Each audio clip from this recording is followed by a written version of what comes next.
The awakening ceremony is now underway in the plaza, where students line up to touch the awakening stone and unlock their classes. As the others awaken to life skill classes, a cocky blonde named Fong Dung couldn't help but sneer. What a useless bunch. He was bored out of his mind watching them, and not even one support class had emerged. No sooner had Young Feng spoken than his sycophants chimed in, saying that they weren't like him, who had awakened as the glorious main battle class greatsword warrior. How could those construction workers compare to this rare class? As Young Feng basked in the praise, he was suddenly shoved hard in the shoulder. Before Yang Dung could speak, his sycophants jumped in like startled fleas. Who's the imbecile who dared to touch Brother Yang? Excuse me, I'm in a hurry. The man turned and said simply, but his aura was intimidating, silencing the sycophants. But upon seeing this person, Yang Dung smiled wickedly and muttered, "So it's him." His underlings were confused, as they thought the arrogant young man was some rich young master. Some young master, sneered Feng Yong. The Lin family was mysteriously destroyed a few years ago. Did you know about that? That boy is Lin Han, the last surviving bastard of the Lin family. Yes, the same Lin Han that Feng Yong calls a bastard, is our main character. As he approached the awakening stone, many in the crowd scoffed, with Feng Yong being the loudest. It was a pity that one of the top 2 talents of the school had been ruined the day before, and he dares to awaken his class. Trash is always trash. What's the point of dreaming? Lin Han smirked, not even bothering to listen to Fong Dung's words in his eyes. He was just a weak chicken squawking from the sidelines. He thought awakening a rare class made him special. Lin Han will show him what true talent really is. He reached out to touch the awakening monument, and instantly, a blinding golden light erupted from it. A divine figure seems to materialize in the sky, the blinding light making it impossible for onlookers to open their eyes. And of course, they'd never seen such a strange phenomenon before, Feng Yong included. He gritted his teeth in anger, wondering how a useless person like Lin Han could cause such a phenomenon upon awakening. If he really rises up, wouldn't his own rare profession become a joke? The results appeared on the awakening stone. Lin Han had awakened the hidden class Beastmaster. Some onlookers couldn't help but sneer. An hidden class and its Beastmaster. What a pity, all that commotion for just a Beastmaster. Is he a genius or just trash? Lin Han turned to leave, but was met with Feng Yong's taunting grin, as he openly provoked him in front of the crowd. Trash will always be trash. Do you really think you can turn things around? You should know that if your summoned beast isn't strong enough, you're just trash. Feng Yong is supremely confident, knowing that nurturing a powerful beast requires vast resources. Resources Lin Han, the abandoned son of a ruined family, simply doesn't have. With that in mind, Feng Yong grew even more aggressive, spreading his legs wide and demanding that Lin Han crawl between them. In that case, I'll buy you a rabid dog to make a pact with. Irritated by his incessant nagging, Lin Han scratched his ear. A tiger doesn't roar, people think it's a hungry house cat. He wasn't going to bother with him, but in this situation not firing back would be out of character for Lin Han. Oh, isn't this Fong Dung's little brother? Is your job all you have? I don't need to borrow money, because with you here, why would I need to buy any other mad dogs? Understanding Lin Han's words, a furious Feng Yong clenched his fist, ready to pummel him, but suddenly a beautiful woman appeared, kicking Feng Yong in the head with her high heel, sending him crashing to the ground in disgrace. Who do you think you are lecturing my student? Get out of here before I skin you alive. This beauty is Bak Bang, with a haughty air, a fiery temper, and undeniable power. Her mere presence sends Fong Dung and his cronies running. Although Bai Bing is just a teacher, the Bai family is not a force he can mess with. Even though he still hates Lin Han, Feng Yong has no choice but to swallow his anger for now, planning to deal with him another day. After they left, Bai Bing turned to Lin Han and said, "Not bad, kid. You managed to awaken a hidden class. Miss Bak, please don't tease me." Lam Han scratched his head in response. Bai Bing's eyes hardened as she wordlessly tightened her grip on his neck. "How many times have I told you? Outside of school you call me older sister. Sneaking off to an awakening ceremony, you've got some nerve."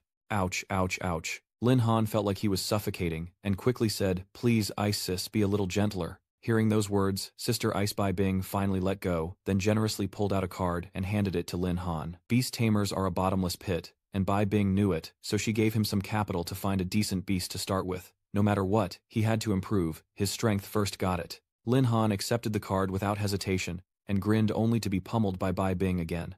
"Thank you, Sister Bing. I'll definitely repay you handsomely in the future. Don't get cocky, kid.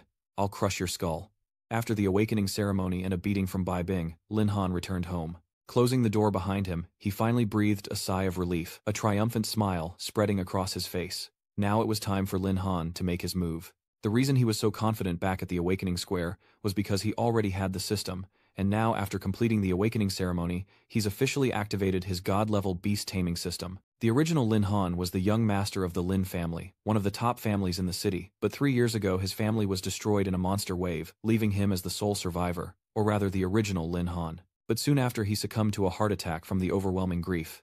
It was then that a Lin Han from another world transmigrated into this body and received a system that could only be activated after the awakening ceremony. For 3 years, he's waited for this day, and now it's finally here. He can finally walk the path of a protagonist and get his own cheat like everyone else. Currently, he's a level 1 first-class beastmaster with stats of 70, strength, 50, agility, 110, spirit and 60 constitution, and no equipment. Along with that came 3 level 1 skills, Spirit Contract, Beast Space, and Beast Summon. And as soon as they activated, the system issued its first quest, Rescue Xuan Ke and Change Your Fate. Specifically, Lin Han only needs to spend 1,000,000 Sky Dragon coins to unlock the ultimate mode, making him taller, stronger, and tougher. Lin Han clenched the white ice card he had just been given, then gritted his teeth and said to the system, "I just got some money from Sister Bing, and you're already drooling over it. Alright, take it. Let's see what kind of trick you're planning to pull." As soon as he coughed up the money, the space in front of Lin Han changed, as if he was stuck in the middle of the universe. As Lin Han wondered where he was, the system congratulated him on completing the side quest, Profound Can Save Fae, unlocking the ultimate cheat mode, and a super rare spirit beast.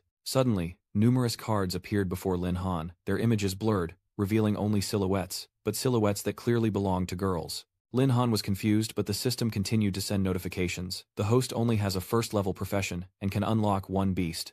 Unlock now. For every 10 levels in a profession, there's a transformation, and Lim Han can only form a contract with 1 monster per transformation, meaning a wrong choice at the start could directly impact his combat power. The money Bai Bing gave him was all spent on this quest, leaving him with nothing to buy another beast. But since these cards are provided by the system, they probably aren't too bad, so Lin Han decides to go all out. As he touched the card before him, a blinding light appeared. Lin Han's first spirit beast had arrived. The system congratulated him for activating one of the 10 primordial ferocious beasts, the heavenly horn ant. Lin Han stared blankly at the tiny creature perched on his index finger. He spent 1,000,000 Sky Dragon coins, only to get an ant. Lin Han truly didn't know how to react. He was about to ask for a refund, but the system announced that the heavenly horn ant had signed a contract with him and was evolving into its second form. Was this forced buying and selling? "I don't have time to sign a contract with an ant," Lam Han exclaimed. But the evolution was already complete, and the heavenly ant had activated battle mode, leaving Lin Han even more astonished as the tiny ant transformed into a beautiful platinum-haired girl. This was beyond his expectations. Who knew the system offered evolution? Looks like he's got tomorrow's exam in the bag. The next morning at the Dark Shadow Mountain Range training ground, the students gathered, ready for their first level-up session after awakening their classes. Bai Bing, the team leader, is absent today due to an emergency, replaced by the stern instructor Cao Chong. While Cao Chong instructs the students, Lin Han only pays attention to the beautiful ant perched on his shoulder. Good thing pets can evolve, or you wouldn't dare show up with an ant. Suddenly, someone nudged his shoulder. "Little Lin, have you found a beast to contract with yet? If not, let's team up." Before pursuing combat training, he was a berserker, and this chubby guy is Long Tianjiao, Lin Han's close friend. Before he could answer, a pompous voice echoed with arrogance. "Well, if you don't have any, let me help you catch some reserve beasts. Lin Han, you should really learn to bark like a dog. Then I'll definitely give you some beasts. What do you say?" Lin Han was speechless. Why was this idiot so obsessed with making him bark like a dog? Who was the dog scolding? Lin Han asked again, and Feng Yong, lost in glee, easily fell for the trap, replying with a laugh. "The dog is scolding you, of course." It was then that Feng Yong paused, realizing something was amiss. Did he just dare mock me? Does he have a death wish? He throws another punch, confident now that Bai Bing isn't here to protect Lin Han. But little did he know, his fist would be stopped dead in its tracks. Lin Han scanned Feng Yong with a look of arrogance, then spoke mockingly. "Is that all you've got? Did the dog not get mixed in today?" Completely overwhelmed, Feng Yong struggled, unable to even twitch, sweat pouring down his face. This was absurd. Is Lin Han a mere beastmaster, stronger than a warrior like himself? Feng Yong suspects Bai Bing must have given him some treasure yesterday. Fortunately, Cao Sung spoke up, allowing him to escape for now. "Lin Han, it's your turn. What are you doing? Hurry and enter the teleport gate to your training area." Long Tianjiao was worried and wanted to go with Lin Han, but he refused, saying he could handle things himself. Seeing Lin Han refuse his friend's company, Feng Yong grew even more smug, having already arranged with Cao Chong to ensure Lin Han wouldn't survive this training exercise. Cao Chong held no grudge against Lin Han, but his jealousy over Bai Bing's constant presence beside him led him to join forces with Feng Yong to eliminate him. As a result, Lin Han found himself in the Swift Wind Wolf's territory the moment he stepped through the portal. This area is normally for levels 11 to 20, and first jobbers are forbidden. Lam Han wondered if Cao Chong did this on purpose, but before he could answer, howls echoed from behind. "The Gale Wolves have appeared, and these wolves never hunt alone.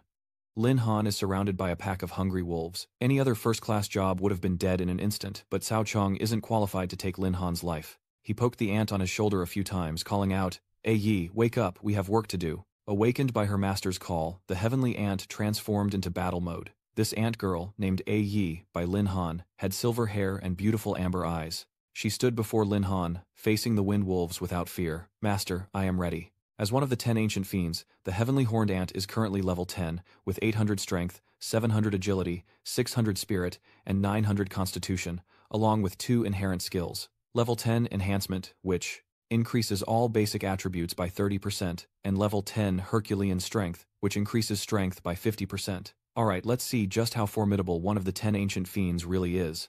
Lin Han responds as the system automatically triggers his first quest, eliminate 10 savage beasts. The reward for completing this mission is 100 points of beast mastery, and Aini has already shown her might in battle. With just her fists, she decimated the pack of wolves in the blink of an eye, felling 7 swift wind wolves in under a minute. Witnessing this, Lin Han couldn't help but applaud. Truly one of the 10 most ferocious beasts. Right now, Tianjiao is only level 10. Who knows how strong she'll be when she grows up. The experience from the wolves instantly leveled up Lin Han to level 6. Although her combat strength can't compare to Yi's, it's close to that of a regular combat class. Master, after the fight, Yi reverts to her innocent, harmless form. She's one of the 10 most ferocious beasts of ancient times, unmatched by her peers, yet her appearance belies her title. Unable to resist, Lin Han ruffled her hair only for Yi to grab his hand and place it on her chest. "Master, please don't worry." This sudden contact flusters Lin Han, and his face turns red. Unbeknownst to him, he and Yi were being watched by a group of unknown people, who whispered, "Didn't Cao Chong say there was only one kid?" "Then who's that girl? I don't know, but she took down all the wolves of the West, so she must be strong. And that figure, that beauty, she's a masterpiece among masterpieces. Boss, she's even prettier than Bai Bing, should we?"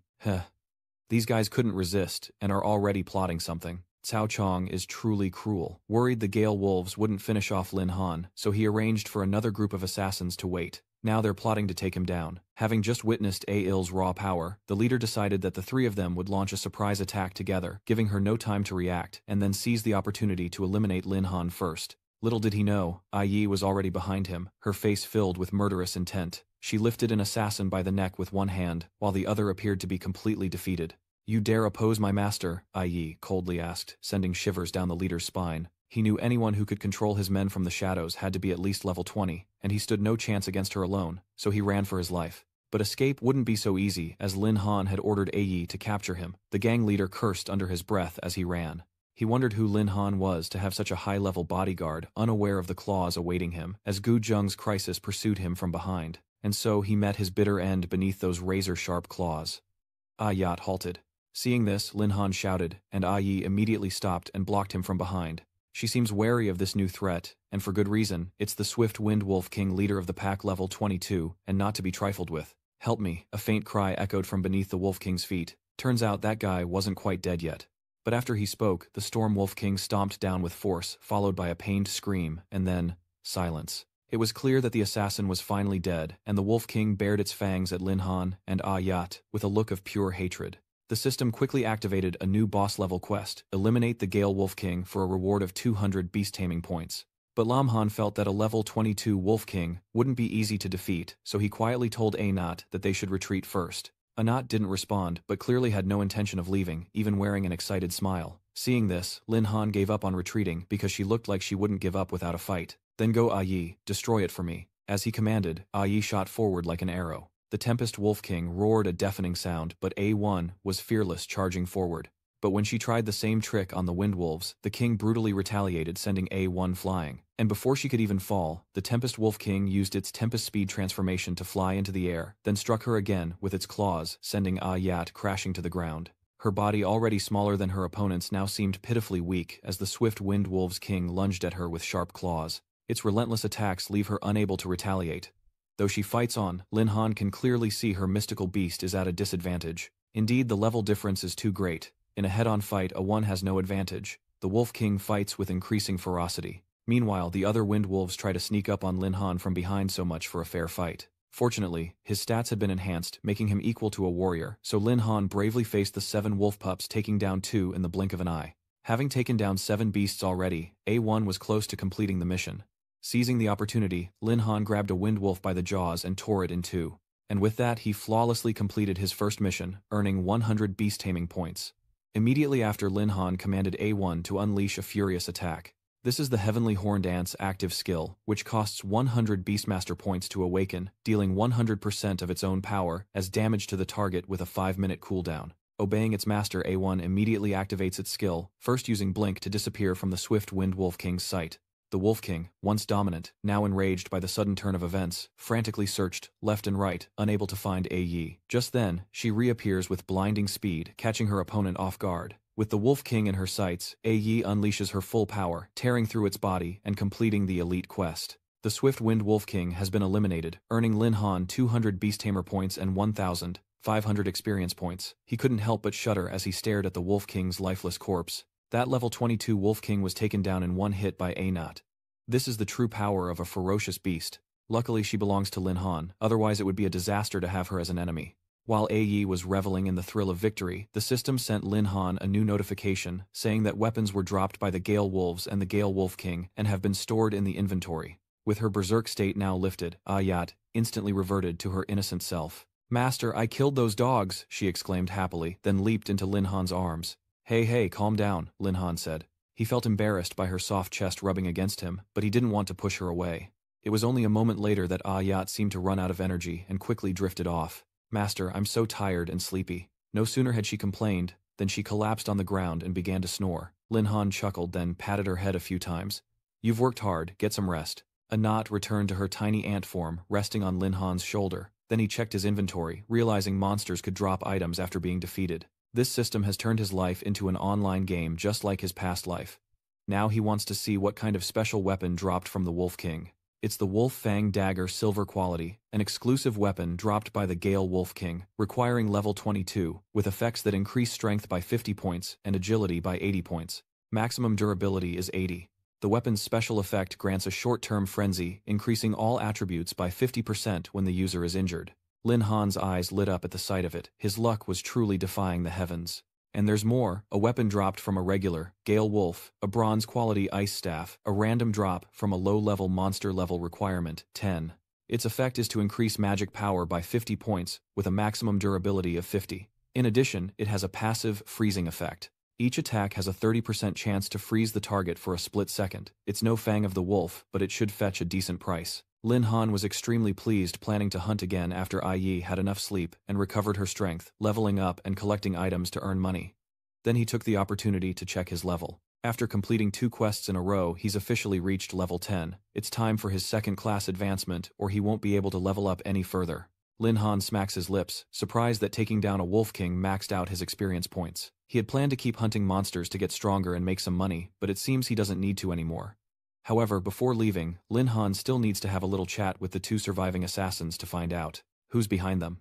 It seems the days ahead won't be so boring after all. Hours later, Cao Chong and the medical team waited outside the teleportation gate. The trainees were expected back soon, so he ordered his team to stand ready for examination and treatment, though Cao Chong secretly hoped some wouldn't make it back at all. Like Lin Han, for example. Cao Chong, someone called out his name. Turning around, he saw Bai Bing with a furious look on her face.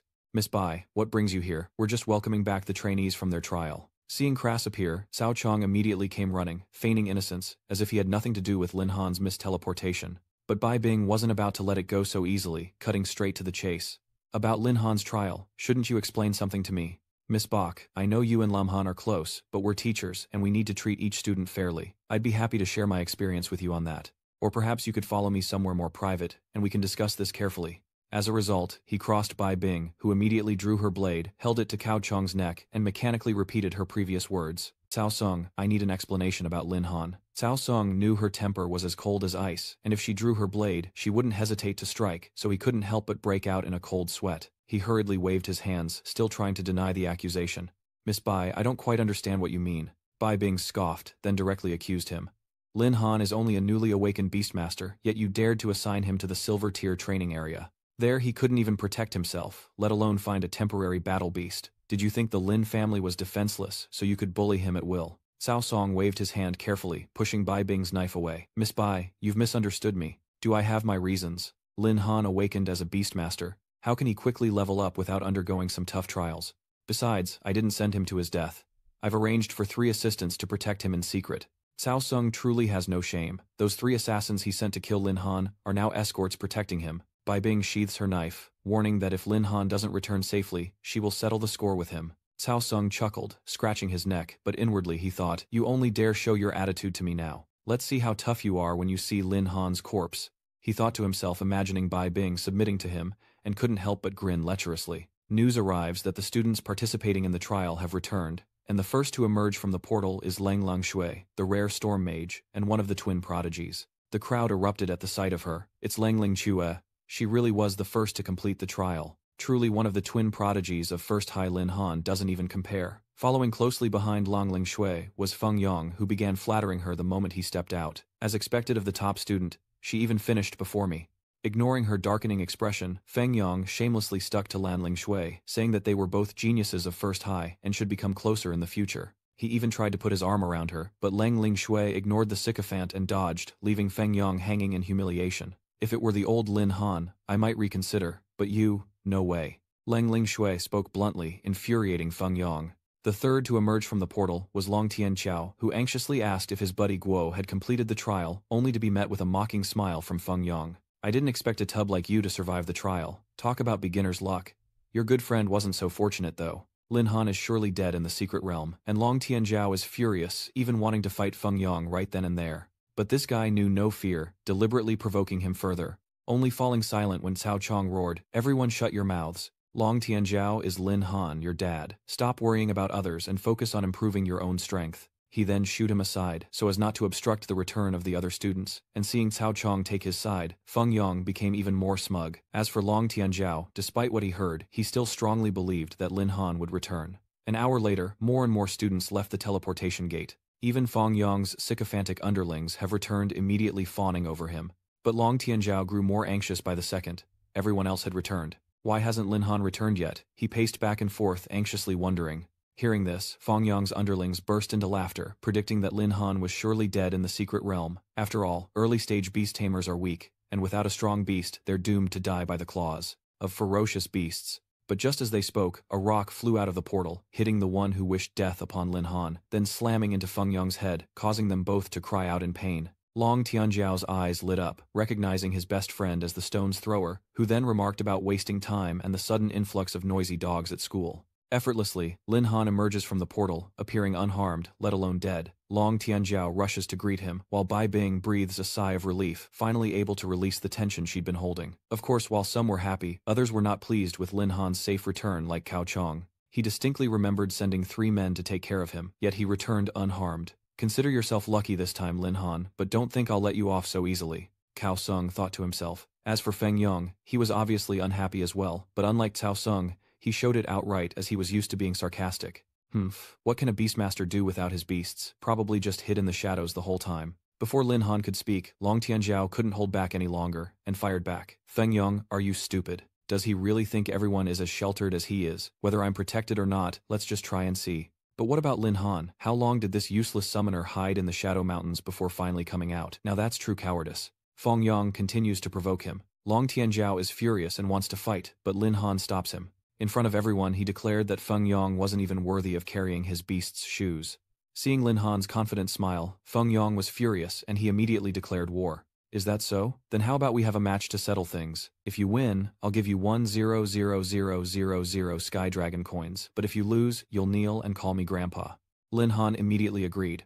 How could he refuse such a good opportunity to make money and teach Feng Yong a lesson? Seeing this opportunity, he was determined to beat him into the ground, but Long Tianjiao seemed anxious and stopped him. "Lin Han, don't be so hasty. The coach is still here.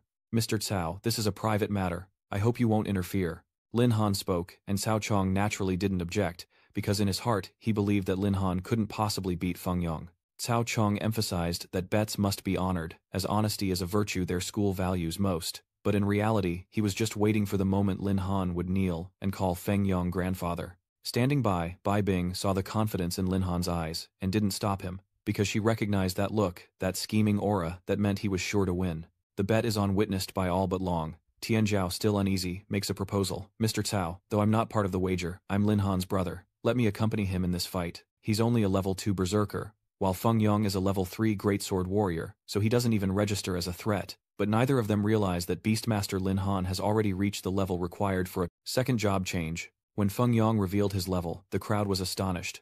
Level 3 already. Brother Feng is amazing. As expected of a rare profession. Predictably, his underlings began to shower him with praise. Showing off like that at level 3, they'd faint if they knew Lin Han's level. Long Tianzhao seems a bit panicked. Pung Dung's rare class and higher level are a significant advantage. After showing off, Feng Yong points at Lin Han and arrogantly declares it's his turn, saying that Long Tianzhao is only level 2, so how could a useless guy like him ever surpass him? I think you two should just kneel down and call me Grandpa to save us all some time. Long Tianzhao was furious, but Lin Han remained calm. Fatty, don't worry, his strength isn't even worth my attention. He reassured his friend, then confidently replied to Feng Dung, you're only level 3. Even if I regressed and started over, I'd still leave you in the dust. Then Lin Han revealed his level. Because he hasn't advanced yet, he's still a level 10 Beastmaster. And as expected, the crowd was stunned when Lin Han revealed his power. Feng Yong's face immediately changed. He'd always thought beast tamers were useless, so how could they grow so strong so quickly? Even the best student in the school, Langling Shuwei, couldn't do that, so he assumed Lin Han must have been cheating somehow. Just because you can't do it, doesn't mean others can't. Do you even know what a hidden class is? Their battle is already over before it even began, Lin Han retorted proudly. Who doesn't know the difference between level 3 and level 10? Lin Han said to Cao Chong, without even bothering to look. Mr. Cao, I've won. Do you remember your promise to witness this bet? Help me keep an eye on Feng Yong, make sure he doesn't get out of line. Speaking of which, I reached level 10, thanks to the assistant instructors. They put in a lot of effort to protect me. Please send them my thanks and respect. Upon hearing this, Cao Chong's face paled, unable to believe that Lin Han knew about his assassination attempt, and yet was still alive. Cao Sung even began to worry that Lin Han had caught his henchman, and was planning to use that to threaten him. But Cao Sung had worked so hard to get where he was, how could he let a brat like Lin Han ruin it? So this scoundrel hatched a wicked plan to silence Lin Han for good, while Langling Shui secretly observed him. Though she doesn't show it, she's clearly surprised that Lin Han has reached level 10 inches such a short time. It seems the Academy's former genius has risen again, but Langling Shui is also very competitive, so she's determined to surpass him, sooner or later. Her Storm Mage class has already reached level 5, far surpassing the other students. Aren't you busy with something important, Sister Bing? Why are you here? After everything was settled, Lin Han approached Bai Bing. Having finished my task, I came here. This is my job after all, and I couldn't just abandon it, Bai Bing replied. Long Tianzhao, overjoyed, patted Lin Han's shoulder, boasting to Bai Bing about what she had just witnessed, that his close friend had leveled up to 10 inches just a few short hours, and given time he would surely become invincible. In that instant, a look of alarm flashed across Bai Bing's face, not because of Lin Han's level, but because Cao Chong had suddenly launched a sneak attack from behind. The killer intent is clear, he wants to eliminate Lin Han in front of everyone. With no time to think, Bai Bing pushes Lin Han and Long Tianzhao out of the way of Cao Chong's powerful fist. Then Bak Bang bravely used her own fist to stop him. Tao Dung, what do you think you're doing? Attacking students violates academy regulations. Don't try to use those rules on me, Bai Bing. At this point, Cao Chong's rage completely clouded his judgment, and he was determined to end Lin Han today. Even with his crush standing in the way, Bai Bing's strength was no match for Cao Chong, and she was knocked to the ground, refusing to give up. How could she let anyone bully Lin Han while she was still here? Meanwhile, Long Tianzhao cheered her on, but Lin Han already knew that Bai Bing was no match for Cao Chong. At this rate, she's only hurting herself. And as expected, Cao Chong easily subdues all of Bai Bing's attacks. Her reaction only fueled his rage, cursing her for protecting Lin Han so fiercely. So much for my sincerity. Cao Chong cursed, grabbing Bai Bing's ankle and hoisting her up. His hands reached out, seeking to take advantage of Crash, but he wouldn't get his way. Because in her moment of greatest danger, Lin Han arrived. Cao Chong was focused on Bai Bing, and didn't notice his kick coming. By the time he realized it, his vision blurred, as Lin Han's kick twisted his face. Instinctively, Cao Chong released Bai Bing, causing her to lose her balance, but Lin Han caught her just in time. Are you alright, Bing? He asked gently. Bai Bing sighed in relief, saying she was okay, though still a little shaken, and then Lin Han turned back to mock Cao Chong, who was sprawled on the ground. Mr. Cao, how does a level 10 kick taste? You attacked me out of nowhere. Unless you have a good explanation, I might have to let you experience the power of a level 10 Beastmaster again. Cao Rong was furious, pointing at Lin Han's face as he roared. Lin Han, don't think I don't know how you reached level 10. I arranged for 3 level 15 assistant instructors to follow you, and none of them have returned. You must have gone mad and taken their lives to turn them into experience points. Cao Chong shamelessly blames Lin Han, accusing him of being evil and unworthy of the school, then claims he'll punish him in the name of justice. But before he can act, a corpse falls before him. This is the leader who was killed by the Gale Wolf King. A flicker of fear crosses Cao Chong's face, but then he smirks and thinks, ah, how dead. Then the other two must be dead as well. Conveniently there are no witnesses, so let's see if this brat can resist today. Believing that Cao Rong began to accuse Lin Han with great vehemence, but Lin Han remained unfazed, saying he found a dead man in the haunted mountains and kindly brought him out. Unlike some who send their underlings to die in their place, and now shamelessly deny responsibility. He then approached the corpse, sat down and muttered, "Brother, you are truly pitiful, losing your life only to be used as a weapon. If you're not satisfied, find him in the middle of the night, not me." Though shameless, Cao Chong was at least unnerved by Lin Han's words, and the more ashamed a person is, the more reckless they become. He clenched his fist and charged forward, wanting to break all of Lin Han's limbs to stop him from talking back. Seeing this, Bai Bing and Long Tianjiao were understandably alarmed, sensing Cao Chong's murderous intent and fearing for Lin Han's safety. But his target seemed unbothered, even provoking Cao Chong further. Afraid I'll spill your secret so you're lashing out. Ah, right, who would have thought a teacher would dare to send someone to harm his own student, Lin Han said, effortlessly dodging Cao Chong's punch. Shut your mouth. I'm avenging. Ah, how, he roared, though he knew in his heart whether it was revenge or a cover-up. Lin Han knew Cao Sung was truly out for his blood, but after leveling up to 10, his strength and speed had skyrocketed, allowing him to easily evade Cao Sung's attacks. Meanwhile, the Feng Yong gang openly cheered Cao Chong on urging him to teach Lin Han a lesson fueling his murderous intent. Cao Chong's inability to land a hit only fueled his rage, unleashing a flurry of blows, yet despite his increased speed he still couldn't connect. He wondered how a useless guy like Lin Han could keep dodging his attacks, something even a level 20 combatant would struggle to do. On the other hand, although Lin Han hadn't been hit by Cao Chong yet, he knew he couldn't keep this up. Cao Chong was far stronger than him, and he was no match in a direct confrontation. But Lim Han had no intention of just trading blows with him, and with that in mind, he retrieved the ice staff he had just received from his inventory. The staff required level 10 to use, which he just barely met. With his new weapon in hand, Lin Han launches a fierce attack, and Cao Chong's leg is suddenly frozen in place as he charges forward. Taking advantage of his confusion, Lin Han rushed forward, delivering a powerful kick that sent the man crashing into the rock wall behind him. Fortunately, Lam Han's strength increased significantly after leveling up, along with the loot from the small monsters, allowing him to suppress Cao Chong. Otherwise, it would have been difficult to find an opening in such a short time. Though he landed a solid hit, Lin Han wasn't about to stop there. Immediately, Lin Han sent A1 into the fray, now at level 13. Her stats have reached over 1,500, and her personal skills are now level 2.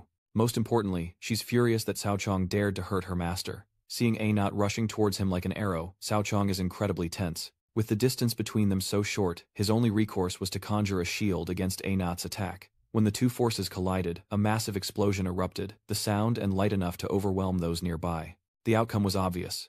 Cao Chong's defense was no match for Yi, one of the 10 ancient beasts. Long Tianjiao, thrilled by the sight, gave a thumbs up and cheered, "Little Lin is amazing, hiding away such a girl." Bai Bing also watched the unfolding situation intently. Though her face is unreadable, she wonders who A-Not really is. Meanwhile, Cao Chong's supporters led by Feng Yong are a picture of confusion, surprise, and fear. Our teacher was blown away. What just happened? They muttered. Yi suddenly raised her head and roared, and Lin Han, sensing her bloodlust, immediately gave an order. Yi immediately returns upon hearing her master's command, instantly snapping out of her rage. This girl is actually an ancient ferocious beast, making her quite volatile. Lin Han decides it's best to conceal her power for now. Master Yi has stopped as you commanded. Am I a good girl? Just moments ago she was a terrifying heavenly horned ant, but now Yi is back to her adorable self nuzzling against Lin Han's hand.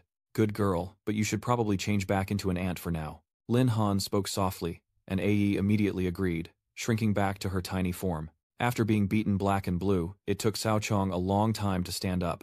He trembled as he accused Lin Han of not only taking his teaching assistant's life, but also colluding with outsiders to oppose him. He added that students as morally bankrupt as him deserved severe punishment, and with that, Cao Chong roared. His power surged in an instant, but before Cao Chong could unleash it on Lin Han, he was stopped by someone's cry to wait. Then this person gracefully descended onto Cao Chong's left shoulder, forcing him to the ground, saying, "Mr. Cao, the matter hasn't been investigated yet, so don't rush to accuse the student." Cao Chong was horrified to see who had arrived, because the man suppressing him was none other than the principal of First Academy, Tu Kong Thon, a level 56 Grand Devil Master. Seeing the school's most powerful figure arrive, Cao Chong loudly accused Lin Han, headmaster, "It's him. He killed the assistant instructor to level up. I want him punished to the full extent of the law. He even tried to kill me. He deserves a harsh sentence." Cao Chong insisted that the evidence was irrefutable, demanding a clear answer from Si Kongcheng, but Lin Han refused to be falsely accused and immediately retorted, "Anyone can make false accusations. Do you really think I'd go to all this trouble just to clear my name? Kong Cheng raised an eyebrow and asked Lin Han for his opinion, but Lin Han countered by requesting an examination into the cause of death of the teaching assistant Ahao. Kong Cheng immediately complied, discovering that Ahao's ribcage was completely shattered and most of his internal organs were severely damaged. Such a fatal wound must have been inflicted by a large monster, but Cao Rong refused to accept that. Even if a monster delivered the fatal blow, Lin Han is surely involved. How else would he have recovered the body?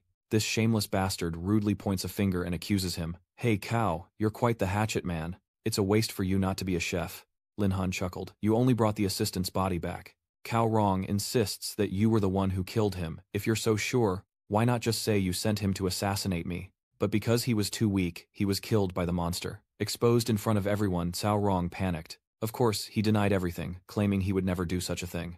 At that moment, Bai Bing joined the fray.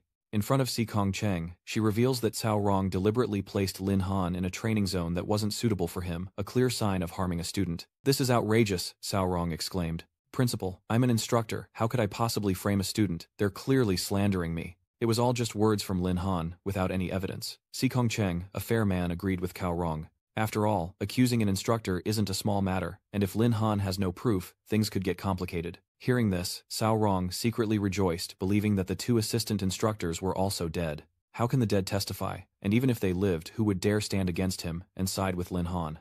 But Cao Chong didn't expect the other two assistants to actually be alive. Lin Han was so confident because he already had living proof just waiting for this moment to reveal them. When the remaining two teaching assistants appeared, everyone present was shocked, along with half the corpse of the Gale Wolf King. These three had been secretly following me when it happened, never expecting to encounter the Gale Wolf King. The assistant named Ahao died on the spot, which is why I had to kill the Gale Wolf King. Lin Han recounted, then paused, saying, "As for why Teacher Cao sent these three to follow me in the shadows, I'm sure these two can give us the answer." With that, he kicked one of them in the butt, startling them so badly that before he could say another word, they both cried out in unison. It was Master Tao who arranged for us to monitor Lin Han and when necessary fake his death by the claws of a ferocious beast. It was all Master Tao's doing. Please no more. We can't take it anymore. There are plenty of ants in the world, creatures that strictly adhere to a hierarchical system. Lin Han possessed an ancient ant, allowing him to easily dominate them within the secret realm, and now the evidence was undeniable. Lin Han turned to Cao Chong and asked if he had anything to say for himself. Cao Chong was shocked. He never dreamed things would turn out this way, and could only curse the two assistant instructors for their incompetence. Not only was he easily caught, but he confessed everything. At this point, Cao Chong couldn't talk his way out of it. Desperate, he gets up and tries to run, only to be struck by Kong Cheng's attack. Before the entire student body, the headmaster coldly delivered his verdict. "Cao Rong, as a teacher of this academy, you dared to harm a student. You have seriously violated the academy's rules. Prepare to be punished accordingly." With that, Bak Bang grabbed Lin Han's hand, telling him to get in the car so they could return. But before they could leave, Lan Lingshu appeared blocking their path. "Lin Han, did you really defeat the Gale Wolf King?" Frustrated, she pressed him, not giving him a chance to answer, closing in, demanding to know how he defeated the Swift Wind Wolf King.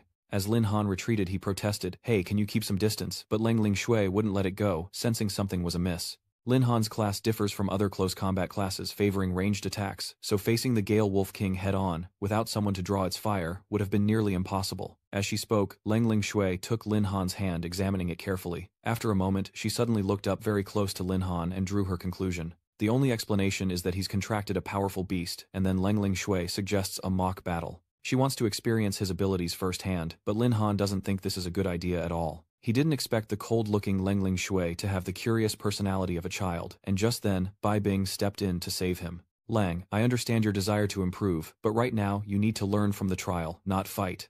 Lang was unhappy when Bak Bang brushed her hand off Lam Han, and even dared to retort, "I'm just curious about Beast Tamer's fighting style, I hope you understand." On the other side, Bai Bing remained firm, saying that Lin Han had just finished fighting and needed to rest, so she could not agree to the mock battle request. Seeing the atmosphere suddenly heat up and the two women glaring at each other, Lin Han quickly interjected, "Miss Bai, the students are tired after today's training, so how about we dismiss them early?" But Lin Han's words seemed to carry no weight, as he was immediately silenced by glares from both Lang Lingshu and Bai Bing, especially Bai Bing, who was in a particularly foul mood. First it was A Nat, a mysterious girl, and now Lan Lang Tuet. She doesn't know when the little rascal she's always cared for became such a heartthrob, and she couldn't understand why she cared so much when she and Lin Han had no special relationship at all. To avoid interfering too much, Bai Bing swallowed her anger and left in a huff, not forgetting to say, "If everything here is settled, then I'll be going first. Get home safe, you two." Bai Bing left Lin Han and Leng Lingshui with a million questions, wondering why she looked ready to devour him if he didn't answer. I'm too tired to talk about it now. Let's find another time. Lam Han tried to brush it off. Fine, but don't you forget your promise. Lan Lang Tuyet turned away disgruntled. Only now could Lin Han breathe a sigh of relief, finally having time to wonder about Bai Bing's earlier anger. Of course, Lin Han couldn't guess that she was jealous because even she hadn't considered it. He just assumed that Bai Bing reacted that way because he secretly participated in the trial and risked his life, so he didn't think too much about it since there were still many things to deal with. So, Lam Han heads to the Dark Shadow Mountain Trading Hall with 2 pieces of equipment hoping to recoup living expenses and maybe even repay Bok Bang. Greeting him is the hall's director Dien Bien. Hearing that he had 2 pieces of equipment to sell, the director himself came to inspect the goods. Lin Han had no reason to refuse and directly presented the 2 items he obtained from the silver leveling area in the mountains. Tian Bian stared blankly for a moment until Lin Han called out, "Director Tian, is something wrong? My apologies." Tian Bian quickly shook his head then asked, "May I ask, is your name Lin Han?" "Yes, do you know me?" Director Dien Bien burst out laughing, explaining that he and old Lam Lin Han's father had been friends for over a decade. Given their relationship, he could call him Uncle Dien without reservation. Dien then patted his shoulder a few times, praising him. "You're quite skilled venturing into the silver leveling area of Dark Shadow Mountain. To have such power at your age, it seems assisting the Lin family is within your reach." "Is that so? Then I'll leave these 2 pieces of equipment with you, Uncle Dien." Lin Han tried to hide his sly smile, wondering if he could use this chance encounter with his father's friend to negotiate a better price. Little did he know his opponent was a seasoned merchant himself. Though friends with Lin Han's father, Tian Bian saw Lin Han's youth as an opportunity to lowball him. Both hoped for a good price, and Tian Bian made the first move, offering 5 million Sky Dragon coins for the 2 items. Hearing this, the smile vanished from Lin Han's face as he replied sternly, "Uncle Tian, let's be clear about things. Even if you knew my father, a deal is a deal. This gear dropped from the Wind Wolf King. It's worth at least 8 million. Tian Bian wouldn't give in, continuing to haggle the price up to 5.5 million, citing his close friendship with Lin Han's father. Coincidentally, Lin Han also tried to cling to this vague relationship, only reducing the price a little from the original 8 million. Kid, 666,000,000 is pretty lucky, huh? Let's settle on that price." Tian Bian continued to raise the price, and this time Lin Han agreed, as it was even higher than his initial estimate. "Then it's a pleasure doing business with you." Tian Bian flashed a smile, reaching out to shake his hand, but he couldn't shake the feeling that he'd just been tricked by this kid. The transaction was swift, and the money was transferred to a new bank account. The clerk handed Lin Han 2 cards, one containing the 6 million, and the other, a VIP bank card, with an overdraft limit of 3 million Tianlong coins. "If you ever need to sell anything or have any other needs, feel free to contact us," Tian Bian said, patting his shoulder again. "All right, thanks, Uncle Dien." Lam Han held the money in his hand, feeling a comfortable sense of abundance. Since he was already here, he decided to browse a few more magic scrolls. 10 minutes later, Lin Han left satisfied. Following his departure, Tian Bian couldn't help but sigh, realizing the child had awakened with immense power, hinting at a bright future. As a businessman, he wouldn't miss the chance to partner with such a gem. Back at his residence, Lin Han noticed a large carriage parked outside and quickly recognized the man standing beside it. It was the Bai family's head butler, Liu. They hadn't seen each other in a long time, not since the Lin family fell from grace. "The fact that Butler Liu has come himself means something important is happening," he explained, gesturing to the vehicle. It turns out Bai Bing personally led people to a diamond-level secret realm to capture a void beast for him, but her actions resulted in her being confined by the family head, leaving her only able to send Butler Liu to Lin Han, a revelation that stunned him.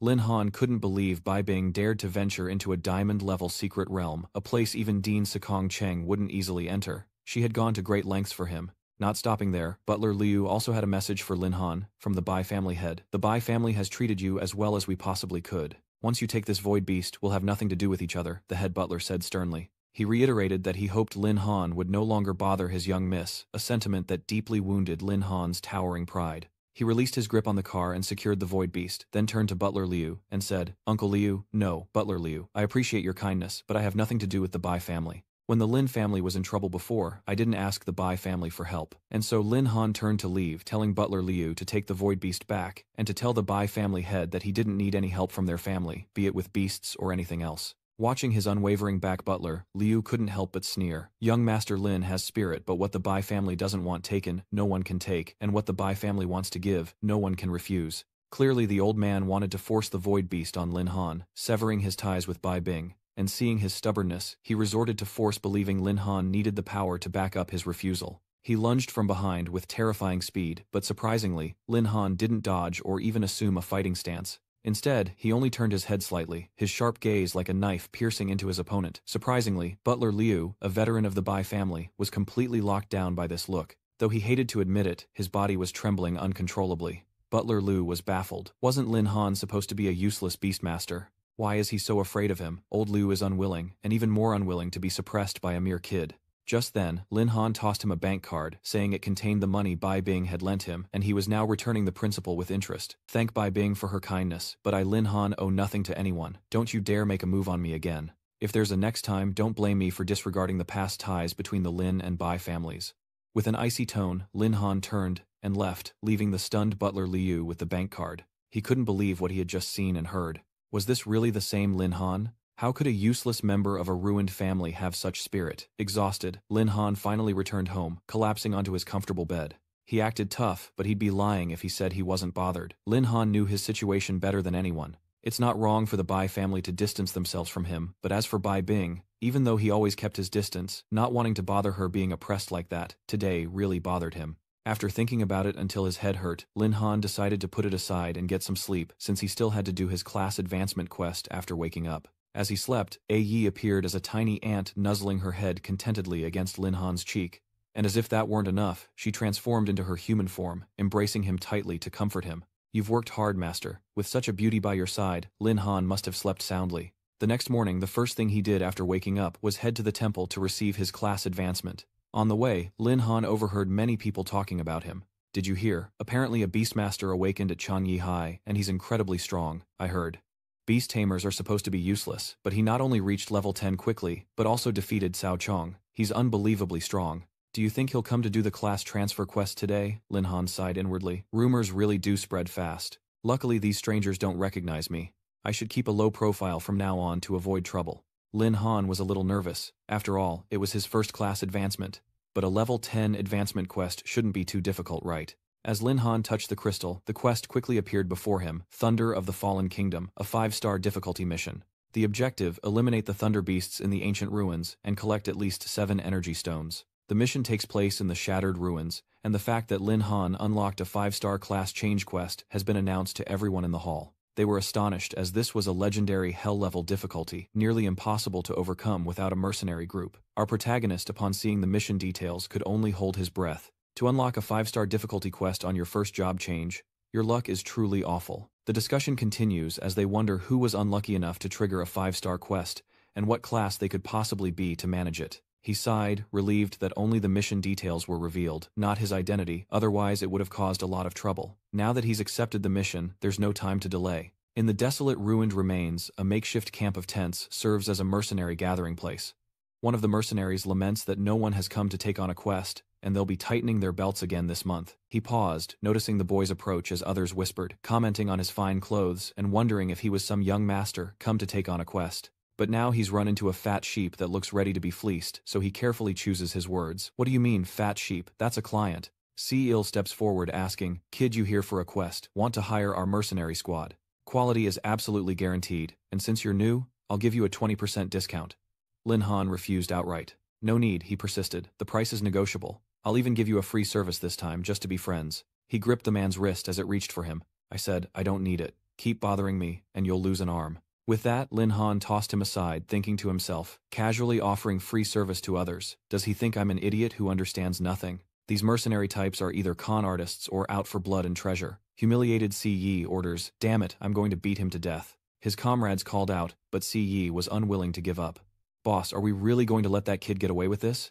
Lam Mai responds, there are guards here. It's not a good place to strike. No one can touch us. We can still leave here safely, and once he's out of the safe zone, we'll play with him then.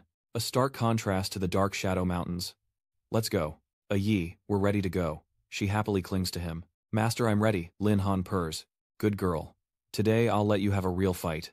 Looking at the new notification, he's surprised another system quest activated. The info panel reads, Congratulations, Master, you've triggered a Lord-level quest, Heart of Thunder. Quest objective, hunt the Thunder Envoy, and collect the Heart of Thunder. The quest reward pleases Lin Han, 300 beast taming points. Not bad at all. This is a good item. Anhut's power is all thanks to it, but ahead lies the job change quest, and I don't even know where the Thunder Envoy is. First, let's buy some information from Uncle Tien. Yi, we'll do the class change quest first, then come back and get you more Beastmaster points. Here Lin Han encountered the Thunder Beasts, a pack of level 15 creatures. Yi single-handedly defeated them, causing the beasts to turn their aggression toward the group. Lin Han pulls out a treasure and says, "You can't beat A1 and you think you can take me on. You've condensed your firepower into a big ball, so try this."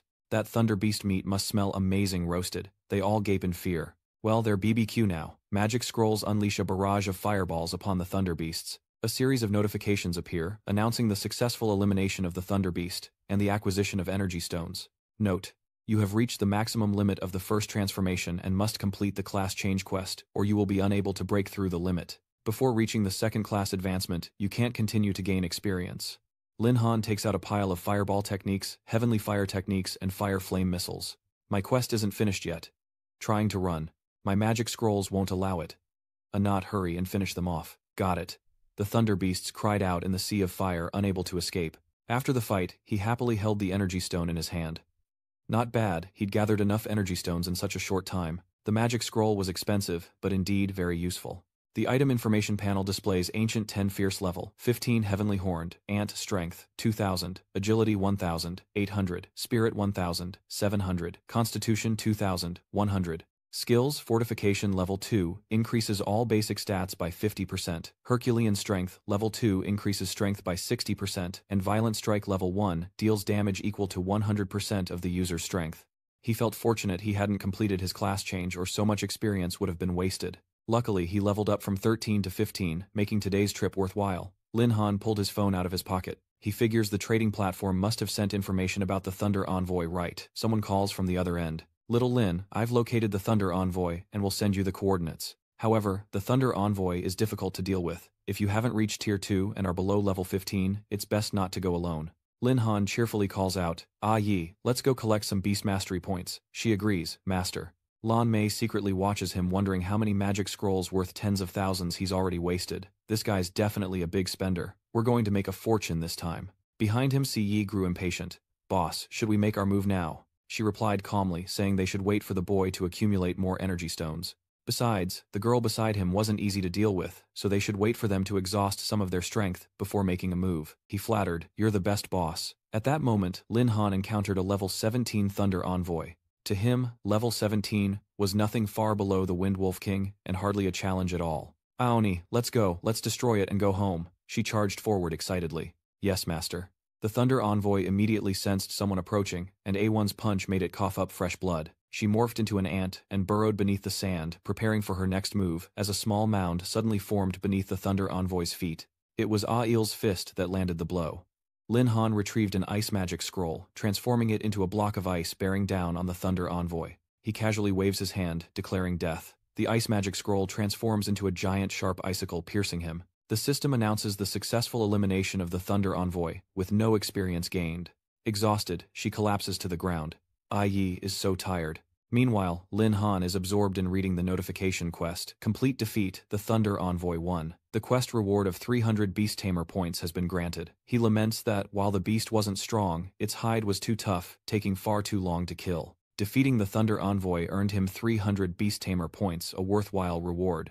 These points shouldn't go to waste. He'll awaken a skill for A1 first. A new notification appears, investing 300 beast points, successfully awakened one of the 10 primordial ferocious, the heavenly horned ant. A surge of power envelops her. The system updates, unlocking the innate skill, Iron Bones, increasing defense by 20%. She happily hugs Lin Han.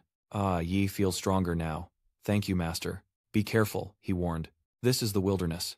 Lan Mei knew it was time to step in. "Not bad, kid. You've got a mercenary squad tailing her, but what good are they in a fight? Out here you need firepower and brains," Lin Han mocked Baldy. "Didn't you say you'd help me for free? Came all this way after the fight. You here to give your grandpa a foot massage?" Sinyat angrily retorted. "You dared to refuse our mercenary squad. Now you'll pay the price. Hand over all your treasures or you won't leave here alive." He stood up fearlessly, daring to rob them here. "Aren't you afraid of being caught by the security team?" Lan Mei asks. "Kid, do you know why this ruined relic has safe and unsafe zones? Because the unsafe zones are deep within the ruins, the security team maintaining order will never patrol there. If you die here, even if the security team finds you, they'll just assume it was a beast. Blame yourself for angering the wrong person." "Don't worry, kid, I'll take good care of you," the others greedily demand. "Boss, what about the girl?" Seeing where Ayat stood empty, they were shocked. But where did she go? She's teleporting right behind Lin Mei, she shouts. This is bad, be careful. Ah Yacht swiftly grabbed their wrists, tossing them around like rag dolls, shocking everyone. Just who is this girl? This is terrifying. Mommy, help me. Even Lan Mei was thrown back. The mercenaries opened fire, realizing this girl was no pushover, and they needed to take her down fast. What a waste after finally finding someone so amazing. You need to be alive to use them. Hurry. Iron Bone skill activated, increasing defense by 20%, making Ah Yi's body impenetrable. Lan Mei realized the girl was too strong. She'd underestimated her. Time to retreat. But she panicked when she saw someone approaching. Lin Han with a friendly smile pulled out a magic scroll. Too late to run. Lightning struck relentlessly, and the mercenaries' agonizing screams echoed through the air. With only C-Nut and Lan Mei remaining, he exclaimed, "Monster, she's a monster. How does this kid keep using magic scrolls?" He then realized she only seemed to listen to the boy. I've seen him use them all along the way. He must be out of magic scrolls. Grab him. We still have a chance to turn things around. Taking heart, Seal realized the truth. Without his magic scrolls, this kid was just a weakling. I'll risk it all. Lin Han asks with disdain. Trying to counterattack in desperation, you pulled out a bunch of magic scrolls with such spirit, but this weakling is overflowing with monetary power. Both of them trembled, as Lin Han ordered them to hand over all their energy, stone, equipment and skills. If you do that, I might consider sparing your lives. Otherwise, I'll show you what it means to have all your fears come from insufficient firepower. Lan Mei retorts, who's the real robber here? At the renowned class change temple, the receptionist had heard that someone named Lin Han activated a 5-star quest this morning. He was apparently quite handsome but unlucky. Such a difficult quest would take at least 10 days or half a month to complete, but his appearance made her eyes widen in surprise. Lin Han spoke, "Hello, I've completed the job change quest and have returned to turn it in." The receptionist couldn't believe her eyes. That was fast. The mission is complete. No way, I must have misheard. 5-star quests aren't cabbages. How could he finish so fast? Is Mr. Lin here for information about the class change quest? Please wait a moment. Lin Han denied. No, I really completed the quest and I'm back to change classes. The receptionist exclaimed, what, you completed the mission already? He calmly confirmed, yes, it was quite easy. Composing herself, she says, please wait, I'll book your room right away. Room 996 is available, and the process is the same as when you accepted the quest. Lin Han cuts her off, turning to leave immediately. Alright, thank you. The receptionist was stunned, breaking out in a cold sweat. He completed the quest in just a few hours. Is this some kind of joke? The notice board displays a message congratulating her on completing the job change quest and successfully achieving the second-class advancement. She froze upon hearing this. Is it true? The crowd murmurs, wondering when such a powerful figure emerged, capable of completing a 5-star quest. The information panel displays his second-class beast scholar. Beast tamer Lim Han is overjoyed. So this is what a second-class advancement feels like. Not bad. His information has been updated. Name Lin Han. Class Beast Scholar. A hidden class at level 10. Strength 1000. Agility 900. Spirit 800. Constitution 730. Skills, Tier 1, Spirit Pact, Tier 1, Beast Space, and Tier 1, Beast Summon. Successfully completing the second-class advancement unlocks a unique skill, Lightning Wings, allowing flight for 10 minutes with a 1-hour cooldown. Copy skill can copy all the skills of your beasts for a short time of 5 minutes with a 2-hour cooldown. Bloodline Reversion can revert a beast's bloodline. You have successfully achieved your second job change, activating the system's reward. You may choose one of the following skills. A. Fusion allows merging with beasts, multiplying base power. B. Mind Link allows communication with beasts, increasing their affinity. Increase the success rate of contract signing. Malicious Wave detects malicious creatures within a certain range, including humans, and has no cooldown. Lin Han quickly makes his choice. Is this the new skill he received after his class change? Lightning Wings Skill Replication.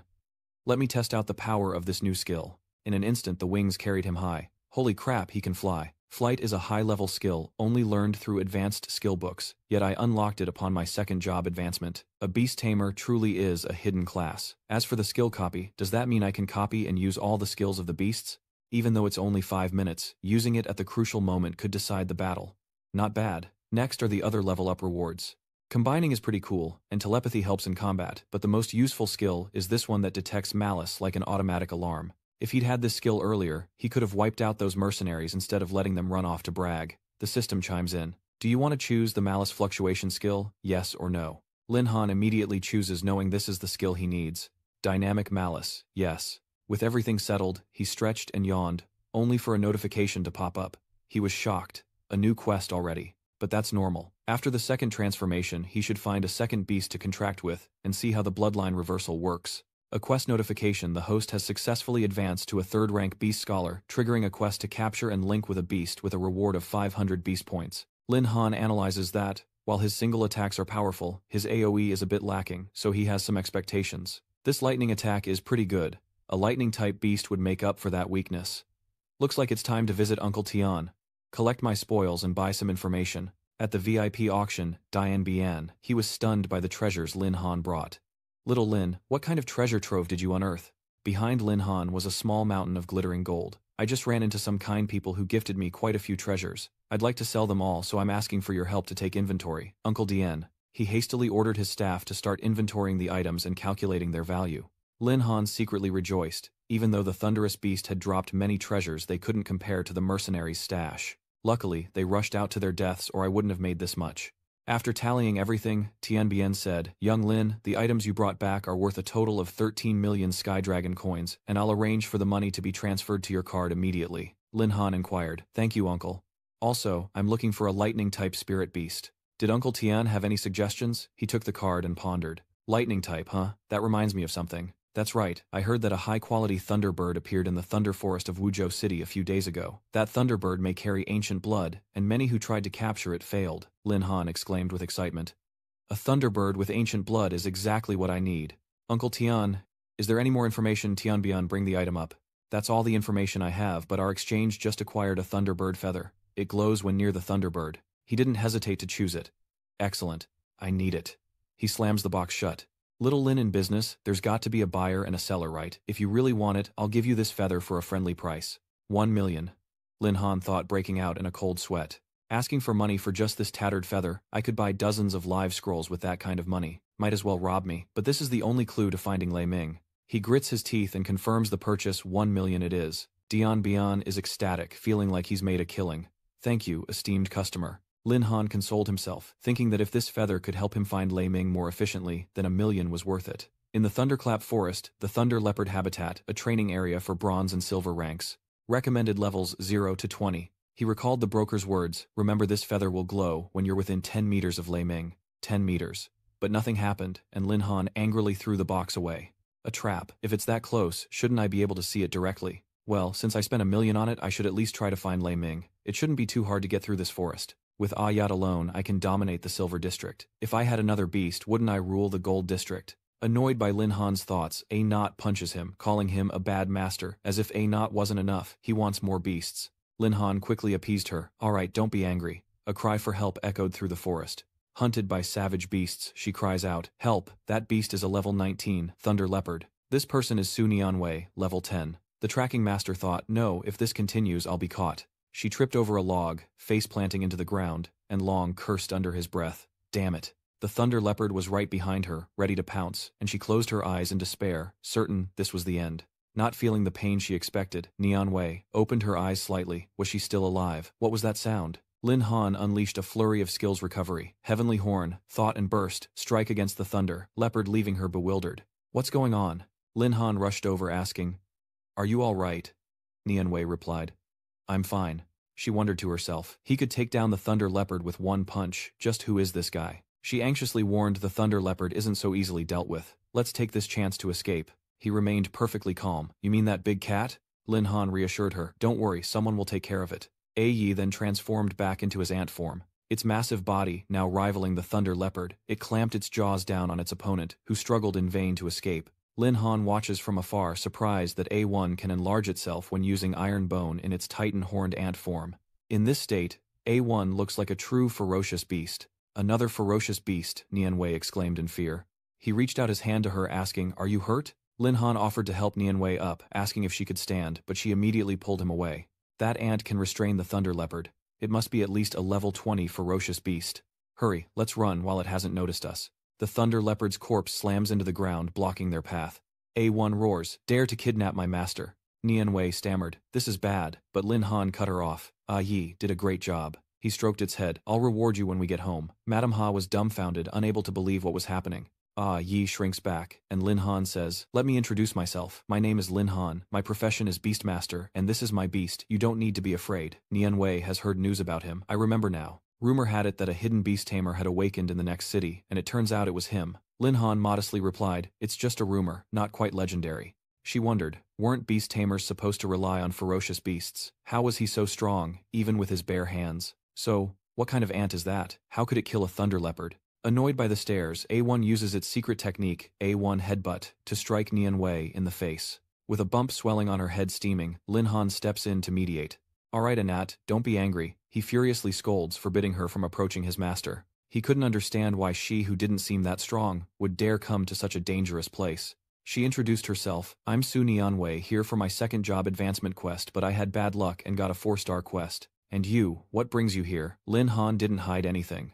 "I heard there's a thunderclap beast in the Thunder Forest. My target is it." She finds it quite a coincidence. "You're looking for a ferocious beast. As it happens, I'm a tracking master." "Thank you. Then I'll ask for your help as thanks for saving me earlier." Lin Han is relieved. Tracking masters may be weak in combat, but their tracking skills are unmatched, just what he needs. He gladly accepts her help, entrusting her with the task. Nian Wei was confident, saying it was no problem, and to leave it to her.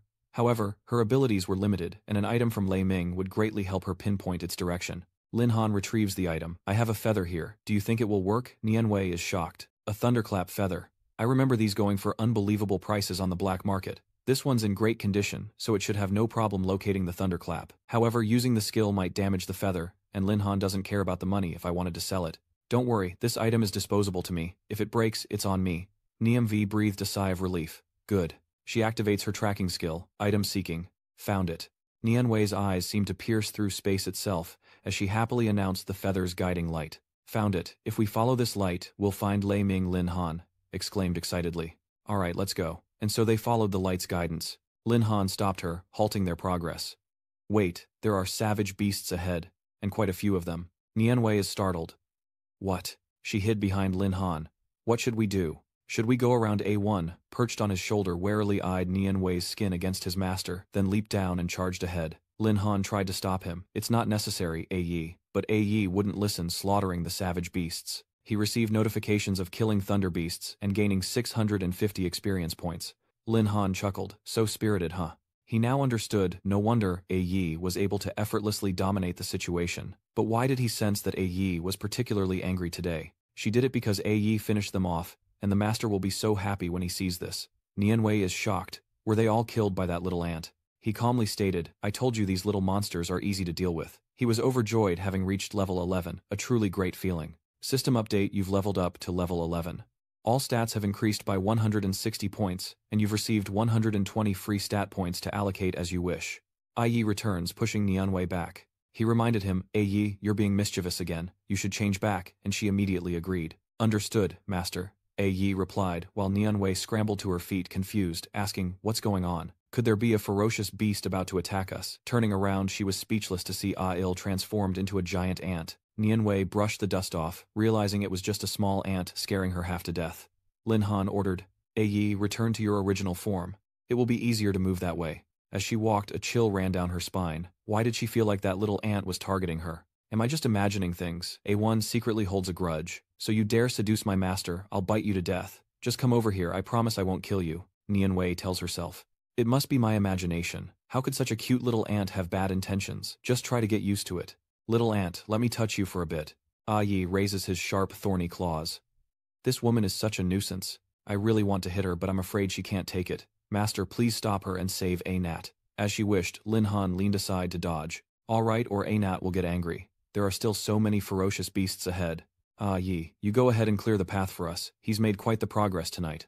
Successfully killed the Thunder Armor Beetle. Experience points plus 984. Successfully killed the Striped Lightning Wasp. Experience points plus 1,284. Successfully killed the Lightning Steel Boar. Experience points plus 1,284. You have leveled up to level 12. All stats have increased, and you've received 120 free stat points to distribute as you wish. He leveled up to 13, then 14, and finally 15, bringing tears of joy to his eyes. This feeling of leveling up is amazing, and the information panel has been updated.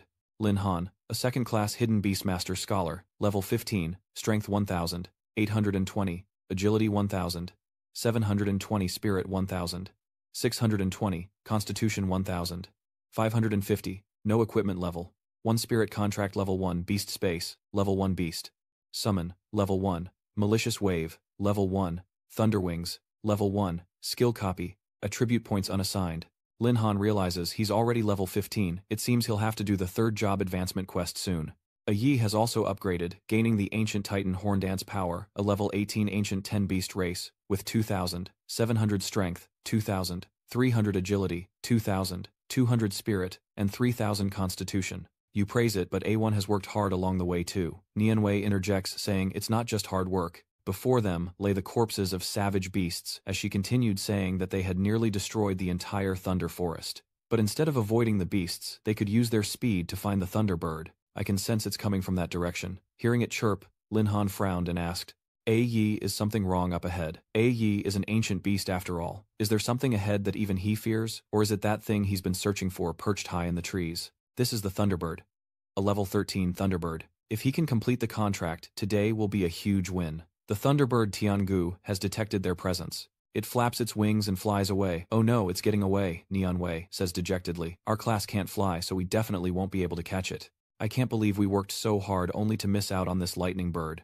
Lin Han smirked as wings sprouted from his back. Who said I couldn't fly? He chased after the Thunderbird, wings crackling with lightning, leaving Nianwei in stunned disbelief. What Lin Han closed the distance between himself and the Thunderbird, calling out to it from below. Hey Thunderbird, how about becoming my familiar, all expenses paid? Tiangu chirped inquisitively in response. It flapped its wings and flew away, escaping its fate of being exploited. Lin Han was dumbfounded. What a strong reaction. This ferocious beast has quite the personality. I guess I'll have to play with it for a while. You wait here, Nianwei. Annoyed, she replied from below. Okay, I'll wait here for you. He continued to tempt it. Hey, you really don't want to be my spirit beast. Following me won't be a loss for you. Lin Han's hand slipped on its wings.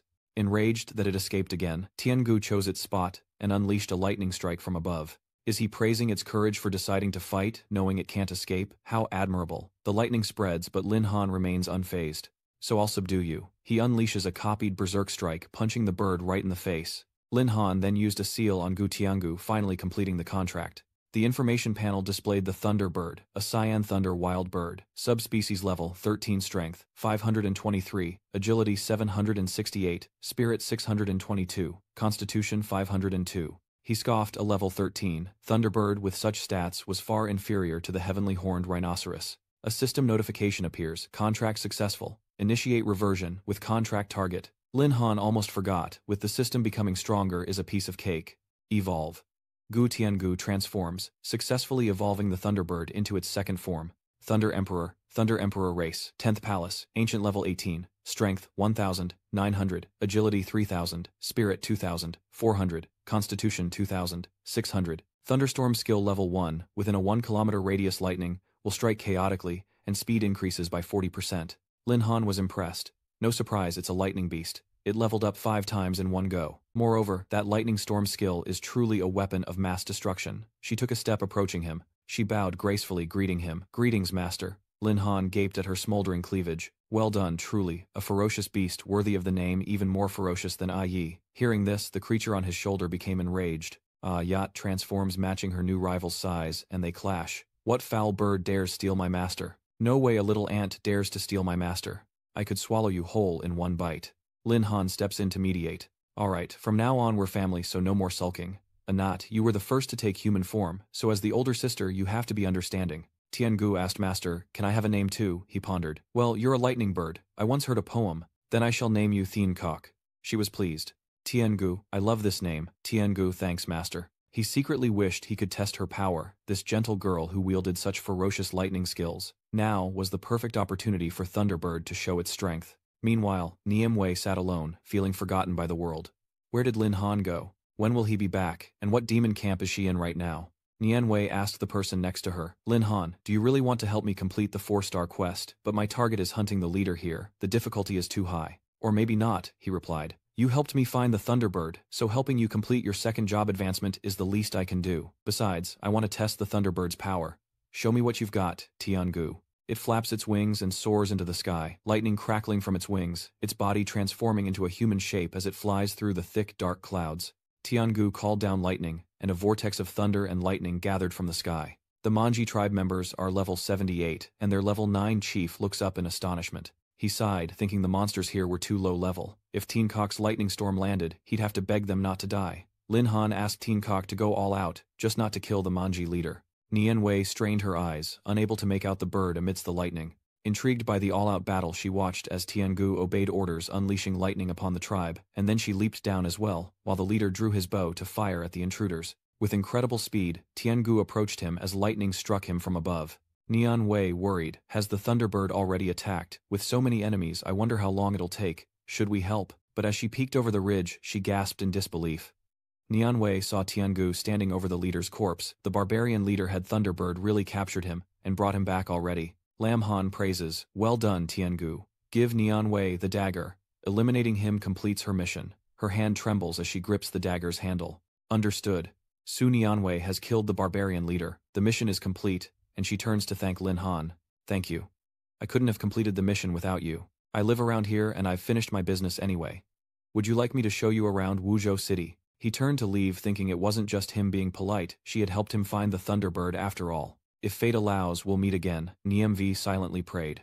Lin Han hopes they'll meet again someday, content with today's gains, capturing his second ferocious beast in half a day. His luck is truly on his side, and now he must plan his future leveling route. Suddenly the phone rings, and Lin Han is surprised to see who's calling. Long Longzi is calling me at this hour. Could it be something important? He answers the call. Long Longzi, what do you need? If it's an invitation to eat, I'll come find you right now, Tianzhao refuses. Forget about food. I have something important to tell you. Little Lin, have you ever heard of the Mirage? It's a simulated reality created by the Empire's military, capable of replicating various combat scenarios and generating different types of beasts to fight against awakeners. Although it doesn't increase experience points, it can be used to train moves and skills. Meeting again in a private room, Tianzhao continued. So many people fought tooth and nail for this slot. I'll have my father get you a spot, Lin Han thought to himself. Tiangu and Ah Yi's independent combat abilities are indeed excellent, but their teamwork is hard to describe, so it's a good thing to send them to the illusionary realm to train. He imagined the two supporting each other. Little sister, we must serve our master well. Little sister, we must serve our master well. Lin Han's nose bleeds as he anticipates their teamwork, just as Tianzhao warned. Xiao Lindsay has sent you the address on your phone. Visit when you have time. The arrogant young master replied, I'm troubling you again. Your family has helped me so much these past few years, but he doesn't seem to mind. We're like brothers, so don't forget me when you make it big. Okay, deal. Go back to your room and get some rest. A Yi moved closer and asked, Good morning, master. Did you sleep well last night? Lin Han was stunned by the sight of the undulating mountains. Holy crap, that's quite the view to wake up to. Tiangu embraces him, saying, It's still early, master sleep a little longer. Lin Han feels suffocated. Is this a sweet siege? Ah Yi pushes her away, saying she's a nuisance and the master can't breathe. Tiangu retorts that the master would breathe easier with her since she's so small. They continued to bicker. Who are you calling? Small master said, I'm the older one. You can't even understand that. Seems your brain is laughably small. The two bicker relentlessly, and Lin Han laments their childishness, despite their mature appearances. Everyone's acting like children. It seems coordinating them needs to be scheduled immediately. At the Illusionary Realm Experience Center, a staff member invites him into the research room. Mr. Lin, your identity has been successfully verified. Entering the hibernation pod will allow you to experience the Mirage. You can choose dungeons of varying difficulty based on your personal level, and breaking dungeon records will earn you rewards. He figured the military's rewards couldn't be too shabby. As Lin Han lay in the hibernation pod, she wished him a pleasant experience. The information panel displays user-verified real name Lin Han, class Tier 2 Beast, Scholar, level 15, recommended Silver Tier Dungeon. Will he enter the Silver Tier Dungeon? He taps to select. Let's head to A First Valley. With a shout, the two set off on their new adventure. System notification. You have successfully selected a Silver Tier Dungeon. The dungeon is now loading. Loading progress is increasing to 100%. A notification appears. The instance has loaded successfully. We wish you a pleasant journey. The illusory arena has begun, and upon entering, Lin Han is immediately confronted by two wolves. Seeing the level 13 beasts, he says, Old friends A-Il, eagerly rushes forward. You foul bird, I'll show you who deserves to be by master's side. The wolf howled and lunged, but Anat's punch sent all three of them flying back, and she turned to taunt Tiankok. She stood motionless, yet her power was enough to blow the wolves away. Is that all you've got to show off? Little ant, you're so naive. Tiangu concentrates lightning in her hand, ready to show her what true power really is. The wolves are consumed by lightning, and fearing a battle, Lin Han steps in to mediate. We're all family here, we need to love and get along. Anat retorts, Master, I'm sorry, but there's no way I want to get close to this stinky bird. The other one chimed in saying they were different species, and Tiangu could never love it. He alone had to face the oncoming wolves. These two girls really have a mind of their own. Lin Han, annoyed, throws a punch at them. Even you're bullying me, huh? The two stopped bickering, and rushed to Han asking, Are you hurt, Master? We're sorry, it's all because Tiangu didn't protect you well enough. They were filled with remorse, realizing their rivalry had blinded them to their master's safety, and vowed to face the coming battle with utmost seriousness. The next wave of wolves is level 20, and the third wave of savage beasts is approaching. The system warns that this device will not cause physical harm to the user, but will transmit pain at a 1:1 ratio. If you feel you cannot continue, please abandon training immediately. Lin Han was pleased. Even some rare combat-focused classes would struggle with this difficulty, but it was perfect for him, as a Beastmaster's greatest weakness is their own lack of combat ability. Another reason I came to the Mirage was to overcome this weakness. Lin Han's fist landed squarely on the wolf's face. It was sent flying, letting out a howl as the two girls watched in admiration. "The master is amazing," he exclaimed. "Not bad, it wasn't a waste to put all my free attribute points into strength." As the wolves howled, calling for their pack, Lin Han knew the real battle had begun. A1 activated his enhancement, and Sky Valley activated speed mode. The two worked together seamlessly, though neither wanted to fight alongside the other, but it was their master's command. As for me, I absolutely won't hold master back. He leisurely waits, wanting to see if the Stormwolf pack is as strong as A1, or as fast as Tiangu. A1 charges into close combat. These guys are going to die obediently. Outside the illusionary realm, Experience Center, a group of lackeys fawned over a man. With a swing of Brother Feng's greatsword, the ferocious beasts all fell. His power is unmatched. What a shame. Hua Din didn't see that. Next time please team up with me. I'd be happy to join you. Shu Ting refused. Sorry, I prefer to fight alone. Feng Yong mused. Is this Ice Queen as cold as the rumors say? Let's see how I can win her over. Seeing the general announcement on the display, he shouts, "What the hell? What are the stats in this room? Is he trying to break the record with that speed?" The announcement read, "Current dungeon progress final. Stage time elapsed 8 minutes 59 seconds. Player Lin Han." Everyone buzzed with excitement. 9 minutes to the final stage. Could a record really be broken? Just who is this? Lin Han. Is he a disciple secretly cultivated by some great family? Shu Ting wondered. Could it be Lin Han, our school's scorned beastmaster? How could a penniless nobody like Lin Han even enter the Mirage? It must be a coincidence. The bulletin board has been updated. A new record has been set for the dungeon. The latest record, 9 minutes and 8 seconds, held by Lin Han. Everyone was stunned, mouths agape. 9 minutes and 8 seconds, a new record really. So Lin Han was this strong. Inside the arena, all the wolves have been eliminated. He was drenched in sweat, exhausted. It was finally over. A new notification appears. You have received the Thorn Bush reward. Using poison thorns, thorny vines erupt from the ground within 100 meters of the user. It binds all targets deemed enemies, with vines containing paralyzing toxins. The skill lasts for 5 minutes with a 20-minute cooldown. Consciousness will now be withdrawn automatically. We hope to see you again soon.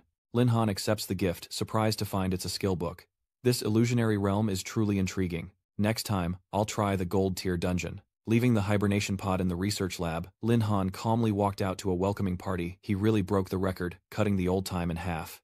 This newbie is insane. Does anyone know the great Lam Han? Please introduce me. Are you trying to avoid me? This time even his name is revealed. Isn't that a bit of a privacy violation? Shu Tingxing immediately recognized him. It really is him. Feng Yong grimaced bitterly, saying, "That kid stole the spotlight again, damn it." At the military's Illusory Realm Control Center, a security officer reported, "Commander, there's an anomaly in the Illusory Realm. A second-level beast scholar broke the record for the dungeon level in the Illusory Realm. His solo time is unbelievable. Each wave of beasts is wiped out in under 3 minutes, a speed that even some third ascension classes can't achieve." He ordered his subordinates to investigate him thoroughly, wanting all his information by morning. The next day in class, as Tianzhao bragged about his friend's achievements, divine judgment descended. Meanwhile, the Gale Wolf King finally saw the mountain of bones at Lin Han's feet, and terrified immediately kowtowed 100 times. Shu Ting marveled at Lin Han's strength as Feng Yong barged in shouting orders. "Lin Han, come out here," Feng Yong demanded, as Tianzhao scoffed. "What brings you here, Feng Yong? Aren't you afraid of getting your face bashed in by Xiao Lin again?" Deaf to their words, he demands Lin Han come out secretly, vowing that yesterday's record was pure luck. "My family has invested heavily in my second transformation lately. Yet Lin Han dares steal my spotlight. I'll make him pay." Feng Yong's underlings were surprised. Third transformation. Lim Han's training speed is frightening. Was yesterday's record not just luck? Do you guys actually believe him? Are you brainless? The arrogant challenger continues to provoke him, saying someone like him only reached the second level thanks to his family, and couldn't possibly understand the feelings of a genius. He should just wait for their little Lin to reach the third level, and then cling to his coattails, singing his praises. Pointing directly at him, Feng Yong cursed, "You fat bastard, just you wait." He stormed off, vowing to himself, "When Lin Han gets back, I'll take care of you both." In the Shadow Mountains, lightning strikes down relentlessly, sending the savage beasts tumbling, a sight that even Lin Han must admire. good heavens. At this rate, reaching the 3rd level will be a piece of cake. System update. Successfully eliminated Gale Wolf, received 500 experience points. Successfully eliminated Thunder Leopard, received 1000 experience points. Successfully eliminated Thunder Beast, received 1000 experience points. Ah Yi rushes over to hug her master. Ah Yi killed the most ferocious beasts. Isn't that amazing? Lin Han replies. Ah Yi has worked hard. Tiangu comes over and says, Master Tiangu just finished counting. I killed 2 more than Big Sister. He praised them both. Tiangu is also very good. A Yi retorted angrily. You stinky bird. I've counted it over and over. It can't be wrong. You're definitely lying. She mocks the little one, saying, With your brains, you can even count. Lin Han is at a loss. Alright, don't be like that. He mused that Anat and Tien Kok were getting stronger and stronger. The beasts in the Silver Zone weren't enough to warm them up, let alone increase their strength, so Lin Han suggested, how about we head to the Gold Leveling Zone? The 3 moved to the Gold Leveling area, hiding in the bushes to observe the level 21 toxic monitor lizards. And wouldn't you know it, they stumbled upon a pack of venomous striped lizards, a stroke of luck indeed. Perfect for honing their skills, Lin Han directs the battle. Anat draws the frontal fire, while Lady activates swift steps, attacking from above. Ah Yi charges forward, determined to kill more monsters than Tiangu this time. The God Roller opens its mouth, spewing toxins at her, the mucus sticking to Ah Yi's face, making her uncomfortable. Her steps falter, and she stumbles backward, her body trembling. Master Anat feels unwell, issuing a reminder. Cheongak realizes her constitution is negative, 80 poisoned with paralysis, and she's continuously losing blood for 1 minute. He worried this was bad. That poison was causing Ah Yat to lose a lot of blood. Tiangu used lightning to quickly resolve the situation. Tianzhao unleashes a lightning storm upon the lizards, but they remain unscathed. Lin Han realizes the attacks are too random to hit the small venomous lizards accurately, and he needs to find a way to suppress their movements. That's right, the skill book he got from breaking the record in the illusionary void realm. He reads the information carefully. Poison Thorn's skill book quality, intermediate effect when used. Within 100 meters of the user, thorny vines will erupt from the ground, binding all targets identified as enemies. The vines also inflict paralysis. Skill duration, 5 minutes. Cooldown, 20 minutes. Skill status unlearned. Lin Han knew that Tiangu's attacks couldn't accurately hit small targets, so a control skill would increase her hit rate. He quickly activated the skill learning from the book. A notification appears. You have learned the Poison Thorn skill. Lin Han declares, Little lizards, your days of freedom are over. Poison thorns strike the ground as he shouts, A1, Sky Valley, let's go, clear the battlefield. Poison thorns tightened around the lizards as Tiangu descended with lightning, successfully eliminating the venomous lizards and earning 1,789 experience points times 3. A1 also had some impressive gains, helping his master defeat the venomous striped lizards, earning 1,789 experience points times 3. Lin Han praised them, impressed that they had leveled up 4 times so quickly, and the commotion had attracted 2 level 22 saber-toothed tigers. System notification, level 19. All stats increased, gain 140 free attribute points to allocate as desired. He secretly hoped that A1 and Tiangu had reached level 20, and once they were done, he would probably reach level 20 as well. Lin Han ordered them to finish off the tiger. Finish them off quickly. After defeating it, Anat and Tien Kok leveled up Tien Jak Ni to level 20, and Loida successfully eliminated the saber-toothed tiger, gaining 266 experience points. You've reached level 20, all stats increased, and you've gained 140 free attribute points. Note that you've reached the maximum limit that the second job advancement can withstand. You need to accept the class advancement quest, or you won't be able to break through your limits. Until you complete the third job advancement, you will not be able to gain any more experience. Muttering to himself, Lin Han realized he'd reached level 20, and grinding was pointless. It was time to prepare for his third job change. The information panel updated once more. Lin Han, 2nd class Beast Tamer Scholar, Hidden Class, Level 20, Strength, 3,290, Agility 2,570, Spirit 2,470, Constitution 2,000, Equipment, None Skills, 2nd class, Spirit Contract, 2nd class, Beast Space, 2nd class Beast Summon. First level of Malice, Fluctuation Lightning Wings, Skill Replication, Poisonous Thorns, and 700 free attribute points. At the transfer temple, Lin Han returned to the crystal pillar, surprised to be transferring jobs so soon. He reaches out and touches it, wondering if it's another 5-star mission. The last one was a disaster. As a server-wide announcement rings out, a 5-star mission has been triggered, shocking everyone. What the heck is going on? Another 5-star mission? It's only been a few days. What's with all the psychos lately? The receptionist doesn't even need to think. It's definitely Lin Han again. Could he be the one leveling up with demons? Reading the mission, Lin Han cursed and tore at his hair. Damn it, now they want materials too. Are they trying to kill me? The quest, Whispers of the Ghost Ship, a 5-star difficulty mission. Task 1, board the ghost ship and eliminate all the specters. Task 2. Collect Fire Dragon, Flame Herb Star, Essence and Eye of the Wind. Task locations: the Ghost Ship and Crimson Flame Forest. That night, Lin Han went to the Ghost Ship dock alone, dejected. He'd originally planned to go home, get some sleep and then take on the quest. Now everything's gone to hell. His two spirit beasts appear to comfort him. "Don't worry, Master, you've got the best right here. These missions are a piece of cake. We'll finish them in no time, and Tian-gu will protect you well." Lin Han watches the countdown. "Of course I trust you. Time is short, let's prepare. The target is about to appear. Ghost Ship, time of appearance, 7:00 p.m., has moved to..." Lin Han recalled Bing telling him about the Ghost Ship legend, a popular instance that drew many challengers, though most were scared witless, and no one knew what horrors lay within. And just like that, he was startled by a skeleton. "Are these really ghosts?" Enraged, Lin Han threw a punch, but it phased right through the ghost, leaving him frustrated. "Is this guy mocking me? You think I can't touch you?" Lin Han immediately activated his lightning wings and took flight.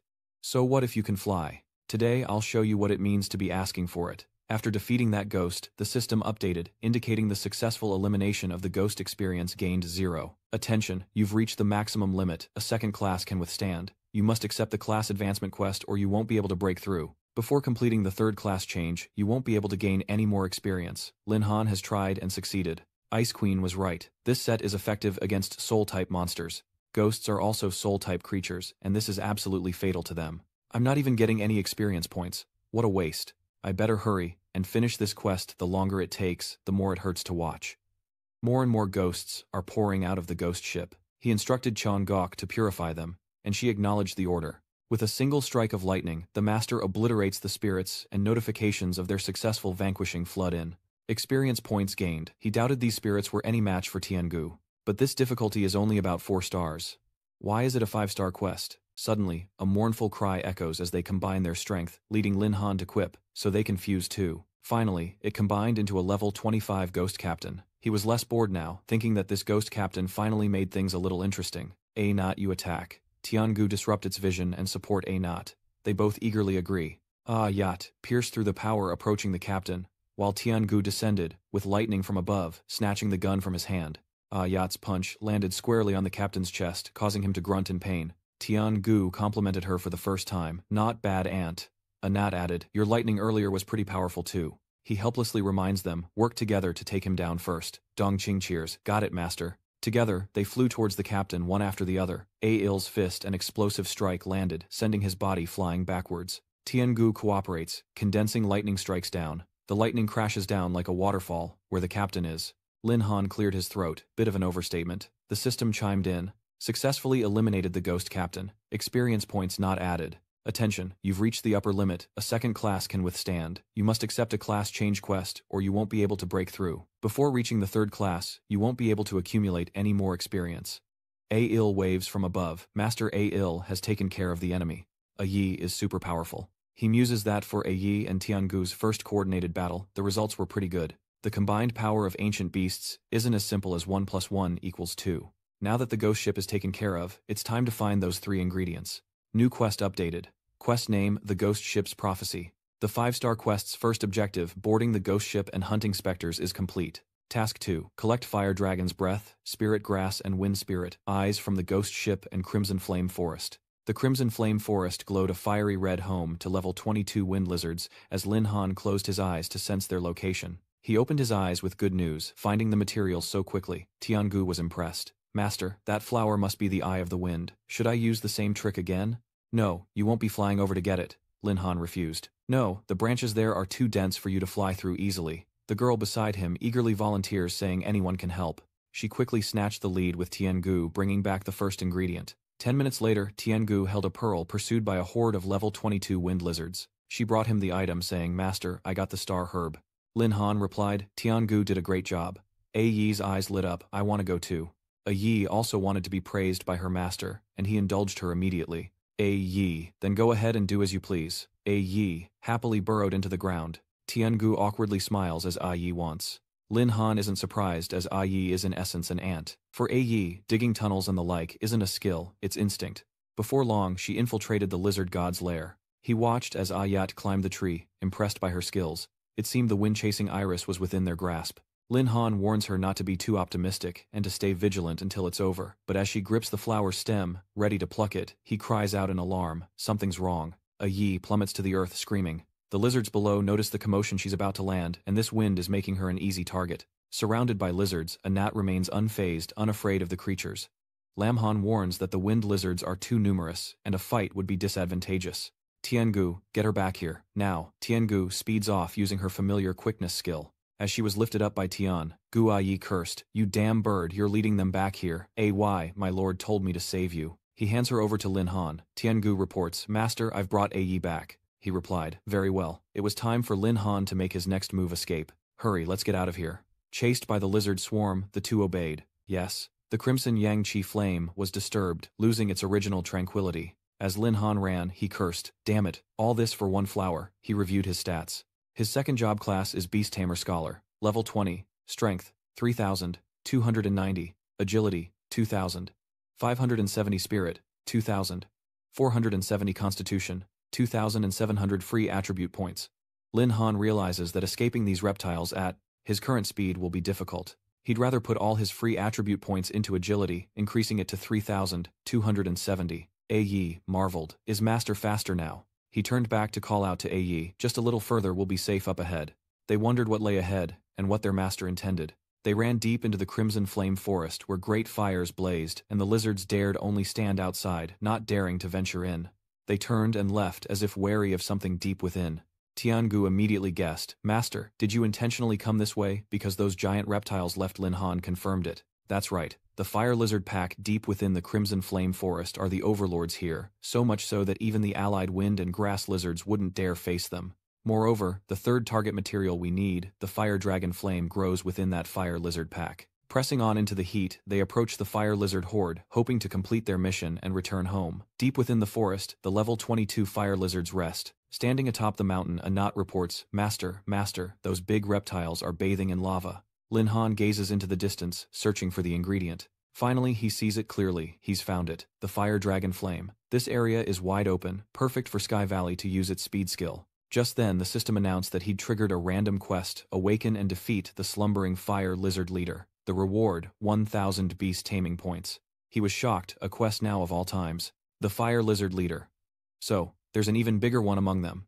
1,000. Beast taming points is tempting, but being surrounded by those lizards would be a problem. Lin Han assigned tasks, deciding to complete the class advancement quest first, then figure out how to deal with the fire lizard leader, later telling Tiangu to retrieve the fire dragon flame. When Tiangu returned with the fire dragon flame, Yi cheered. "The stinky bird got it." She hands it over to him. "Master, I got it." Lin Han accepts it, saying, "This mission was almost too easy. Not bad. Next we need to figure out how to deal with the fire lizard leader." A glint flashed in Lin Han's eyes as he warily looked to the side, instinctively dodging an incoming danger. A voice echoed, "Kid, you're in luck. Hand over the fire, dragon flame to me, and I'll make your death quick and painless." Lin Han questioned, "Who are you people? You open your mouths and demand my things." "On what grounds?" the man replied. "Simply because I'm with the Magic Association. Unlike trash like you, my future is limitless." This man is Lei Dong, an level 18 lightning mage, and member of the Magic Association, an organization Lin Han knows about. The Magic Association. I've heard they take in awakened people of all kinds, and shake down ordinary citizens for protection money. They call themselves an association, but they're just a notorious gang in these parts. Thunderclap continues his threats. "Hand over the fire dragon flame, and I'll let you go," the pyro subordinate threatened.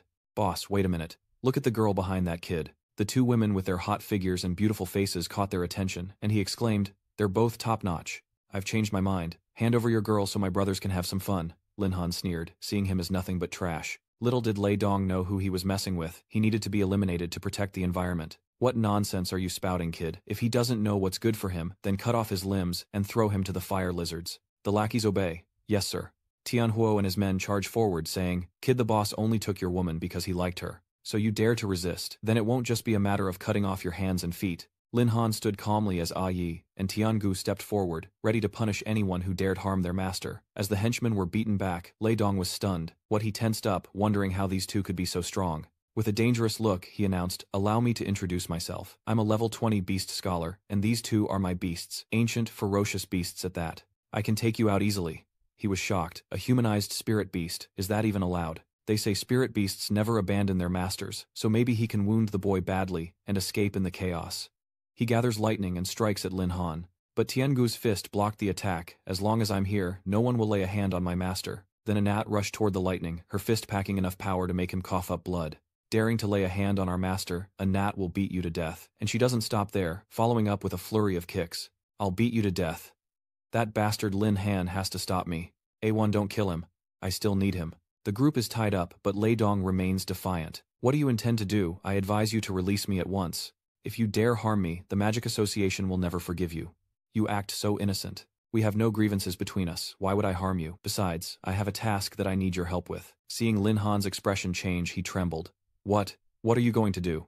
Their screams echoed, drawing the attention of the fire lizards as they were hoisted high into the air. They screamed for their lives as Tiangu shouted at them. Have you guys even eaten? And dropped the rope towards the fire lizards? Screaming, they begged. Please have mercy, don't let go. We were wrong, truly wrong, please forgive us. The rope continued to descend, and they cowered, fearing the fire lizards. Lin Han complimented. Maintaining this altitude is working out well. A-Il wondered. What are you planning, master? He replies, aren't we dealing with the fire lizards? If you want to fish, you need bait. Next, we need them to make an even bigger commotion. The rope is released and the group falls onto a rock in the middle of the sea of lava. 2 fire lizards climbed onto the rock, and Lei Dong unleashed his power to stop them. Don't come over here, don't come over here. However, the attack was like a tickle to them, eliciting no reaction. Tianhuo warned Lei, your attacks are useless against them. Another underling cried out, save me, I don't want to die. As the fire lizard lunged, all they could do was scream. Save us, Lin Han scolded them. You're useless. Heavenly Valley, protect them a little. Don't let them die just yet. She obeys. Understood, master. Lightning strikes down to save the group. The lizards are paralyzed by the electricity. He's pleased, thinking this is good, and urges them to make an even bigger commotion. Beneath the lava, ripples begin to form, then the surface erupts into a small mountain. The level 28 Fire Lizard King has appeared. Lin Han was overjoyed to have caught a big fish. As Tiangu took action, lightning struck its massive back. Seeing the Fire Lizard King turn its head, he commanded, excellent, you've drawn its aggro. Lure the target over here. Tiangu turned and left. Understood, master. Yi hesitated. Master, what should we do with those 4 thugs? Lin Han didn't care, telling him to leave them be. With their meager strength, they wouldn't last long against the 7 fire lizards anyway. Those men are seasoned killers. If the fire lizards don't finish them, I will. For now, let's focus on completing the mission. Yi is ready for battle. Understood, master. Continue with your most devastating attack. A powerful strike lands on the Lizard King's body as Lin Han cheers. Very good. Maintain the pressure. First, let's test its strength. She continues to kick at the giant beast's head. He called on Tiangu to continue the attack, giving it no time to breathe, as she unleashed lightning upon its fresh wound. Understood, master. Although the Fire Lizard King is of a higher rank, with Yi and Tiangu working together, we can slowly destroy it with good coordination. Suddenly a deafening sound reverberated, forcing him to cover his ears. What was happening? It roars, blowing the 2 girls away, followed by a massive fireball hurtling towards them. Lin Han is worried. This isn't good. Yi, Tiangu, get out of there now. Tiangu protected Yi from danger, and as the flames erupted, they were both safely blown out of harm's way. But she collapsed to the ground, exhausted. Seeing Tiangu fall, Lin Han rushed over asking Tiangu, are you alright? Yi is worried too. He looked with concern at the bleeding wound on her shoulder. Tiangu and Anat were only level 20, and an 8-level gap was not easy to overcome. The mission is important, but losing either of them here would be a great loss. But she remains steadfast. Master, I can continue. You must be doing something important, and we can't give up so easily. Besides, even if we retreat now, the Fire Lizard King will pursue us. Yi agreed, adding that what the great bird said was right, and that their master's work was Yi's work, and Yi must help their master. Fulfill their wish. The 2 continue to charge towards the Fire Lizard King. Rest assured, master, we will help you complete your mission. That's right, Yi and Big Bird will do their best. Lin Han was touched, never expecting them to value him as much as he valued them. Then I need to plan this battle carefully. I can't let them get hurt. The Fire Lizard King is too large and its defenses are too strong, but Yi and Tiangu can't inflict effective damage on it. Direct attacks are difficult. It's time to change my thinking. He suddenly noticed a breakthrough in this one-sided battle. Lin Han stared at the bleeding wound inflicted by Anat, and shouted, Anat, Teen Cock, keep up the fight, and find a chance to widen the wound on the Fire Lizard King's neck. They had their target, and though they didn't know what their master was planning, following him was never wrong. Seeing her strike the wound, Lin Han offered precise encouragement. Yi continues to inflict damage and widen the wound. It's Tiangu's turn to add to the attack. She understands. Understood, master. Lightning continues to bore into the Fire Lizard King's wound, and its body plummets into the lava sea below. As the thick smoke cleared, the 2 girls were hopeful, but they were slightly disappointed to see the powerful Lizard King emerge unscathed. After all that, it didn't do much good, huh? Lin Han interjected. No, that's enough. It's clear that Yi and Tiangu only inflicted superficial wounds on the Fire Lizard King. Lin Han's footsteps quickened as he rushed toward his opponent, leaping onto Xianfeng, but only when they attacked alone, simultaneously copying skills, Lightning Wings, Thunder Emperor, and Swiftness. Lin Han remembers his trump card. He can copy and use their skills. Skill copy, Celestial Horn, Thought Berserk. Skill copy, Celestial Horn, Thought Herculean Strength. Copying the Heaven's Thought skill, and unleashing a Quambal Nat Kitch, he was confident he could inflict more damage. Then using himself as bait, he guided the lightning, copied the lightning explosion skill, copied the heavens, thought skill, and the spine-piercing earth god lizard's roar. This was 1,000,000,000 volts. Lam Han stood triumphantly on its neck, and this time he could only wait to become a pile of burnt charcoal. With the demise of the lizard boss, the system updated Mission Awaken, and Eliminate the Sleeping Fire, Lizard King completed. Reward 1,000 beast taming points received.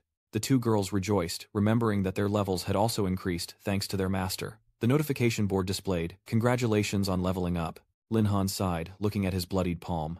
It was finally over. A satisfied smile crept across his face as the wings on his back glowed.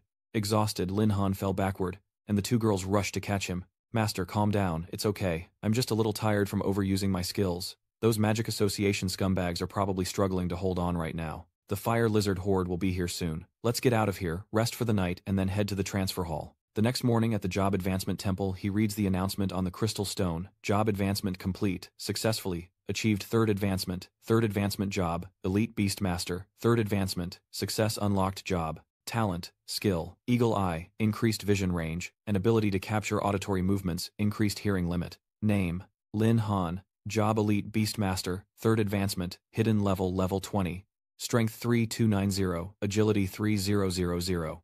Spirit 2470, Constitution 2270, Skills Level 3, Spirit Contract Level 3, Beast Space Level 3, Beast Summoning Level 3, Malicious Wave Level 2, Lightning Wings Level 2, Skill Copying Level 1, Thorn Rune.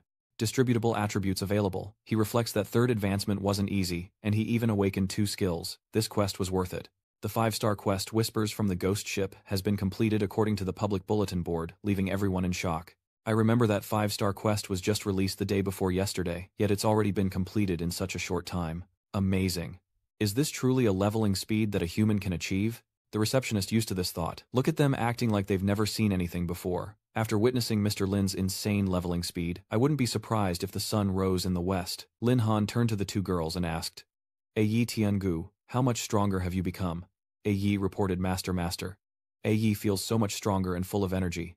Stats updated: Heavenly Horned Ant, an ancient 10 fierce beast, level 21, strength 3640, agility 3210, spirit 2954, constitution 4100, skill Berserk level 20 increases all basic attributes by 50%, strength level 20 increases strength by 60%, and Ironbone level 10 increases constitution by 20%. Tiangu modestly shares that the feeling after the upgrade isn't bad. Thunder Emperor and this upgrade also helped me unlock a new combat form.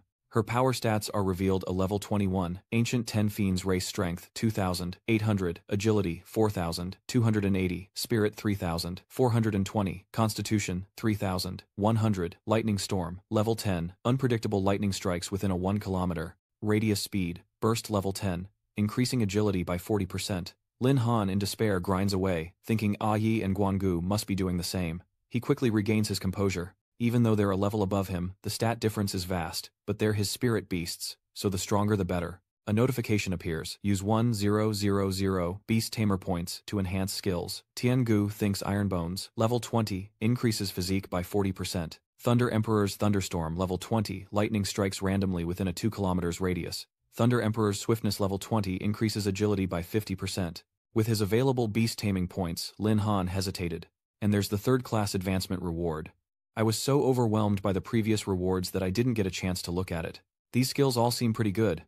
I wonder which one I should choose. The system announces that the host has successfully reached the third evolution, activating the system's third evolution reward, Fusion. He can merge with one or more spirit beasts, multiplying his base power, and use telepathy to communicate with beasts, increasing their affinity and the success rate of contracts, along with stealth. When unseen by enemies, you can completely conceal your presence, avoiding detection by others, even beasts with no cooldown. He immediately tells the system to use all beast points to enhance A1 and Sky Valley's skills. Intrigued, they ask what this is, and if merging with their master will be an amazing experience. Master merge, choose to merge. This is so cool. Lin Han was confident that combining the strength of the Heaven Horn Ant and the agility of the Thunder Emperor would be far more powerful than simply copying skills. If he chose to merge, he wouldn't be at such a disadvantage against ferocious beasts like the Fire Lizard King in the future. He spoke, "Are you too serious about your motives? More skills will unlock upon reaching the 4th transformation anyway, so I'll just pick a simple powerful one this time." The two happily exclaimed that their master was the best. "Thank you, master." Lin Han was eager. "Now that I've chosen my skills, I need to find an opportunity to test them out." Heavenly Valley, take a look, master, it seems there's a new quest. He was surprised to read the information. So soon. The host has completed the elite 3rd rank beast transformation, triggering the 3rd beast contract quest with a reward of 1,500 beast points. Lin Han is intrigued by this bargain. His 3rd beast pact is ready, and the reward is 1,500 beast points. Successfully forming the 3rd pact will grant him 1,500 beast points. A Yi sheds tears, seeing this quest as a guaranteed win-win situation. Tiangu gently strokes her head, comforting her, saying that even if the master makes a new contract, he won't abandon them. Tiangu's smile turned cold. "Is that right, master?" He chuckled nervously. "Of course, our top priority now is to keep leveling up, especially since we have something to take care of soon." The two of them looked blankly. A big deal. Days later at the Wuzhou No. 1 High School's Grand Advancement Exam, the dean announced before the stand, "Students, today is the day the major academies come to recruit at our No. 1 High School." Amidst the crowd, Lin Han clapped, almost forgetting the transfer exam due to his recent leveling spree. He barely remembered, or his sister would have his head. Just then, A1's shout startled him. "Master, A1 doesn't want to be here." Inside the level 3 spirit beast space, she cried out, "Master, where are you?" Tiangu has to be coaxed. Alright, don't cry. Lin Han was embarrassed. After all, today's event was somewhat serious, and it wasn't appropriate for Yi and Tiangu to appear, but having them stay in the beast space that used to hold miscellaneous items was a real challenge for them. We have the honor of introducing Director Li Tuyi of the Beitian Academy and Director Liu Tianyi of the Qingtian Academy. The heads of the two greatest academies in the Dragon Empire have arrived. These academies rarely recruit, let alone visit a small place like this. "Shaolin, do you want to go to Qingsheng or Beitian?" Lin Han noticed. "Compared to those two academies, I'm more curious which academy that representative is from." The dean introduced him as Ye Taiqing, the person in charge of the military academy. Let's give them a warm round of applause. Tai Than has a greeting for you. Greetings, students and admired prodigies. The military academy holds a position even higher than Qingsheng and Beitian. These are true masters. Little Lin, what level are you now, and what kind of spirit beast have you contracted with? I'm level 15 now. If we get a chance later, let's go wild. Lin Han agreed. Alright, Fatty Long, you've gotten stronger lately, haven't you? He wouldn't dare admit it. How could he compare to you? Didn't you say you were preparing for the 3rd class change? And here's this rude guy butting in spouting nonsense without a hint of shame. It's Fong Dung 3rd cycle. Only a simpleton like Long Tianjiao would believe his lies. Lin Han, if you're not strong enough, just admit it. No need to shamelessly make things up. He's angry on Feng Yung's behalf. Why do you keep running into him? If you want to fight, I won't stop you. Lin Han held his friend back. So it's young Master Feng Yung. I didn't expect to see you here. Lin Han reminds him that he still owes him 1,000,000 Sky Dragon coins from their bet. It's better than an invitation, so how about settling our debt now? Don't get cocky, Lin Han, you're no match for me today. Lin Han casually asks, is that so? His voice drops. I'm afraid I'm going to disappoint you. Si Kong announces from above that the promotion exam is about to officially begin, and it will be divided into 2 parts, level assessment and combat drills. The first round testing your level won't determine your final score, but it will help you understand your own strength and that of others, making it easier to form teams before the real battle. The second round practical combat drills will focus on assessing your adaptability on the battlefield and your ability to coordinate with teammates. The top 3 teams will receive a special resource package approved by the Academy, along with priority selection. However, to prevent anyone from relying entirely on their teammates and cheating their way to the end, the academies will ultimately base their admissions on 2 criteria, individual combat performance and overall assessment scores. I now declare the advancement exam officially open. May you all perform at your best and enter the academy of your dreams. The level test officially begins. Please line up in class order. The testing orb detects levels 10 through 20, eliminating any chance of cheating. Class 1, Tian Kun Chicken Farmer. Level 10. Class 1 Tai Da Level 11 Blacksmith. Bai Bing worried, wondering how prepared Xiao Han was with his spirit beast. This exam would decide his future. She's annoyed by the attention I give him. Who even cares about him? He even refused the void beast I worked so hard to catch. What nerve? Feng Yong interjects. Even if Instructor Bai favors her student, she should choose wisely. It's Lin Han this, Lin Han that. I don't understand what that good-for-nothing has that makes you care so much. Hurry up and test him. If you dare say another word about my student, don't blame me for turning on you. I don't know where he gets his confidence. Even if I don't say it, I'm many times stronger than Lin Han.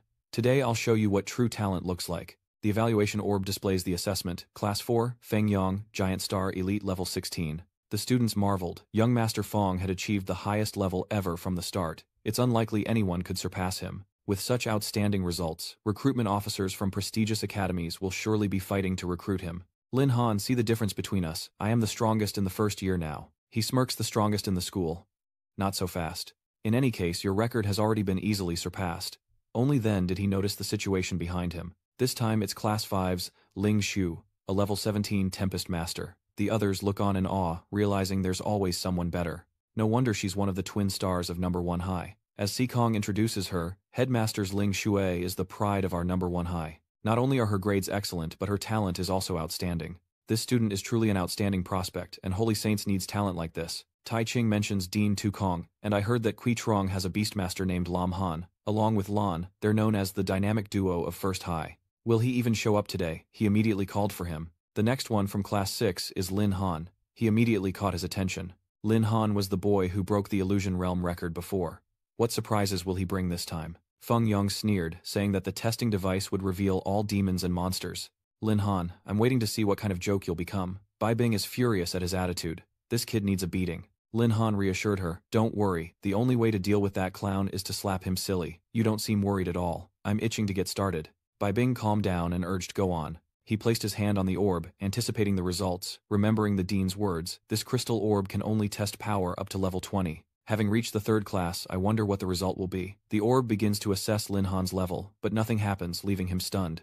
Is this level of shaking normal? Bai Bing Xiao, Niao replied. I've never seen anything like this before. Suddenly cracks appeared on the orb's surface, and fragments flew towards Lin Han unexpectedly. What the why? Did it explode?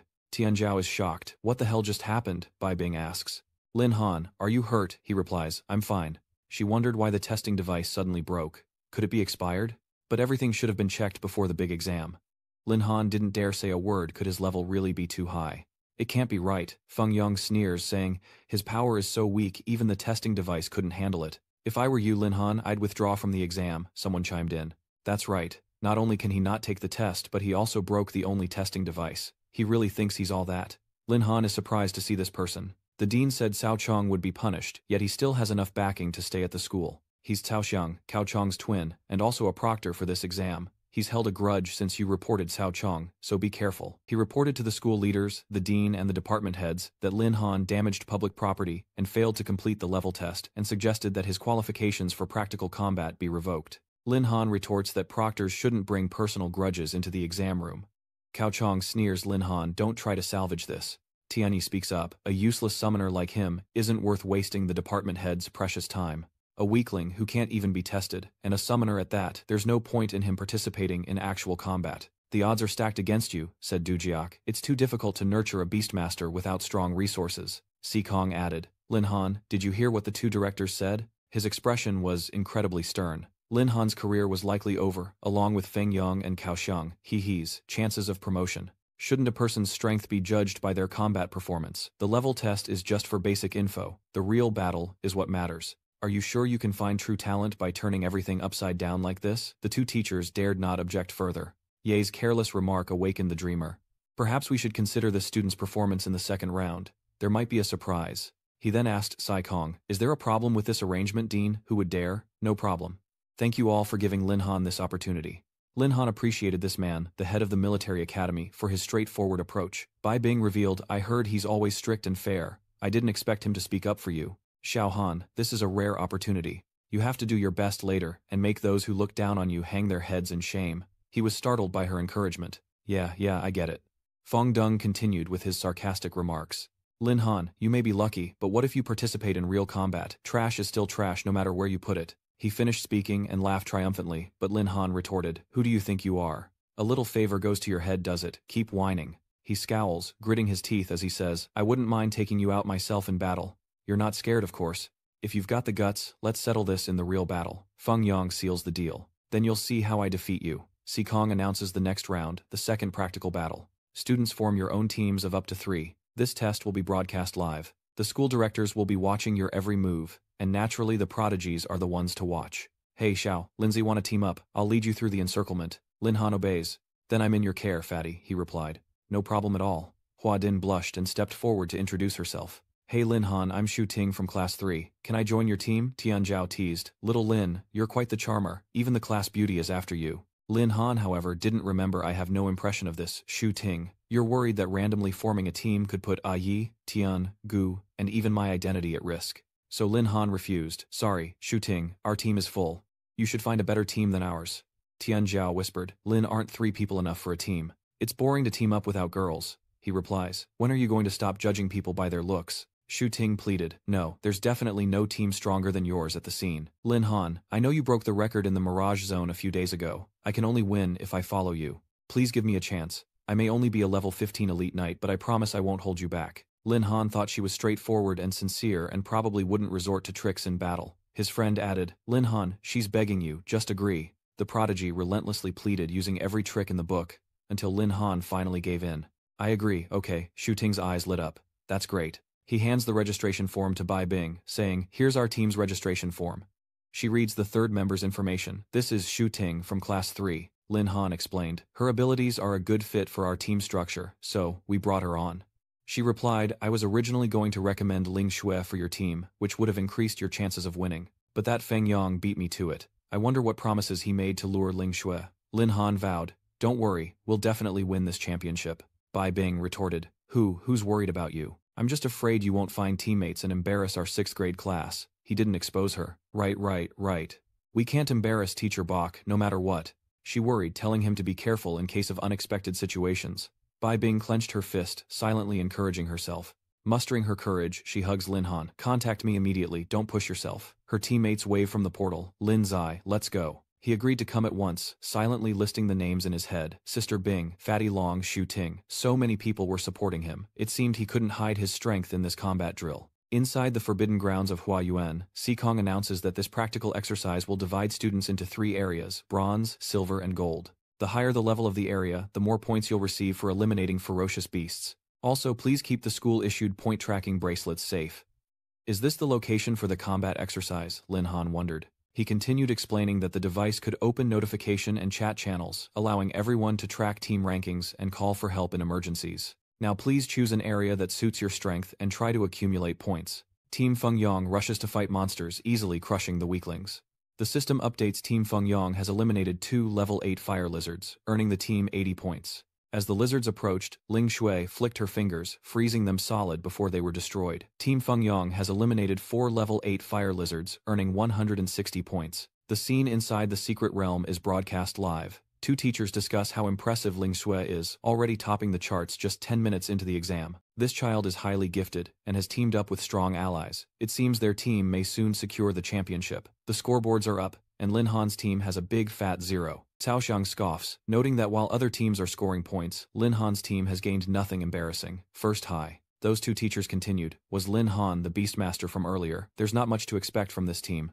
Only Bai Bing believes in this ragtag team, knowing that Xiao Han's potential will shock everyone. As the screen lights up, his team is already flashing a red alert. The tracker announces a warning. They've entered the silver leveling area home to level 10 to 20 beasts. Tian Zhao exclaims, Damn it, Xiao Lindsay, you brought us to the silver area. Lin Han thought to himself, if Longzi knew that he started training in the silver area, his eyes would probably pop out. Fong Dong sent a message to Lin Han, I'm the best in the school, now you'll never catch up. I've cleared all the monsters in the bronze area. If you want points, come to the silver area and die. He scoffs. How childish. Tian Zhao couldn't help but curse that dog leeching off women and showing off to him. Shu Ting, you have no idea how disgusting this Feng Yang is. She replied that he had harassed her before, so she knew what kind of person he was, just as Lin Han received a new notification. The system prompts congratulations, you've triggered the hunting quest. Task hunt, 10 gold tier beasts, current progress, 0%. The reward is 1000 beast taming points, and he's pleased. This quest really knows what I want. It's perfect timing. I wanted to test my new 3rd level skills on some golden beasts. Lin Han reassured his teammates, don't worry, even if they cleared out the bronze area, they wouldn't a threat to us. After all, the points are only a third of those from silver level beasts. Tian Zhao worried, but with our strength, can we even take down silver level beasts? At that rate, won't we just end up getting killed by the beasts? Shu Ting added. Furthermore, silver-level beasts hunt in packs, so the pressure will be immense. Lin Han instructed, just run when you see them, I'll take care of clearing them out. Once we've accumulated some points, we'll head to the gold leveling area. They froze, hearing that they were going to the golden zone. He confirmed that the beasts there had the highest scores. If they want to be champions, how could they not know this? They've encountered their first beast, a level 18, silver-grade stinky hyena. It's true that the chosen one wouldn't have noticed, but I'm not afraid of that. Lin Han clenched his fist, ready to punch the hyena. Seeing a pack of hyenas approaching from behind, he warned Lin Han, be careful, you took them all down by yourself. System update, Lin Han's team has successfully eliminated 5 rank 18 stinky hyenas, adding 450 points to their score, leaving his 2 teammates in stunned disbelief. Level 18 beasts are nothing to Lin Z. Have I really latched onto a big shot?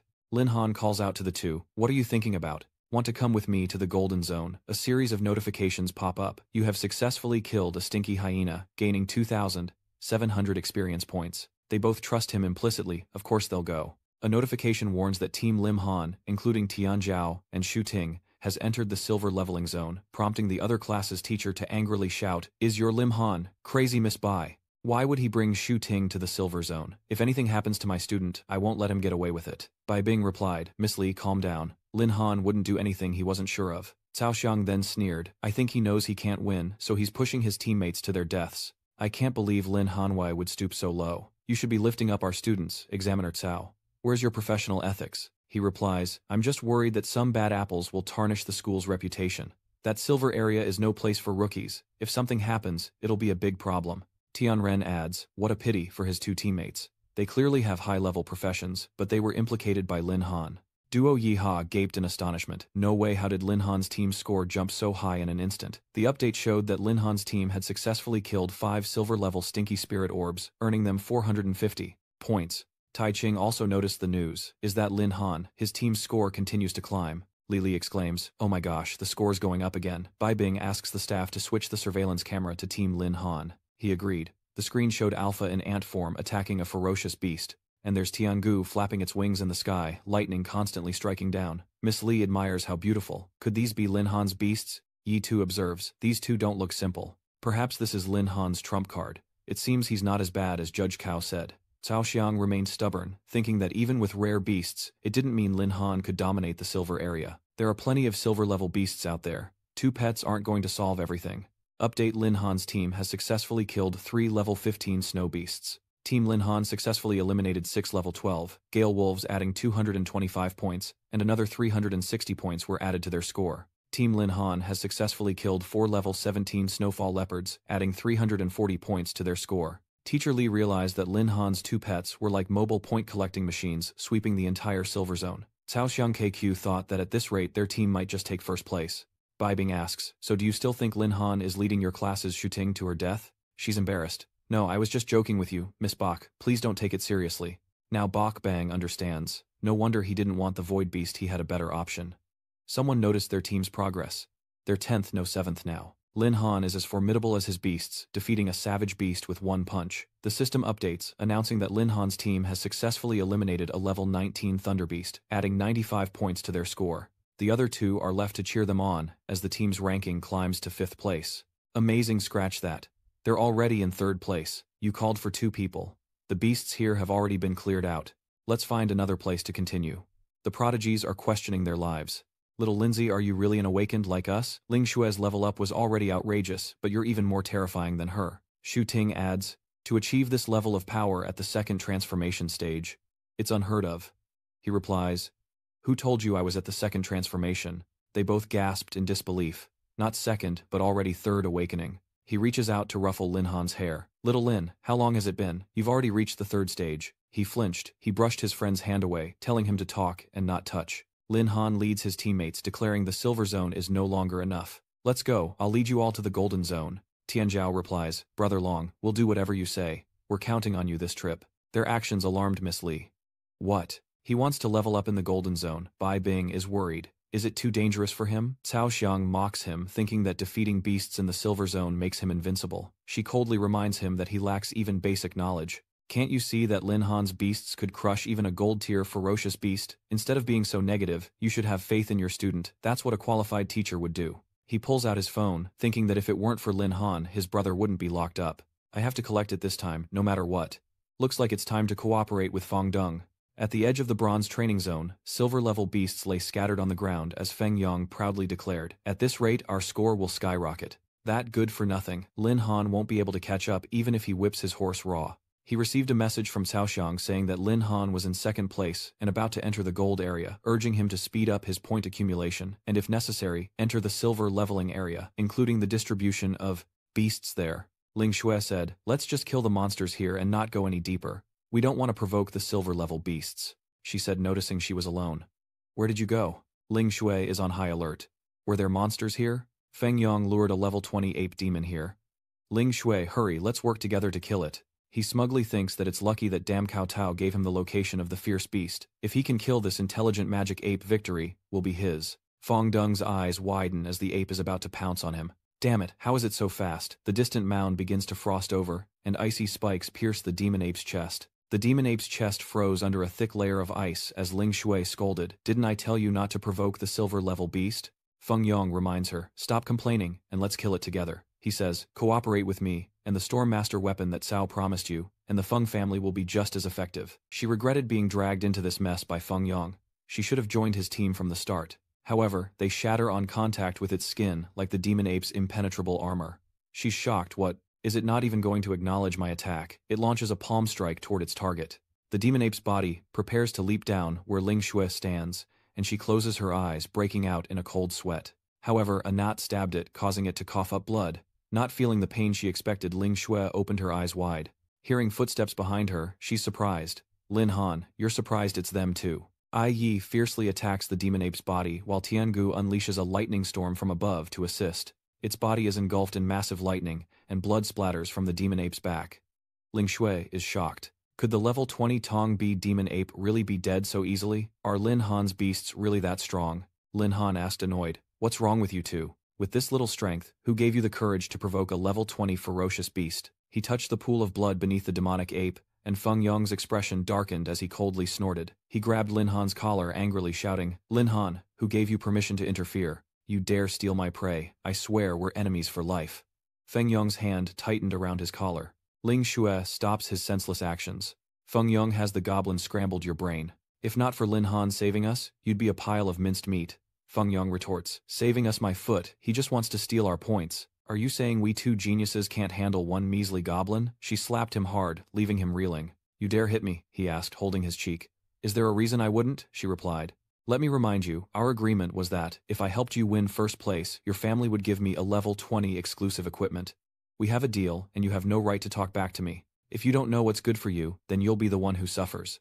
Feng Yong was speechless with anger. With that, Lin Han turned and left. "That was quite a show, but I don't want to waste my time with you people. My team is still waiting for me," he sneered. Lin Han. Huh. Lin Han, boast all you want now, but just wait until we enter the Golden Zone, and you can experience the grand surprise I have prepared for you. In the Golden Zone training area, at the border, Tianzhao is anxious, wondering why Lin Zi hasn't returned yet. He calls out to Xu Ting, asking if everyone is alright. She's relieved to see him back. "Lindsay, Lin Ba Lin. Grandpa, where did you run off to? This is the golden leveling area. A ferocious beast could devour us at any moment." No sooner were the words out of his mouth than the footsteps of a wild beast approached a level 28 underworld wolf right behind him as he was trying to placate them. "Hey, I'm back, aren't I?" Lin Han immediately sensed the danger, and with one punch he sent the shadow wolf flying, unable to resist. The system notifies him that he successfully killed a nether wolf, gaining 2,136 experience points, and has accepted the quest to kill 10 golden level beasts, 1/10. His two teammates exclaim, "A level 28 nether wolf. I remember nether wolves are pack hunters, which means Lin Han has confirmed.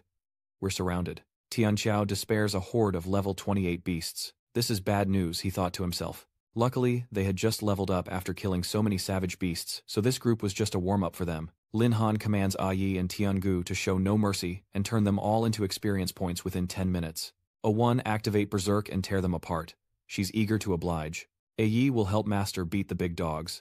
With their onslaught, experience points steadily increase, successfully killing the netherworld wolves. Experience points plus 2,136. Congratulations on leveling up to level 26, all stats increased. But I just entered the golden leveling area, so why am I running into shadow wolves so soon? This doesn't make sense. 1,400 free attribute points used to enhance strength.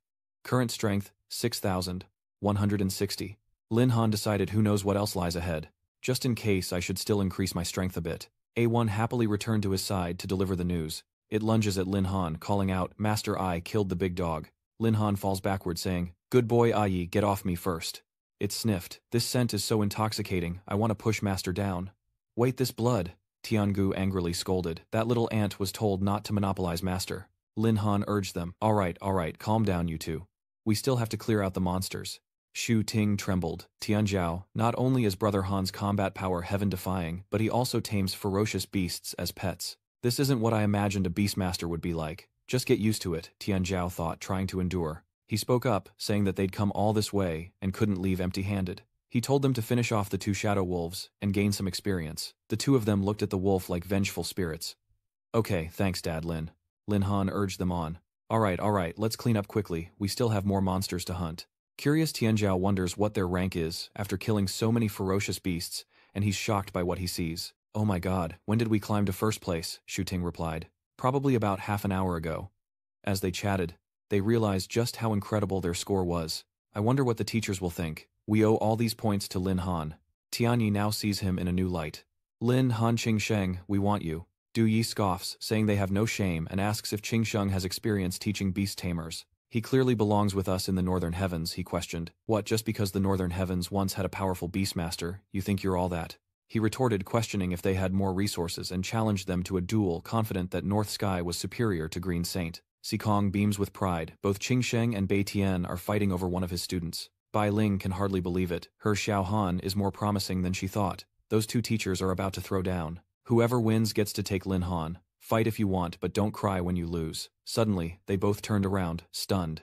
Tai Ching steps in saying, "You two seem to be forgetting someone very important."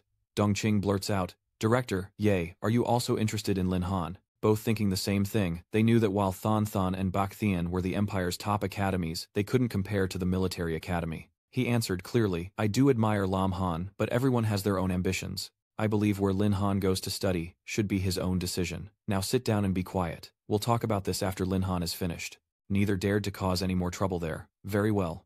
Si Kong sheds tears of joy. Not only Qingsheng and Bei Tian, but even the military academy values our student. "Today is the day our school rises to the top." "Calm down, headmaster." "But little Han is truly exceptional. He deserves all the achievements he's earned today." Cao Xiang fumes in the background, wondering why. Why does Lim Han suddenly have so much power? Wasn't he a useless nobody? "Feng Yang, please win me some glory and kill Lin Han." Seeing the rankings, Feng Yang, at the edge of the silver leveling area, was furious. Lin Han's team is in first place. How could that loser surpass me?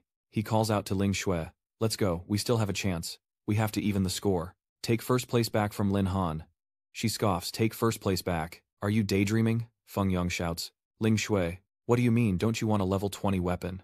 Ling Shui refuses, saying she's nearly exhausted and doesn't have the strength to continue fighting, suggesting he earn the points himself if he's capable. Feng Yang didn't dare, she thought to herself bitterly. Never mind, Lin Han will be in danger sooner or later anyway, so let him be smug for a little longer. Soon after the training ended, and Si Kong stood outside the space gate to welcome the students, greeting everyone on their safe return. This time, Fong Deng and Ling Shui's team ranked second. He praised them, saying that Fong Deng and Ling Shui had worked well together throughout the journey, especially Ling Shui, whose movements were skillful and who knew how to seize the opportunity to kill the enemy. As for Feng Yang, his overall performance wasn't bad, but he was a little too eager, which led him to provoke the magic ape, nearly causing a disaster. These two students are outstanding talents that our school is working hard to cultivate. Those two teachers only have eyes for him. Not bad, but where's Lin Han? Why hasn't he appeared yet? Feng Yang sneers, recalling how he intentionally smeared the blood of the keen-eyed ape on Lin Han. The blood of the gibbon ape demon attracts hordes of beasts. He must have been torn to shreds by now, right? Hearing that Lin Han's group had gone out, he turned around in shock. Update: Lim Han's team, along with Long Tianjiao and Shu Ting, are currently in first place. Tianjiao exclaims, "I can't believe it, we actually took first place." He gaped in disbelief. Lin Han wasn't dead. Impossible. This couldn't be happening. Weren't they in the golden training zone? How are they still alive? Could it be that the method didn't work? He rushed over in a panic. "Lin Han, these two are fighting over you. Lin Han, the Holy Light Academy wants you. I can get you the highest level scholarship and resources. Lin Han, if you join the Northern Academy, we can take care of all your summoning beast contracts. Please consider it." Lin Han was stunned. These academy directors were too enthusiastic. The two of them are still arguing. "Lin Han, choose our Azure Sanctum Academy." No. Our Northern Academy is the best choice for you." The three were fed up and pondered together. Are these the teachers from the North Heaven and Pure Saint Academies? Why do they seem like swindlers desperately trying to con someone? Tai Ching steps forward saying, "Gentlemen, let's put aside Lin Han's choice of academy for now. May I have a word with him? Mr. Lin Han, would you mind revealing your level? If I'm not mistaken, you must have reached the 3rd stage." This news sent shockwaves through the crowd. They couldn't believe it. Third transition, the two teachers exclaimed. If that were true, they had truly discovered a treasure. Miss Lee puts her arm around her colleague's shoulder. "Miss Bai, you knew Lin Han was a triple awakener all along, didn't you? Why didn't you tell me sooner? If I'd known his strength, I wouldn't have been so nervous." Bai Bing forces a smile, inwardly annoyed. "Would you believe me if I said I didn't know either? That little brat hid it even from me. He'll pay for this later," Feng Yong thought through gritted teeth. Third transformation. How could Lin Han be 3rd transformation? He's clearly not as good as me. 3rd cycle. How could Lin Han be 3rd cycle? He's clearly not as good as me. He loudly objects, claiming Lin Han cheated, as there's no way he could be a 3rd cycle after only awakening a few days ago. Teachers, you can't let him deceive you. They exchanged glances, understanding each other's unspoken thoughts. Tai Ching gestured, inviting him forward, and he understood it seemed Ye Juquan had also realized Feng Yong was trying to sabotage him and was giving him a chance to expose Feng Yong. If that's the case, I can't waste this opportunity. Let Lin Han show him. Feng Yong, I wasn't even looking for trouble with you, yet you jumped right out. First, take a good look at what level I've reached.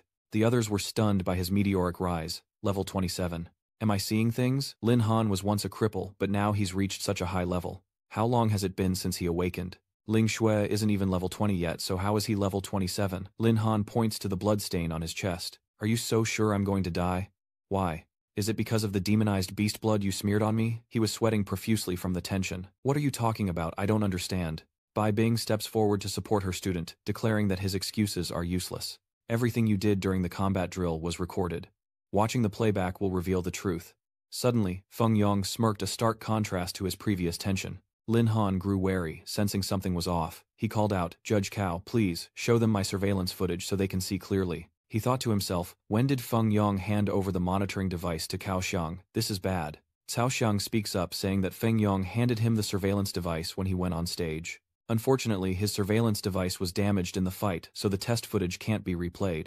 Bai Bing furiously snatches it away. There's no way I'm letting him show it. These fools. As if I'd leave evidence of Feng Yong framing Lin Han. I already took care of it after leaving the combat zone. The surveillance equipment is damaged, so even if everyone knows we framed Lin Han, they can't prove it. Just then, someone spoke up. Is that surveillance equipment broken? I have a camera here. Perhaps we can take a look. What is Cao Xiang frozen for? To understand each student's performance, the military had installed cameras in the areas beforehand. He pulls up the footage originally intended to ensure fair evaluations but now serving as undeniable proof. In the playback, they see his foul play. Feng Yong deliberately smeared Demon Core blood. Good heavens, he really did smear the Demon Core's blood on Lin Han. As Tai Ching analyzes though, the Demon Core is only a silver-level beast. Its blood can excite higher-level beasts. Your actions were clearly intended to lure golden-level beasts, dooming Lin Han's group. You're lucky you're not one of my soldiers and that you didn't cause significant damage. Otherwise, I would make you wish you were dead for betraying your teammates.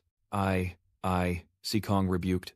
I can't believe you'd stoop so low, Feng Yong, tarnishing the school's reputation. You're not worthy to be one of our students. Prepare to be expelled. Lin Han points out that Feng Yong is just a pawn. How could a student know the effects of demon beast blood? And why did the camera conveniently break? Judge Cao, your brother, Cao Chong, opposed me many times, and now the camera breaks in your hands. Isn't that too much of a coincidence? I think you're the real player in this game. He's trying to clear his name, saying it has nothing to do with him, that he's a judge and wouldn't do such a thing. Besides, I'd be ashamed to associate with someone as vile as Feng Yong. He's confessing everything. Uncle Xiang, you can't treat me like this. From the start, I only wanted the clever ape's accumulation points.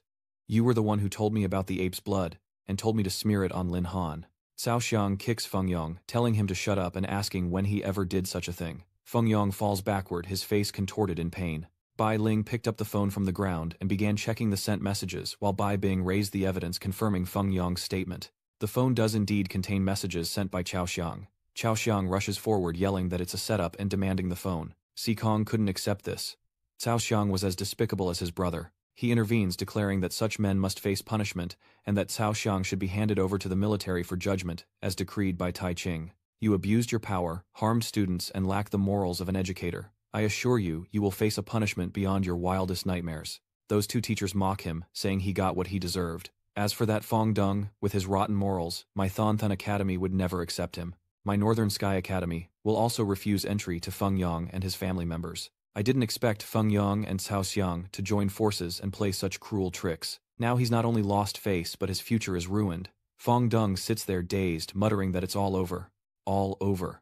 Only Lin Han knew that if Yi hadn't been affected by the demon beast's blood, he wouldn't have discovered Feng Yang's trick so quickly. He began to harbor an idea, not expecting that Diet Chu would discover it so easily. No wonder he's a high-ranking manager at the military academy. Joining the military academy might not be so bad after all. He calls out to Lin Han. He agreed as Tai Ching had extended an invitation. You performed admirably in the live combat exercise, and the military academy welcomes you to join at any time.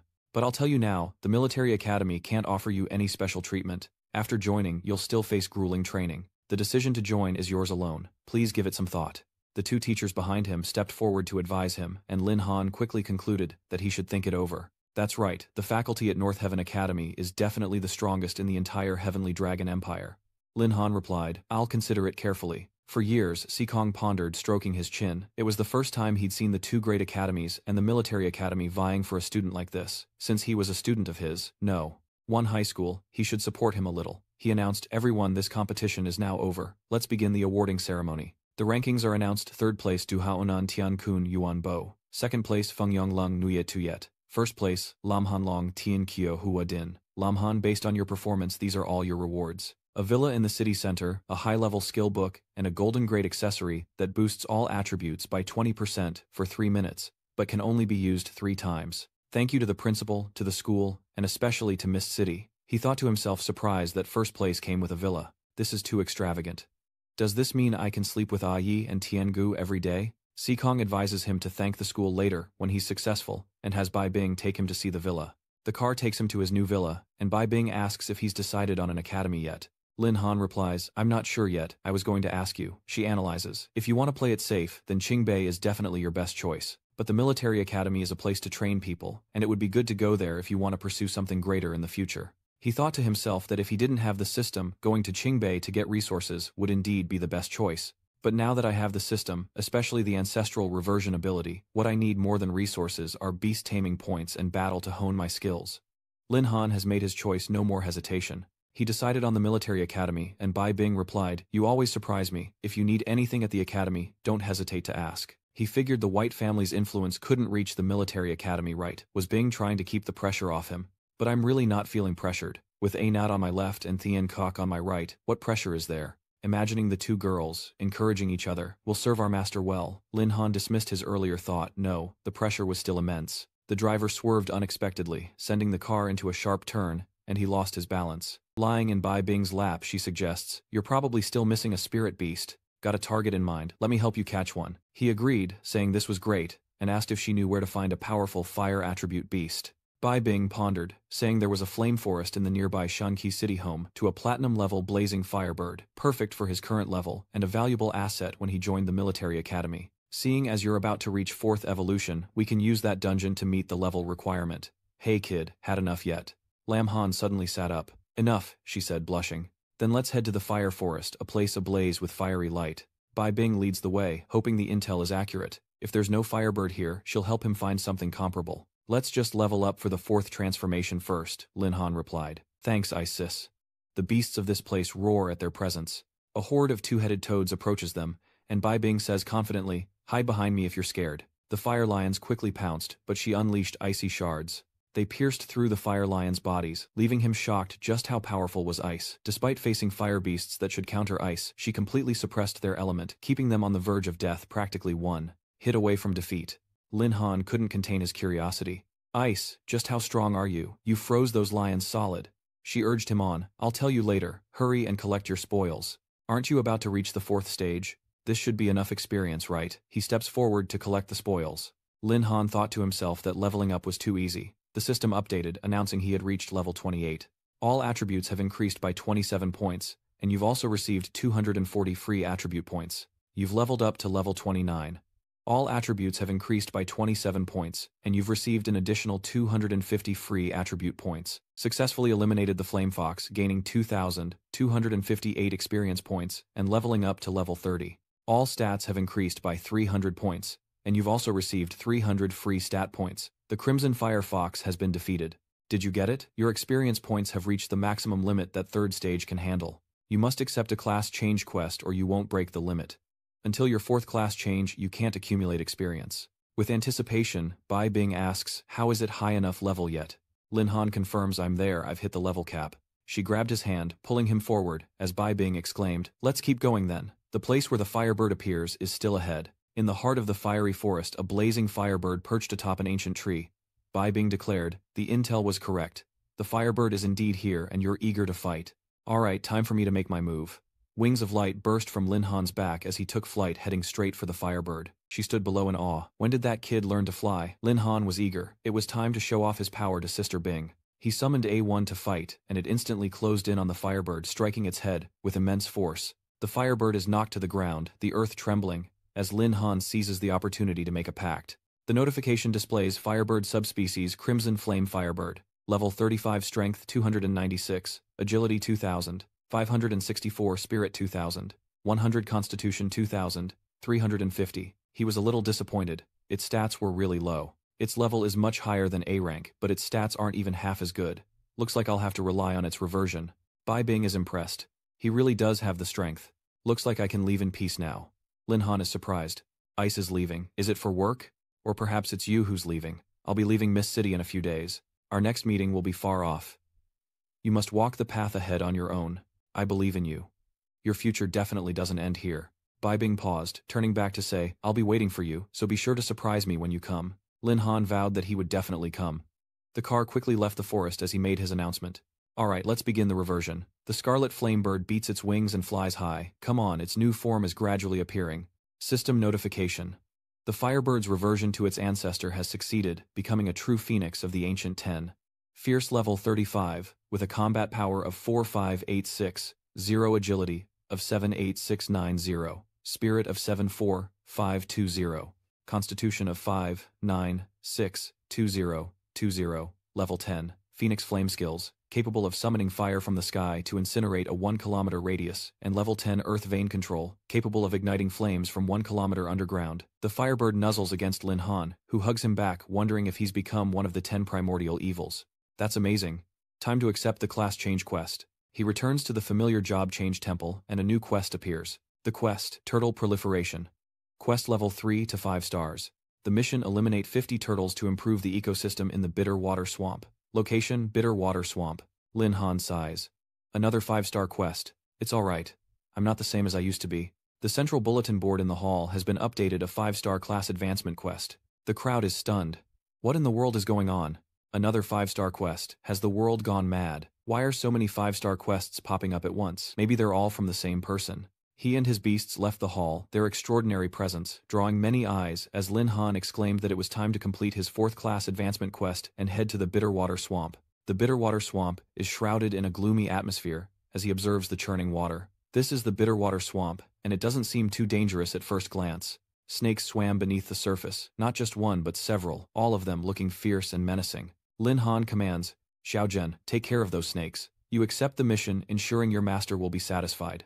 Xiao Zhen unleashes her fire, banishing the scum from this world. The snakes writhe in the immortal flames, their bodies consumed. Lin Han eats dinner off to the side, bored. Why are there only snakes? Where are the turtles? Xiao Zhen discovers them. Master, I see turtles right ahead. He gives her a like. Well done, Xiao Zhen. Let's not hesitate and set off at once. And so the group disappeared into the dark night. Looking at the dense swarm of turtles in the water, Lin Han got goosebumps. Good heavens, how can there be so many turtles? My trypophobia is acting up, but luckily they're all gathered in one place so we don't have to search around. Anat, the Cock, take care of those turtles. The two jump down, saying, Rest easy, master, leave it to us. Xiao Zhen asks expectantly, What about me, master? He replies, Stay by my side, they can use you to level up. Yi decimates the turtles in close combat, while Tiangu rains down lightning strikes from above, paralyzing them. Lin Han leisurely enjoys Xiao Zhen's service, reveling in the fact that he can complete quests just by lying still. The system updates announcing the successful elimination of 75 turtles, completing 60% of the mission. Suddenly, the water opposite them surged high, and the level 49 Turtle King emerged. Lin Han is shocked. How could it be so huge? He returns to his calm demeanor, unlike ordinary people, who would flee at the sight of a level 49 King Turtle. But he's different. He has the system as his support, and the system announces the target, the mission to defeat the King Turtle with a reward of 1,000 500 beast taming points. Lin Han confidently says, if all 3 of my savage beasts attack together, we might actually stand a chance. He orders Yi to use brute force, and Xiao Chong rushes in to punch the turtle's shell, causing cracks to appear. Tian Gu unleashed a lightning storm upon the Tortoise King, and finally Xiao Zhen delivered the killing blow with a torrent of fire. The Tortoise King writhed in the scorching flames, gasping its last breaths as it fell into the water. He notes that it survived the full force of his 3 beasts, unsurprising for a level 49, but its end is here, and he'll gladly take the system's reward. Just then, another beast snatched the dying Turtle King, infuriating Lin Han, who cursed the loss of 1,500 beast taming points. The system announces the defeat of the Jade Turtle King mission failed. Defeat the Black Water Serpent King, reward 2,000 beast taming points. He curses, damn it, you dare steal my prey. Let's see if I can make you pay up with interest. You'll be the perfect test subject for my level 1 fusion skill. Lin Han merges with A Not's power, followed by Thien Kok II. The final subject is Xiao Zhen, her body gradually fading away. Lin Han combines their power, obeying my command. A pale light shines on his face as Lin Han transforms into an armed beast with sturdy armor. He is the combined power of fire and lightning along with Ail's strength. Update complete. In his combined state, Lin Han's stats read, Human level 30, Strength 9, 13, 64, Agility 85, 35, 0 Spirit 90, 800, Physique 83000. He was stunned. These stats were incredible. The Black Waters warily eyed Lin Han as several level 39 Blackwater pythons slithered toward him, and Yi warned him to be careful. But Lin Han was confident he could handle them all, telling A1 to relax as fire enveloped his arm, unleashing a barrage of power like a meteor shower upon the snakes. The system announces the successful elimination of the Blackwater Serpent experience points, +0.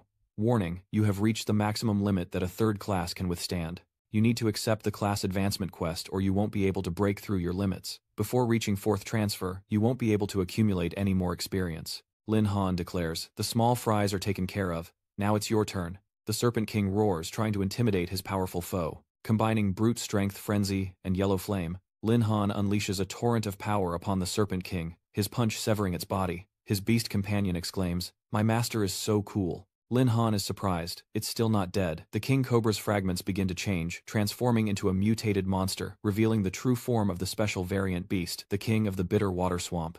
Level 49, a Bitter Water Xuanwu. This immediately sets off alarm bells. Warning, the Bitterwater Swamp dungeon is showing abnormal activity suspected to be a rare Xuanwu beast. The receptionist is shocked. Isn't that the dungeon Mr. Lin is in? A rare beast that's a Xuanwu. Lin Han is caught off guard. What's going on? Why is there a Xuanwu all of a sudden? The beast spoke up. Master, I can sense that this trash in front of us isn't a true Xuanwu, just a similar beast that has merged to mimic its form. She understood the situation, so that's how it is. How could it mutate and merge into such a huge beast? She replied. Sorry, Master, I don't know the details, but please be careful. Just as the Xuanwu suddenly attacks Lin Han, he wonders, what are you so shocked about? Lin Han was furious. He'd been willing to spare it for research, but it dared to attack him. With the system's help, he could bind even the 10 ferocious beasts just as well as that guy. Without hesitation, he lunges forward. His phoenix, flame lightning fist, crackling with electricity, strikes the Xuanwu. The explosion erupts violently, the swamp illuminated by the blaze as Lin Han awaits the fruits of his labor. System update, you have defeated the Xuanwu of Bitter Water and received the Platinum-grade Xuanwu Shield with the Xuanwu Shield effect. At the same level, it can reduce critical damage by 50%. When level is suppressed, critical damage is reduced by 80%, and the wearer's luck and lifespan can be improved to a certain extent. Lin Han is satisfied. He finally completed the task, and the reward isn't bad. Now it's time to head to the temple for the class change, but his body is already showing signs of weakness from overexertion. A system notification due to the side effects of the fusion skill you have entered, a weakened state, which will end after 3 hours. Lin Han understands that combined skills still have limitations, and he can only use them as a simple assassin from now on. He returns to his room to accept the mission, and a notification reminds him that the class change mission is complete. You have successfully advanced to the 4th class change, Beastmaster Warlord. 4th class change successful. Unlocking class-specific talent skill. Stealth lasts for 2 minutes, but doesn't conceal your presence, and has a 2-hour cooldown. Instantaneous swap teleports you within a 10-meter radius with a 30-minute cooldown. Lin Han is shocked. Isn't that a little overpowered? Stealth is a given, but concealment is a power many dream of. It could save your life in a pinch. System update, the host has successfully advanced to 4th tier, activating the system's 4th tier reward. The host can choose one of the following skills. A. Borrow, which allows you to share vision with your beasts for 30 minutes with a 1-hour cooldown. Or B. Soul communion, which allows you to communicate with monsters and increase their affinity, increasing the chance of making a pact with ferocious beasts. D. Sensory shield, allows you to completely conceal your body and breath while unseen, evading detection by others, even savage beasts with no cooldown. Lam Han reasons that while stealth is good, it doesn't hide his presence, but sensory shield can supplement it, so he chooses sensory shield. The system update was successful, adding the skill to your repertoire. Current stats: Name Lin Han, Class Beastmaster, 4th rank War General Hidden Class, Level 30, Strength 6,880, Agility 5,980, Spirit 4,660, Constitution 4,460, Equipment Xuanwu Shield, Amplification Necklace. Skills: 4th rank Spirit Contract, 4th rank Beast Space, 4th rank Beast Summoning, 3rd rank Malice, Fluctuation, 3rd rank Lightning Wings, 3rd rank Skill, Copy 2nd rank Eagle Eye, 2nd rank Listening, 2nd rank Fusion, 1st rank Poisonous, Thorns, 1st rank Stealth, 1st rank Transposition, 1st rank Sensory Shield, Heavenly Fist. Now that he has a plan for the school, it's time to report to the military academy. Lam Han teleported back to campus, thinking about how Tio-chan and Tien Kok's beast forms were too conspicuous for crowded places. Suddenly, someone called out to Lin Zi from behind. Lin Han was curious. Long Shu Ting, what are you two doing here? He explained. Lin, didn't we agree last time to attend the same academy? Su Ting chimed in. I said back then that I'd stick with you. The prodigy affectionately put his arm around him. I was going to surprise you at the academy, but I never expected we'd meet here. What a coincidence. Lin Han replied. Great, let's work together from now on. In a certain hotel in the city, he covered his ears in annoyance, unable to fall asleep. I can't believe this fatso snores so loudly. We have to report to Stillwind Forest tomorrow. How am I supposed to sleep tonight? Don't worry, Master, we have a solution, the beasts said, as the three girls closed their eyes and focused their energy, creating a shield that delighted Lin Han. The mystical beast's energy can create a closed space. Soundproofing. You guys are so considerate. Tiangu, move over, I need to hug Master too. I call dibs. Master, I want to as well. Relax, don't rush, there's enough for everyone. Tiangu, come on top of me. They fought over territory, each declaring, the master belongs only to me. What did you say? I'm only giving you this much out of respect for our master, so don't push it. Then come and try to take master from me. I won't let go. And so the three of them engaged in a chaotic brawl. Take this. Today I'll teach you a lesson on behalf of our master. Lin Han embraces all three of them. Alright, you're all friends, why can't you get along? How about this? Each of you takes turns hugging for 3 hours at a time. We're all family, so let's not fight like this. They immediately obeyed. We listened to our master. The next day, at the edge of the military academy outside Stillwind Forest, Tianzhao asked with concern, Shu Ting, how are you doing? Did you sleep well last night? She complained. Someone's snoring kept me awake. He avoids the subject, then remembers. We still need to cross the Fallen Heroes Forest to report to the military academy. Let's hurry. Unbeknownst to them, someone was watching from the high branches as Yan Tong relayed through the comms that 3 new recruits had entered Stillwind Forest and they should prepare. The Saber Squad is nearby, ready to strike at any moment. As Lin Han receives a system alert, a malicious fluctuation has been triggered. He quickly pulled his 2 friends back as a blaze of fire erupted before them and a beast's clawed paw slammed into the ground. It's a level 40 Flame Panther. Lin Han tells them to prepare for battle. They each said, I can't believe it's a level 40 beast. And this is just the outskirts of the academy. I'd heard rumors about the military academy's entrance exams for new students. I guess they're true. You take the lead. Protect yourselves and leave the rest to me. The Black Panther began teleporting using instant transmission to propel itself backward, leaving Lin Han in shock. Teleportation. Tianzhao worried as it lunged forward. Shu Ting, watch out. He activated his swap ability and rushed in front of her. Lin Han sneers. You're not the only one who can teleport. He commands A1 to use brute force, charging into close combat with the Black Panther. Anat's opponent falls to the ground, kicking up a cloud of dust. Lin Han scoffs. This is what they call an entrance exam. Too weak. Shu Ting is impressed. As expected of you, Brother Han, easily getting us through the military entrance exam. Follow me, and you'll never regret it. Warning. Malice detection activated. A large number of hostile entities have been detected nearby. What's shocking Lin Han, hasn't the exam ended yet? He quickly pushes Tianzhao back, warning him to be careful. Lin Han swiftly caught a needle crying out in alarm. Oh my god, what a long needle. The 3 of them go on high alert. He warned them, something's not right with this trial, be careful. Tianzhao suspects an enemy is nearby. Lin Han wonders why he can't pinpoint the malicious presence. Could the enemy be capable of concealing their presence? Yan Tong watched from a corner in astonishment, unable to believe he caught it bare-handed. Maybe it was just luck. If not, this freshman's strength is terrifying. But his methods are still far inferior to mine. He begins to descend from his hiding place in the high branches. Yan Tong unleashes a rain of needles, saying, "Taste this." The three are caught off guard below targets of the downpour. Lin Han quickly warned him to be careful and block with his shield. It's easy to dodge a spear in the open. These hidden needles are hard to defend against. This isn't good. Heavenly champions aren't allowed to curse. Damn it, is this really just a drill? The golden needles can't penetrate his sturdy shield. Yan Tong continues to launch a rain of needles at the fixed target with interest. Interesting. But everything was blocked by that shield. Lin Han sighed in relief. Now protected, he could rest easy for the moment. You two keep him busy, I'll flank him. They both agree. Lindsay, be careful, Brother Han. He glares resentfully at the creature. This damn turtle shell is tough. My hidden weapons can't even pierce it. His voice echoes in my ear. How about we try a little fire? Yan Tong refused, saying that would take a life. Lin Han complimented him, saying he didn't expect him to have a conscience. He recoils in shock as he sees him, and Lin Han grabs the wrist that was reaching for him. You want to fight more? His fist is raised, ready to teach this man a lesson. Yan Tong was no match, and could only endure it as Lin Han coldly said, "You like playing these kinds of games." He throws his opponent to the ground, Lin Han's foot on his chest. You threatened me. Confess your purpose, or I won't hesitate to send you down below right now. Get it, Yan Tong blurts out. Junior, calm down, we're all family here. Lin Han was surprised. Family? What do you mean? Explain yourself. He reveals that he's also a third-year student at the military academy, making him your senior, and his name is Li Yan Tong. Isn't this a strange way to talk? Why don't we stand up and continue this conversation? Lin Han retracts his leg as the other man begins to sit up, arms crossed as he eyes him suspiciously. If you're from the military academy, why did you ambush us? Yan Tong explained. Junior, you've got it all wrong. That little needle of mine was just a tranquilizer. At most, it would only make you sleep for a while. This is actually a tradition of the military academy. According to the rules, upperclassmen are responsible for testing the new students. All new students receive an initial 100 points upon enrollment. By capturing a new student, upperclassmen can steal 80 of their accumulation points. Lin Han asked Tian Zhao suspiciously. Accumulation points. Yan explains the system to the new recruits. Accumulation points are like an internal currency within the military academy, with an exchange rate of 1 to 1,000 with Tianlong currency. That's right, if new students can successfully register without being hunted, they'll receive an additional 300 points. But if they're caught less than 100 meters from the forest entrance, they'll be expelled. Tian Zhao angrily grabs the man's collar.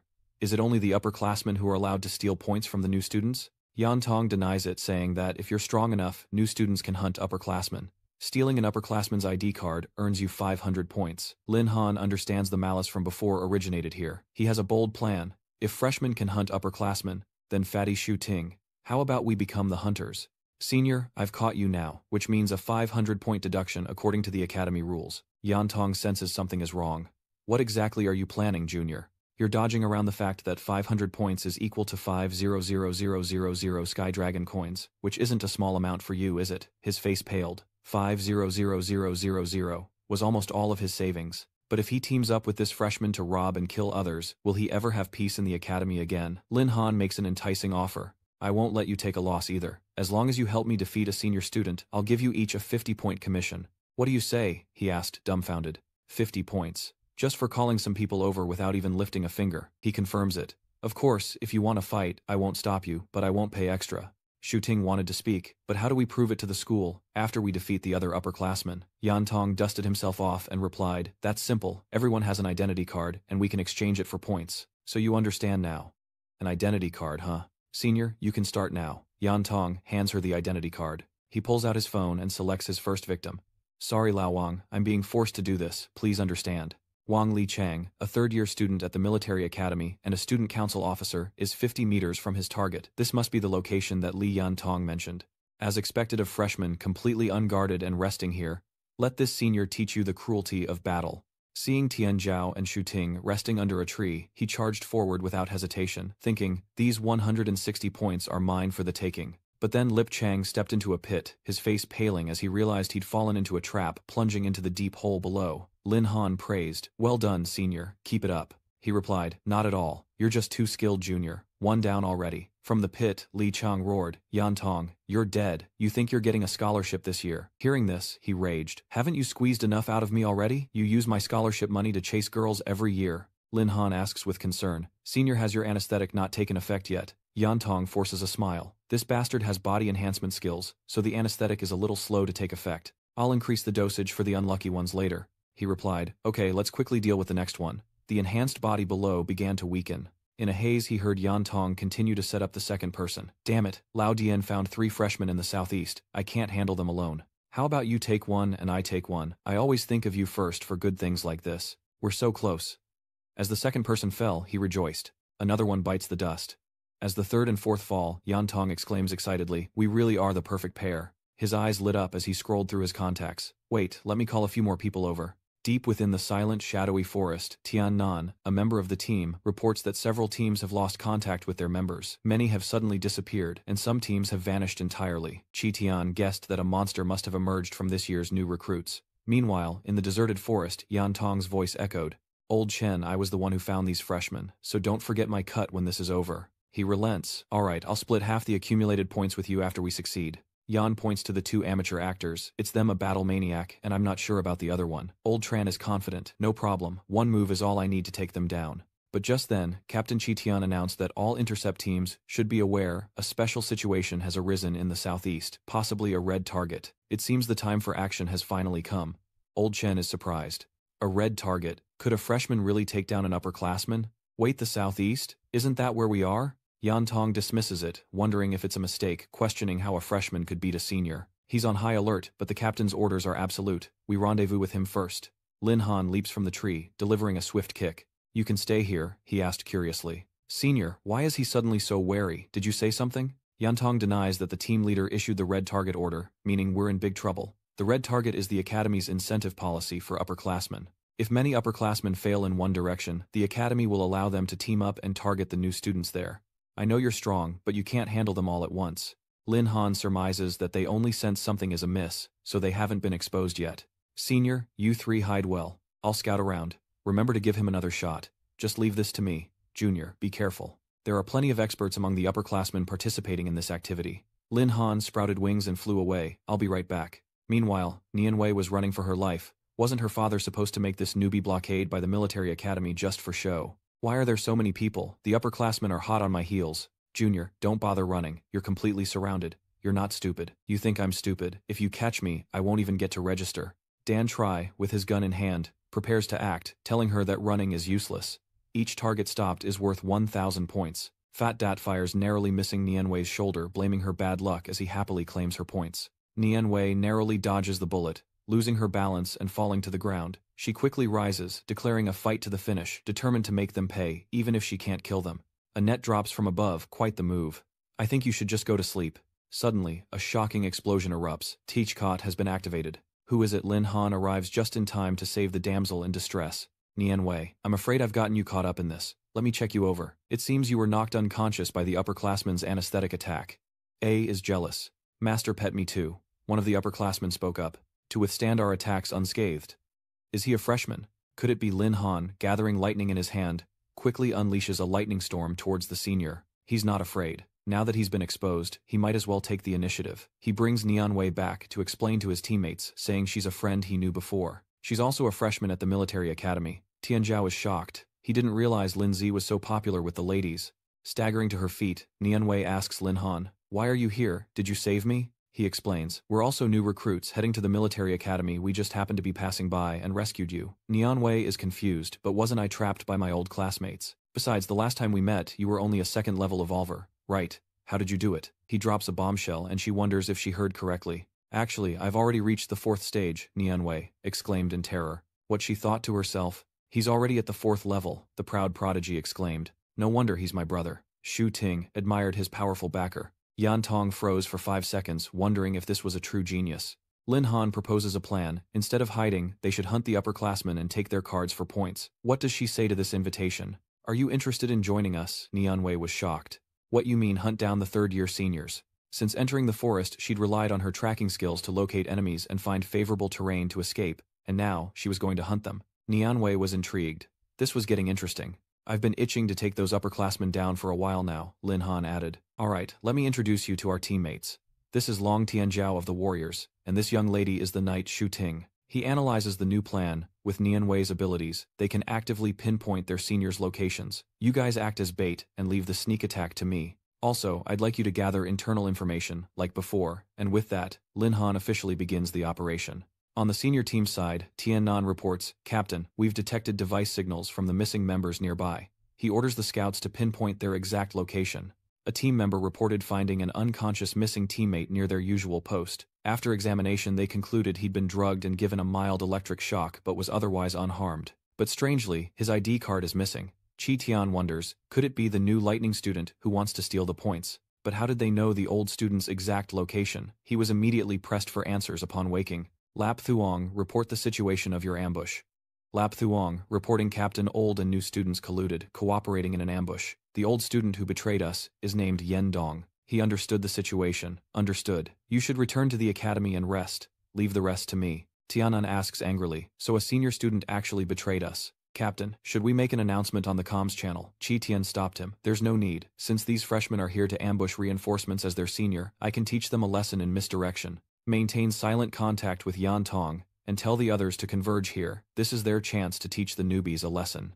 He seems pleased. In Ye Taiching's office, a knock sounded, and he called out, come in. A flustered Qinghai rushed in to report Chief Ye, the hunt has run into a problem. He replies, surely the older students aren't showing any mercy and isolating all the freshmen hundreds of meters away. Kanhai denies it, saying that it's not the older students hunting the new ones, but the other way around. Intrigued, Taechung thinks not bad. Finally, someone is pioneering in this field. This is a good thing. He hesitates. Chief Ye, if that's the case, then that's great. But the problem is that freshman is now hunting upperclassmen like crazy. At least 20 have been hunted, including one team that was completely wiped out. Upon hearing this, Tai Ching stood up in shock. What did you say? Who's responsible for this? Kanhai reveals that it's the student you recruited, Chief Ye Beast Tamer Lin Han, from Wuzhou City. According to my calculations, the points Lin Han earned today alone can be exchanged for millions of Sky Dragon coins. He thought silently. Lin Han, you've grown so fast. Kanhai anxiously asks director, Ye, should we intervene? But Tai Ching calmly slams the talent selection plan on the table. Why the panic? Don't forget who the captain of this team is. Lin Han isn't the only genius out there. We just need to build a stage for them to grow and then give them the right fuel. Deep within the forest, Lin Han's team celebrates taking down another upperclassman, their teamwork paying off. That's a lot of points. I'm rich. System notification, received 500 points total, 15000. Yan Tong happily exclaims, how many zeros would that be in Tianlong currency? Looks like I've latched on to the right big shot. Suddenly, a new message arrives on his phone. The top male student is actively hunting down former students to encourage healthy competition, and the top male student who catches their target will receive 10000 points. Yen Dong anxiously reports that their location has been compromised. He casually replies, it's no big deal. Our exact location hasn't been compromised yet, assuming the area we're in has alerted the alumni. Then there's a high probability of an ambush ahead. We'll have to change tactics and start a guerrilla war. The forest returns to its tranquil state. As a team member steps on a tree trunk, the group concealing themselves high in the ancient branches. Guide Niam V to investigate that direction with your skills. The upperclassmen might be there. A notification warns of malicious intent, and she activates her tracking skill, locking onto her prey. Then Nian Wei pinpointed their location. Found them. 1, 2, 10, 15, 26, 30. Lin Han continued forward, sensing nearly 50 people lying in wait. He then asked, are any of these people the ones we took care of yesterday? Nian Wei replied, no. The aura of these 50 is completely different from those we ambushed yesterday. Lin Han surmised that once they lost their ID cards, the older students would be disqualified from the rookie hunt. Senior, if the commander of the newbie hunt loses their qualifications, will the hunt continue? Yan Tong revealed. According to the rules, the hunt should end, but this has never happened in the academy's history.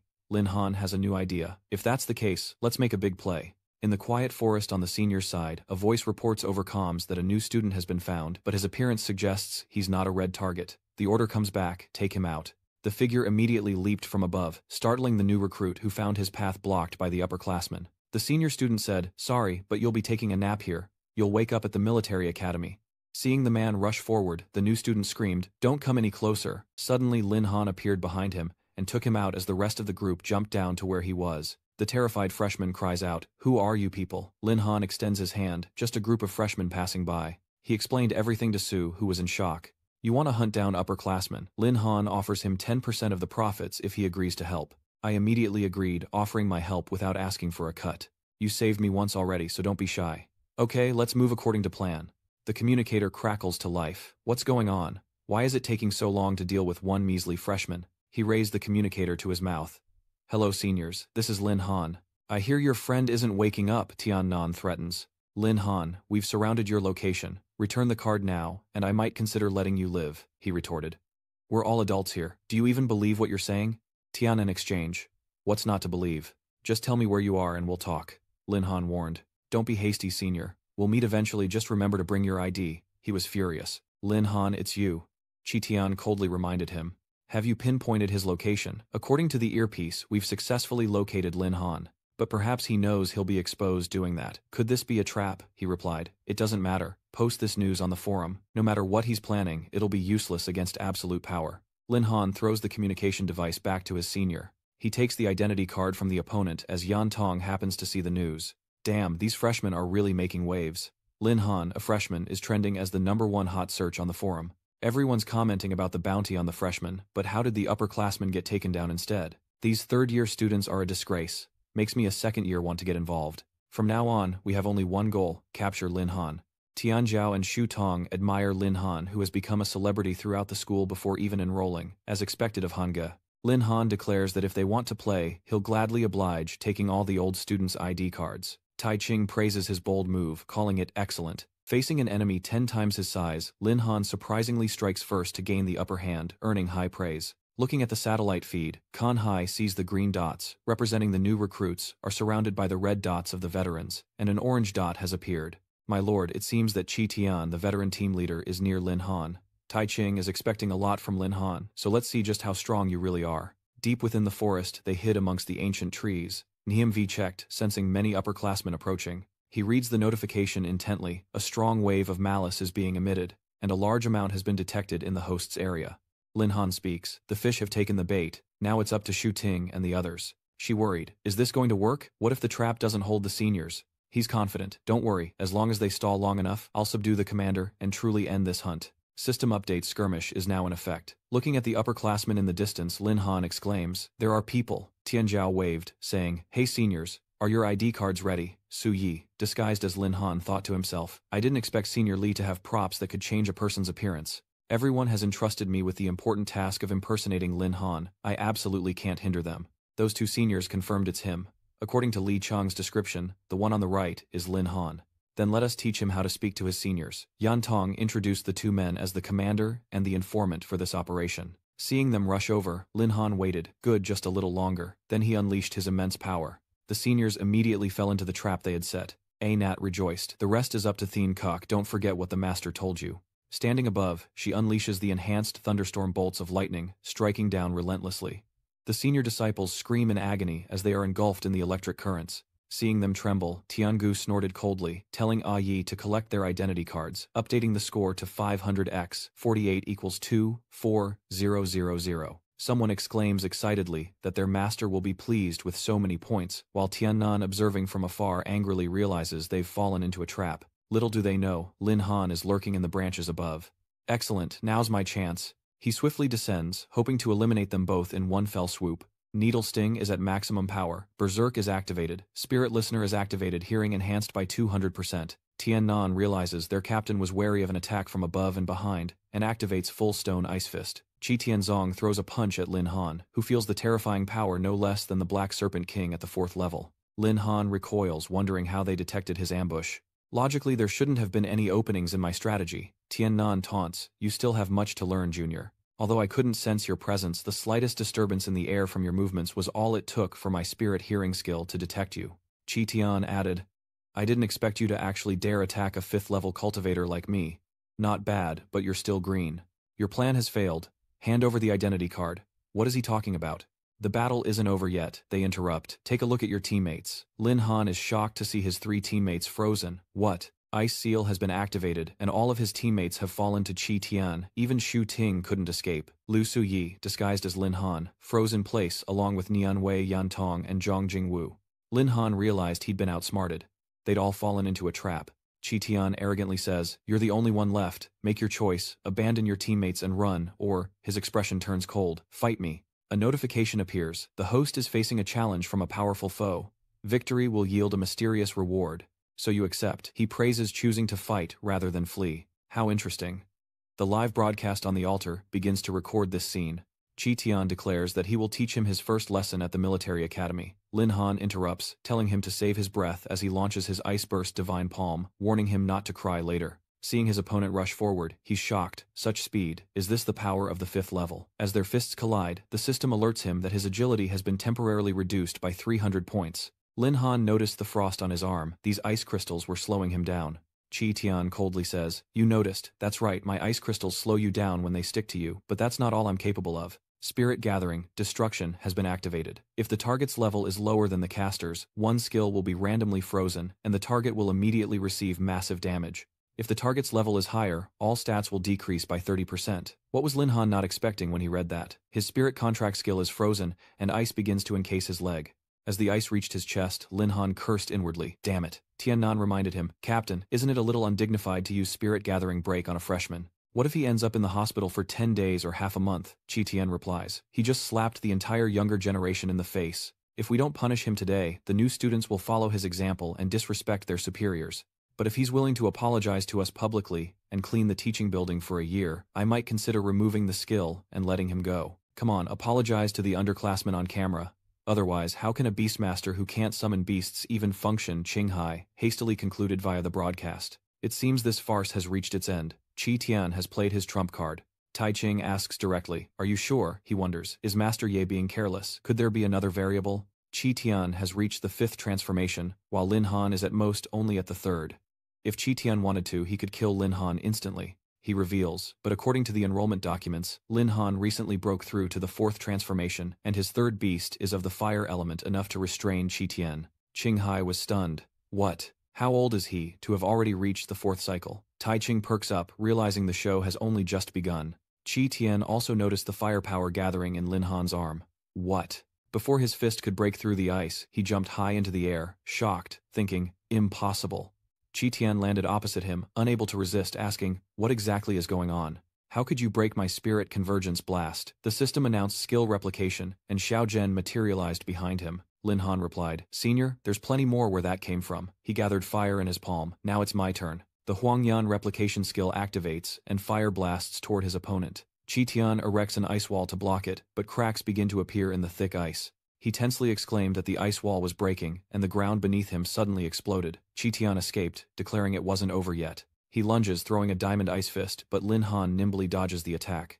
Chi Tian's punches land only on air. How can he not hit him? A blazing fire erupts around his fist. With imposing force, Lin Han raised his yellow flame fist towards his opponent, striking the arrogant senior square in the face, sending him crashing to the ground. Lin Han stepped on his chest, declaring that he had won the match. The upperclassmen behind him panicked at the sight.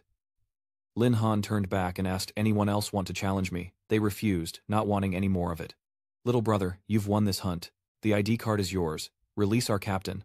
Lin Han then bent down and grabs Chi Tian by the collar. He tosses him back towards Tian Nan, who catches their unconscious captain saying, we'll meet again, kid. Let's go. With a smile, Lin Han declared it was finally over. Meanwhile, outside, Qinghai was shocked by Lin Han's overwhelming combat power. The strength of a beastmaster isn't just about their beasts, so his control over them must be extraordinary, especially that one. It looks exactly like the legendary Phoenix. Tai Ching was also surprised, admitting that Lin Han's abilities were indeed strong. Even among the best students in our academy, few could stand against him. Qinghai added, you have great foresight, recruiting such talent early on.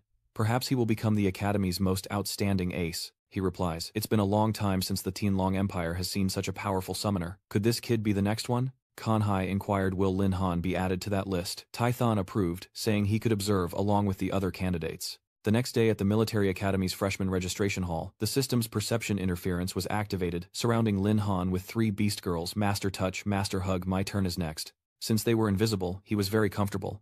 It seemed this skill was quite useful. Not only can others not see their true forms, but they can't hear their voices either. After defeating his senior that day, he was eager to see what the system would reward him with this time. The system detects that the host has completed the task and is now providing 2 optional rewards. 1, post-binding cognitive interference, which can create a field that interferes with perception, helping the binder while conversing with their beasts in a ferocious state, unable to be eavesdropped on, and the daily experience growth can provide the host with 1 experience point. Lin Han thinks it all sounds pretty good. With this experience growth, you can get 1 experience point every day, no matter how small, it's still something. As for the perception disturbance, they no longer need to hide. He asks the system what the effective range of perception disturbance is. The system responds, effective range is 100 meters from the host, ignoring all scouting skills and levels. Lin Han makes his decision choosing perception disruption, and Yan Tong comes to see him. So this means your registration is complete. If you have any problems later, come find me. Lin Han patted his shoulder, telling him he'd worked hard and that he'd transfer his share once the points were in his account. Others recognize him. Is that the legendary Lin Han? Is he the one who destroyed the 3rd-year students?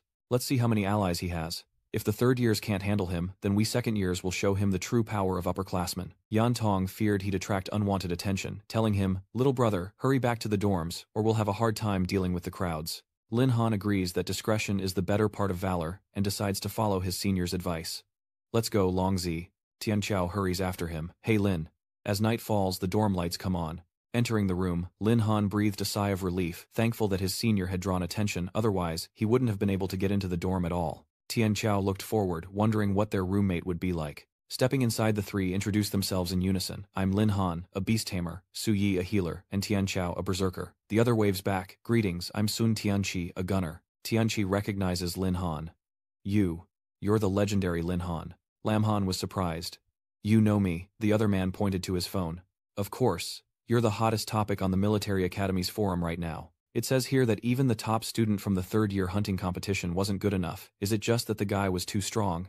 Just how powerful is Lin Han?" After reading it, Lin Han was speechless. Tian Zhao, behind him, said with a smile, "Little Lin, you're really popular." Lin Han sighed. Fame is a curse, and he feared he'd be targeted in future academy events. The dormitory was quiet in the night, the whole room plunged into darkness. Tian Chao slept soundly in the next bed, while Lin Han plugged his ears, waiting for the next time the system offered a choice of rewards, determined to choose one that could block his hearing.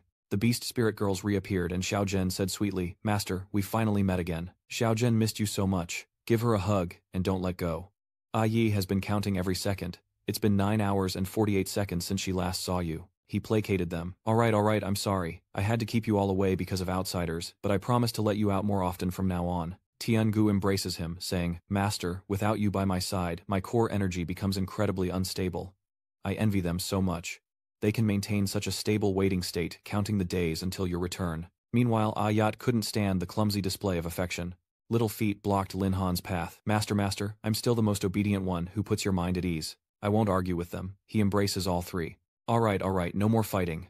You three are all my treasures." Hearing Tian Zhao's snores, Lin Han sighs, wishing he could quietly hold them all. Xiao Zhen suggests they use their previous method, combining their powers to create a closed space. They continued to create a shield, and he was moved to tears. It was so good to have them finally free from the fatty's torment. The system announces the types of awareness being activated. The next day, at the Military Academy's freshman square, Yan Tong asks, "New students, are you settling in?" Lin Han replied, "It's all right. It's a bit hotter than Wuzhou City, but I'm adjusting. You new recruits probably don't know this yet, so let me tell you a bit. Unlike schools like Qingbei, the military academy is managed directly by the military, not the Ministry of Education. Instruction here is often done in 4-person teams. Whether it's competitions, activities, classes, or final exams, everything is done as a team, even tests, so choosing your teammates is crucial at the military academy. Once teams are formed, members of the same team will be prioritized to be in the same class, and rewards will be given to the team leader for distribution. You'll understand this later. I see you're a group of 4, so you don't have to bother choosing teammates." Nianwei said apologetically, "Teammates with my combat strength, I'll probably just hold you all back." Lin Han comforted, "Don't say that. Your tracking and scouting abilities are truly top-notch. I was worried you wouldn't join. Our 4-person team wouldn't be complete without you. Now I officially invite you to join our team." Pulling herself together, the 4 of them bumped fists. "Okay, I'll do my best to keep up with you guys." Yan Tong added that they would register the team later, so they should think of a team name before the freshman competition after class assignments. The freshman tournament only allows first-year students to participate, and each class usually sends a team to compete in 2 rounds. The first round eliminates 2 classes, and then the winning team in the final round receives a reward. Lin Han concludes, "All right, let's win the freshman competition. I've already decided on our team name, the Night Watchers, so we can protect the lights of every home." The 3 agreed, and Shu Ting spoke sweetly. "Well then please take care of us, Captain," he urged them. "All right, let's go register our team first. There's quite a crowd lining up at the military academy." Tian Zhao hesitates. "Linzi, the line is so long, do you think someone ahead of us might have taken the name Night Watcher?" Lin Han didn't mind. "Then let me think of a few backup names." Just then, Kan Hai approached. "Hello, student Lam Han. My name is Kan Hai, and I'm a teacher at the military academy. You're surprised, it's Teacher Kan. I wonder what he wants," he whispered, pointing to the side. "Manager Diep Tai Thon wants to have a word with you. Would you mind going over?" Lin Han knew exactly why Manager Diep was probably calling him in about the hunting competition, perhaps to give him some bonus points. He happily agreed. "Okay, let's go." As they walked, Kan Hai inquired, "Lam Han, you're a true beastmaster now, right?" Lin Han reveals that he recently broke through surprising high, as becoming a 4th transition so soon after awakening is rare, even among elites. What a prodigy. He humbly replies that he doesn't expect to be so highly regarded by Teacher Khan. Khan Hai responds, "There's no need to be so modest. That day you even defeated Chi Tian, the top student of the 3rd year, despite being a lower level. Your beasts must have something special. Could you tell me a little about them?" As he pushed up his glasses, he activated the level 3 information probe. While Khan Hai examined himself, Lin Han activated a perception jammer, feeling a bit nervous. If others knew I had 3 lost primordial 10 fiends by my side, I'd be in big trouble. Lin Han smiled. My beasts are all normal, nothing special. He received a notification that the information scan was inconclusive and the skill activation had failed. Khan Hai was shocked. The skill failed. This is the first time I've seen anything like this. It seems Lin Han is hiding something. He persists, probing, finding it hard to believe that a common beast could possess such power. Could I take a look? I suspect your beast may have mutated. He immediately understood. It seemed that Teacher Khan was suspicious. Even with the perception, disruption attracting his attention was still a problem. I need to find a way to get through this. Just then, Tai Ching opened the door and called out. What are you doing at the door, Hai Lin? Han, come in. I have something to discuss with you. Entering the room, he continued. Your beasts are powerful, but they pose no threat to the Empire's interests. The military won't interfere much with your beasts. Let's get straight to the point. Do you remember how many veteran students you defeated in the previous hunting competition? Lin Han replied. I remember it was 88. Tai Ching nodded. That's right, 88 veteran students.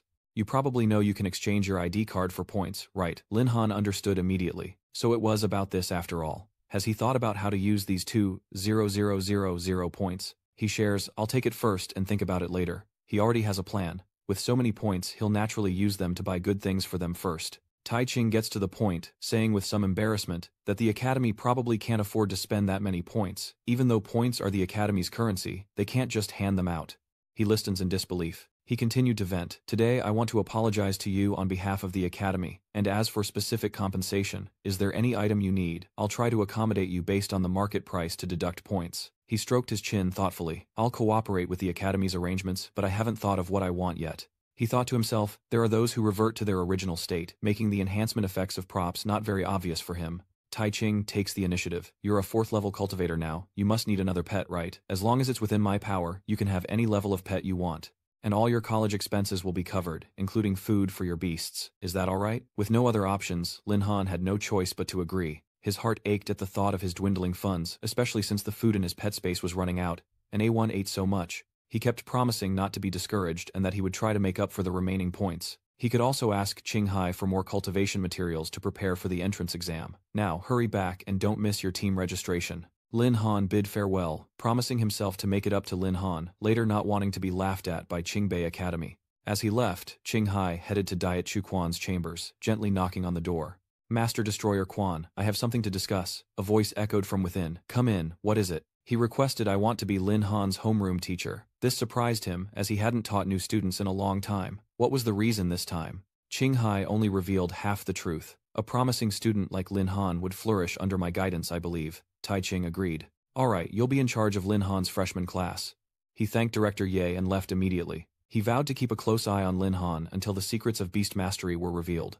Lin Han returned just as his team received their badge. The prodigy happily showed off Lin Zi. Look, we got our team badge. I also joined the class group. I wonder what our instructor will be like. Nian Wei explained. Lin Han, everyone has to introduce themselves in the class channel, so don't forget to do it. He followed suit, sending his first message. Hello everyone, I'm Lin Han, leader of the Night Watchers team. Beastmaster, another classmate immediately replied. Do you see that? Do you see that? A Beastmaster admired by the gifted. Oh come on, Lindsay, so many girls are friending you. Why isn't anyone friending me? Ladies, send me a message. It's Lin Han all right. We're in the same class as this big star. Handsome, are you looking for a girlfriend? How about me? Inside the dimension, a gnat was about to burst out in jealous rage. Where did this fox come from? I have to tear her to pieces. Tiangu tries to stop him. A gnat calms down, realizing it's her master's control panel. Qing Hai sends an introductory message to the group. Students, I am your homeroom teacher. Khan Hai gather at the Merit Plaza in 10 minutes to begin the class president competition. The rules of the military academy are strict. I won't hesitate to make latecomers regret their first lesson. Lin Han was stunned. His new homeroom teacher was instructor Khan Hai. At the military academy's public square, the students gathered. Accepting this reality, he realizes that Khan Hai is his homeroom teacher, and he'll have to be more careful from now on. He announces that in 5 seconds, each row of 2 platoons must form a square formation, or the entire class runs 10 kilometers. They panicked, exclaiming, 5 seconds. Seeing them comply, Khan Hai remarked, not bad, and cut right to the chase. I've called you all here today to elect a class president who will be responsible for summarizing everything that happens in class, reporting to me and working with me to resolve issues. The election process is simple. Whoever wins in martial prowess becomes class president. Besides, I'm really not interested in being class president. In his hand, an hourglass begins to count down. If a class leader isn't chosen before the hourglass runs out, everyone does 500 frog jumps. Oh, and the class leader gets an extra 100 points each month. This perk excites the students. 100 points a month is a lot of dragon coins. I have to become class president, but who can beat Lin Han? He may be unbeatable in a one-on-one fight, Lin Han thought bitterly. They say early fame can be a curse as his classmates watch him with dangerous eyes. His 3 teammates lined up behind him, ready to support their friend, as the command rang out. With Lin Han here, we won't have a chance to deal with him first, then fairly decide the winner and choose a class president. He blocks the attacks with his shield. Long Zai, you guys fall back, leave the rest to me, he responds. Lindsay, be careful. 2 more students charge in as the others continue their assault. Don't stop. So what if he's strong? There are so many of us, we can wear him down. 2 attacks came at once, a water ball spell and my spear. Ice spikes.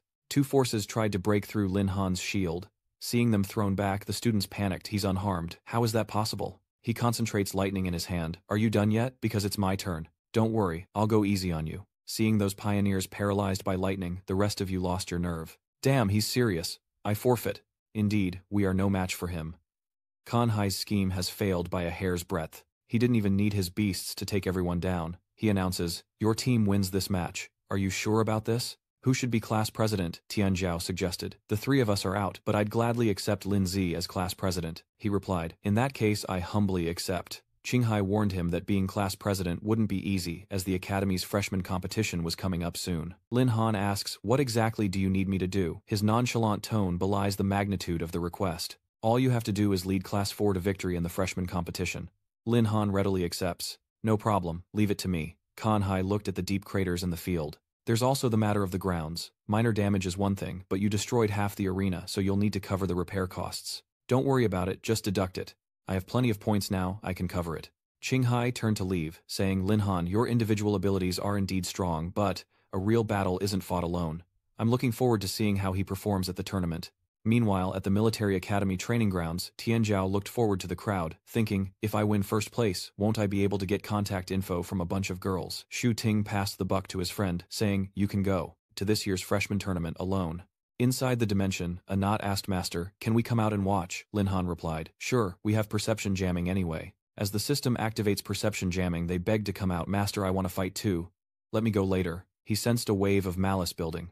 Where was it coming from? Could they be upperclassmen? Tianzhao looked at the approaching group with surprise. Who are they? They look so full of themselves, Lin Han wondered. Why would fellow freshmen be hostile towards him? The arrogant leader sneered. You're Lin Han, that idiot they're hyping up. Do you even know who I am? He says with his arms crossed.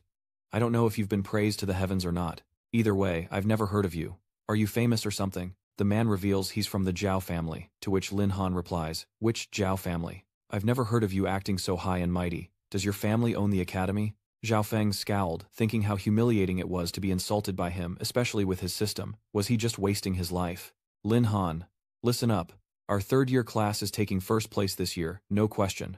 You're so confident. Do you think you can win first place with just words? He continued. I heard you did well in the freshman hunting competition. You're a beast tamer, and I'm a pure tamer. We'll settle this sooner or later. Lin Han pondered. A pure tamer, a profession that lives with their young, ferocious beasts from childhood. I remember in the early stages, they were only slightly stronger than beast tamers. No matter how strong he is, he can't be stronger than me, right? What a clown. Seeing your silence, Zhao Feng, does that mean you won't accept my challenge? If you're afraid to lose, go home, you're useless. The students are furious. How dare he insult Lin Zi? Is he asking for trouble? Our class 4 isn't afraid of you. My class leader's achievements, who among you can compare Xiao Zhen and A Yi, were also annoyed. Today I'm going to wring his neck. Master, can I incinerate this trash? Tian Gu tries to stop them. Calm down, acting now will only bring trouble to Master. Lin Han instructed A Yi, Xiao Zhen, stay put. I'll handle this myself. You can agree to this bet. I accept your challenge. What are you waiting for? He made a childish request. Whoever wins first place in the freshman competition wins, and whoever loses must kneel and kowtow 3 times to the other, then call them grandfather 3 times. Lin Han turned to leave, saying, if you like being a grandson, then I agree. Secretly calculating, he provokes his opponent to attack, first testing his strength. He's taken the bait. Who are you calling grandson? He throws a punch, saying, I'll make you pay for messing with me. He smirks, thinking the bait has been taken. From afar, Tython sensed an immense surge of power. What's going on? Let's go see what's happening. Zhao Feng is determined to teach Lin Han a lesson today, but his arm is grabbed by Tai Ching. Everyone, stop. Are you planning to fight without permission? Lin Han, retract your skill. Do it now. Fine, I'll stop. What a shame I was discovered. Zhao Feng, beads of sweat forming, stares at the lightning in the sky. When did he cast that spell? He warned the instructors to manage their students and prevent trouble. Kan Hai approached. Alright, stop gawking, and get back to your 4th grade positions.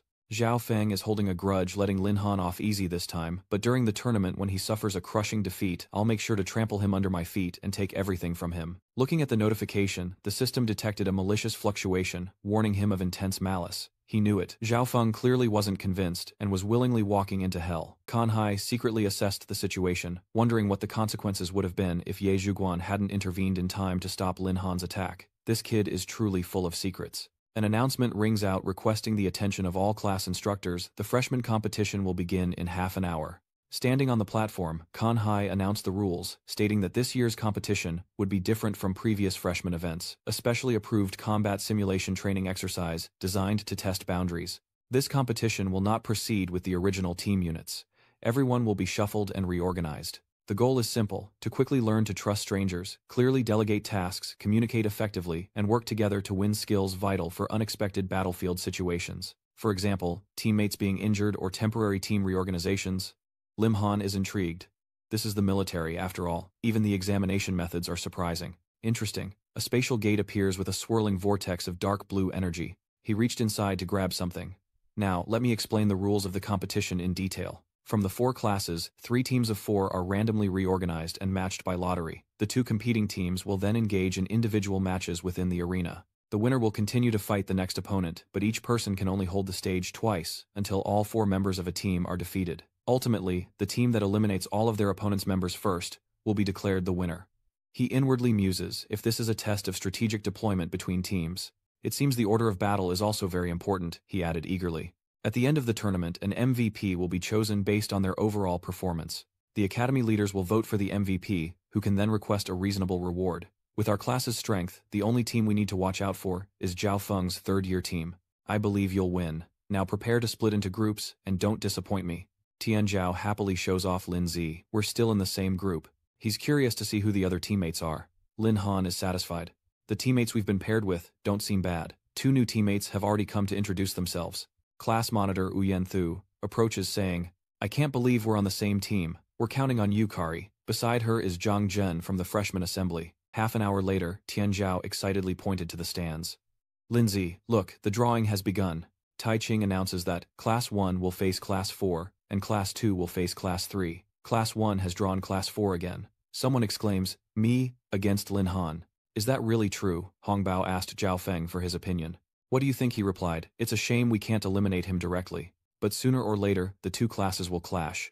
No matter how strong Lin Han's individual abilities are, the rules limit him to a maximum of 2 appearances, and Class 3 is full of combat-focused professions, so his teammates can't compare. Moreover, with the forced contract item the family gave him, his pet will be mine sooner or later.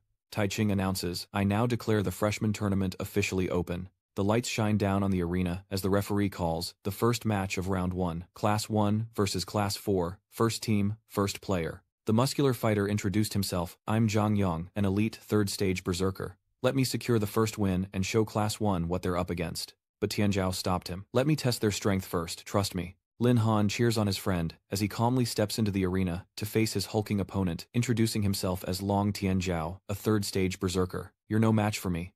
It's not too late to surrender. The referee officially declares the match begins. Zhang Yang hurls his hammer. Eat my hammer. Tian Xiao dodges. Do you think I'm stupid? Dodge this. Lin Han knows that while both of them are warriors, Zhang Yang's strength is his advantage. Mu Qin is careful, leaping high and slashing down. Eat my blade. He swings his fire-covered iron mace, and mace clashes against blade, creating a deafening sound. Tian Zhao retreated, thinking, damn, is he really that strong? I almost ran out of steam there. He decides that if brute force won't work, he'll try something else. At that moment, 3 streams of power shot towards Zhang Yang, and he leaned to dodge them. Damn it. He analyzes the situation. At this rate, Fatty can just wait for his opponent to run out of steam and win, but his opponent probably knows that too. Wait, his opponent hasn't used a skill yet. He activates Iron Chain Entanglement. The chain in his hand flashes red, and it wraps around his opponent. He realizes something's wrong. Tian Zhao is bound, and suspended in the air. His teammates worry, he's done for. It's hard for a melee berserker to fight an elite man-warrior. Their stat power difference is too great. Lin Han calmly thought no fatty still has a trump card. Zhang Yong's fist came punching him straight in the chest, causing him to drop his blade. Tian Zhao's body slams into the arena wall, and he coughs up blood from his serious injuries. Wan Chu worriedly calls for the match to be stopped, saying that continuing would be life-threatening. The referee asks, as neither contestant is incapacitated, "Do you want to give up?" He struggles to his feet. "We don't surrender. I can still fight. Trust me, Lindsay." Lin Han thought to himself this was the first time he'd seen Mu so serious about something, and even if he failed, he could take over. He declared, "I believe in Fatty, we don't give up." Zhang Yong scoffed, "Big talk for someone who just got here. I thought you were hot stuff. If it were me, I'd just give up. Being humiliated in front of everyone like that." Wan Chu is still worried. "Class monitor, hurry and advise Long Tianzhao. I'm worried if he keeps going like this," he interrupted. "Don't worry, I know what Fatty's planning. He's going to use that skill." Sure enough, flames erupted around him. "Try this." Berserker's Heart. The Berserker Heart has been activated, continuously consuming stamina to enhance strength and speed. The more severe the injuries, the greater the increase, but it becomes unusable when stamina is exhausted. One punch lands squarely on Zhang Yong's face, sending him flying backwards. Zhang Yong was in disbelief, his body aching all over. How could this be? Wan Chu below was stunned.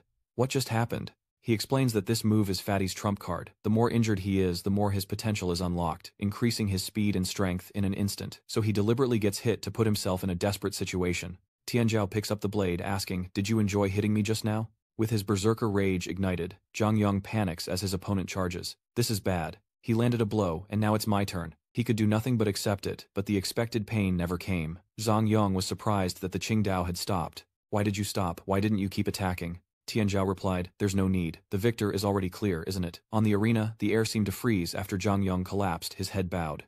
"I lost," Tianzhao said, ceasing his attack. "Acknowledged." The referee's resounding voice cut through the silence. The first match of the first round goes to Class 4. The audience is shocked that Fatty actually won. Zhao Feng gritted his teeth, unwilling to accept the outcome, attributing it to luck, while Lin Han nodded slightly, a hint of satisfaction in his eyes. Though a bit risky, that was a beautiful victory. Wu Yuanshu jumps for joy, so good. Zhang Zhen cheered wildly. "Well done, Long Tianzhao. He's lost his battle," Lust clutching his chest, panting. "I'm in love." Zhang Yong, battered and bruised, looks at his opponent and says, "I won't make that mistake again." An angel steps onto the stage, saying to him, "All right, Zhang Yong, leave this one to me." He puts his hands in his pockets, confidently introducing himself. "Class President of Class 1 Million Angel, Fire Mage at your service." The match continues, and Tianzhao stands firm immediately, regaining his spirit and retorting, "All right, let me teach you a lesson." Below the stage, Lin Han crosses his arms, a worried frown appearing on his face. He recalls that flame mages have a skill that heavily counters close combat classes, and Mu is in trouble this time. On the stage, the referee announces the start of the match. As soon as he said that, Tianzhao activated his berserker heart again, his body radiating a fierce aura as he charged straight toward Tian Shen, calculating that he didn't have much stamina left and needed to win quickly. But the Celestial just stood still, calmly, raising his hand and summoning a shimmering ring of fire to protect himself, the Flame Resistance Ring. Heaven's Pride clearly couldn't overcome that power. His attack was blocked, and a terrifying backlash sent him flying. Below the stage, Lin Han was anxious. He's in trouble. His skills are being countered, and it's hard for Fatty to get close. His throwing knives must be running out too. "Staggering," Tianzhao muttered. "That skill is just too unfair." The angel shrugged, unfazed. "Just give up, you're no match for me." But he's not one to give up easily. "Call me Grandpa and I'll concede." Provoked, he takes the offensive, stubbornly unleashing a barrage of fireballs, which the prodigy deflects with his blade. Lin Han observes, miscalculating the time. Fatty is nearing his limit. Without Berserker's Heart, he can't dodge the fireball, but using the skill will drain his stamina. He had to hold on a little longer. Even if he couldn't win, he could at least help his teammates wear down the opponent. Seeing his opponent's stubbornness, he gathered a giant fireball, the heat radiating throughout the arena, and threatened, "Why don't you just admit defeat?" Not giving Tianzhao any time to react, Tian Shen throws the fireball straight at him. "Then taste this." Tianzhao gritted his teeth, gripped his blade, and poured his remaining strength into defense, but the heat and power of the fireball made him feel the pressure of death. "This is bad. It's stronger than I thought."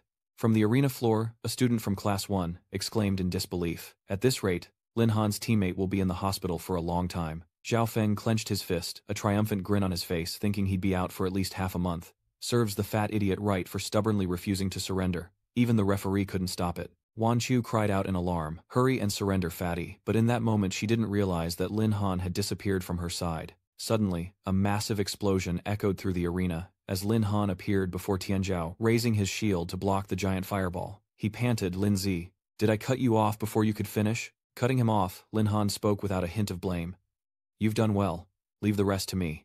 Lowering his shield, Lin Han introduced himself. "Lin Han, Class President of Class 4 Beast Tamer Battle General at your service." Before the angel could react, he exclaimed in surprise, "Lin Han, I've studied the footage of your rookie hunt, and I know your moves inside and out." Ignoring him, Lin Han calmly says, "Hurry up, I'm in a hurry." Seeing him put away his shield, the Celestial sneered and summoned his staff. He actually put away his shield.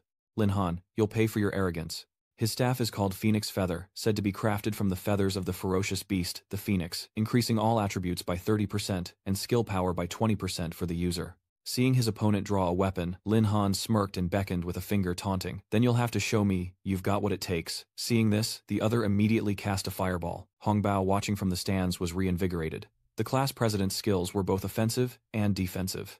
Would Lin Han be eliminated immediately? Zhao Feng rubbed his chin gleefully, as if victory was assured. Indeed, the class president is a tough opponent. I thought Lin Han didn't have ice-type beasts. This will be interesting. Just then, Tian Chen threw a small fireball at an incredible speed, far more powerful than before.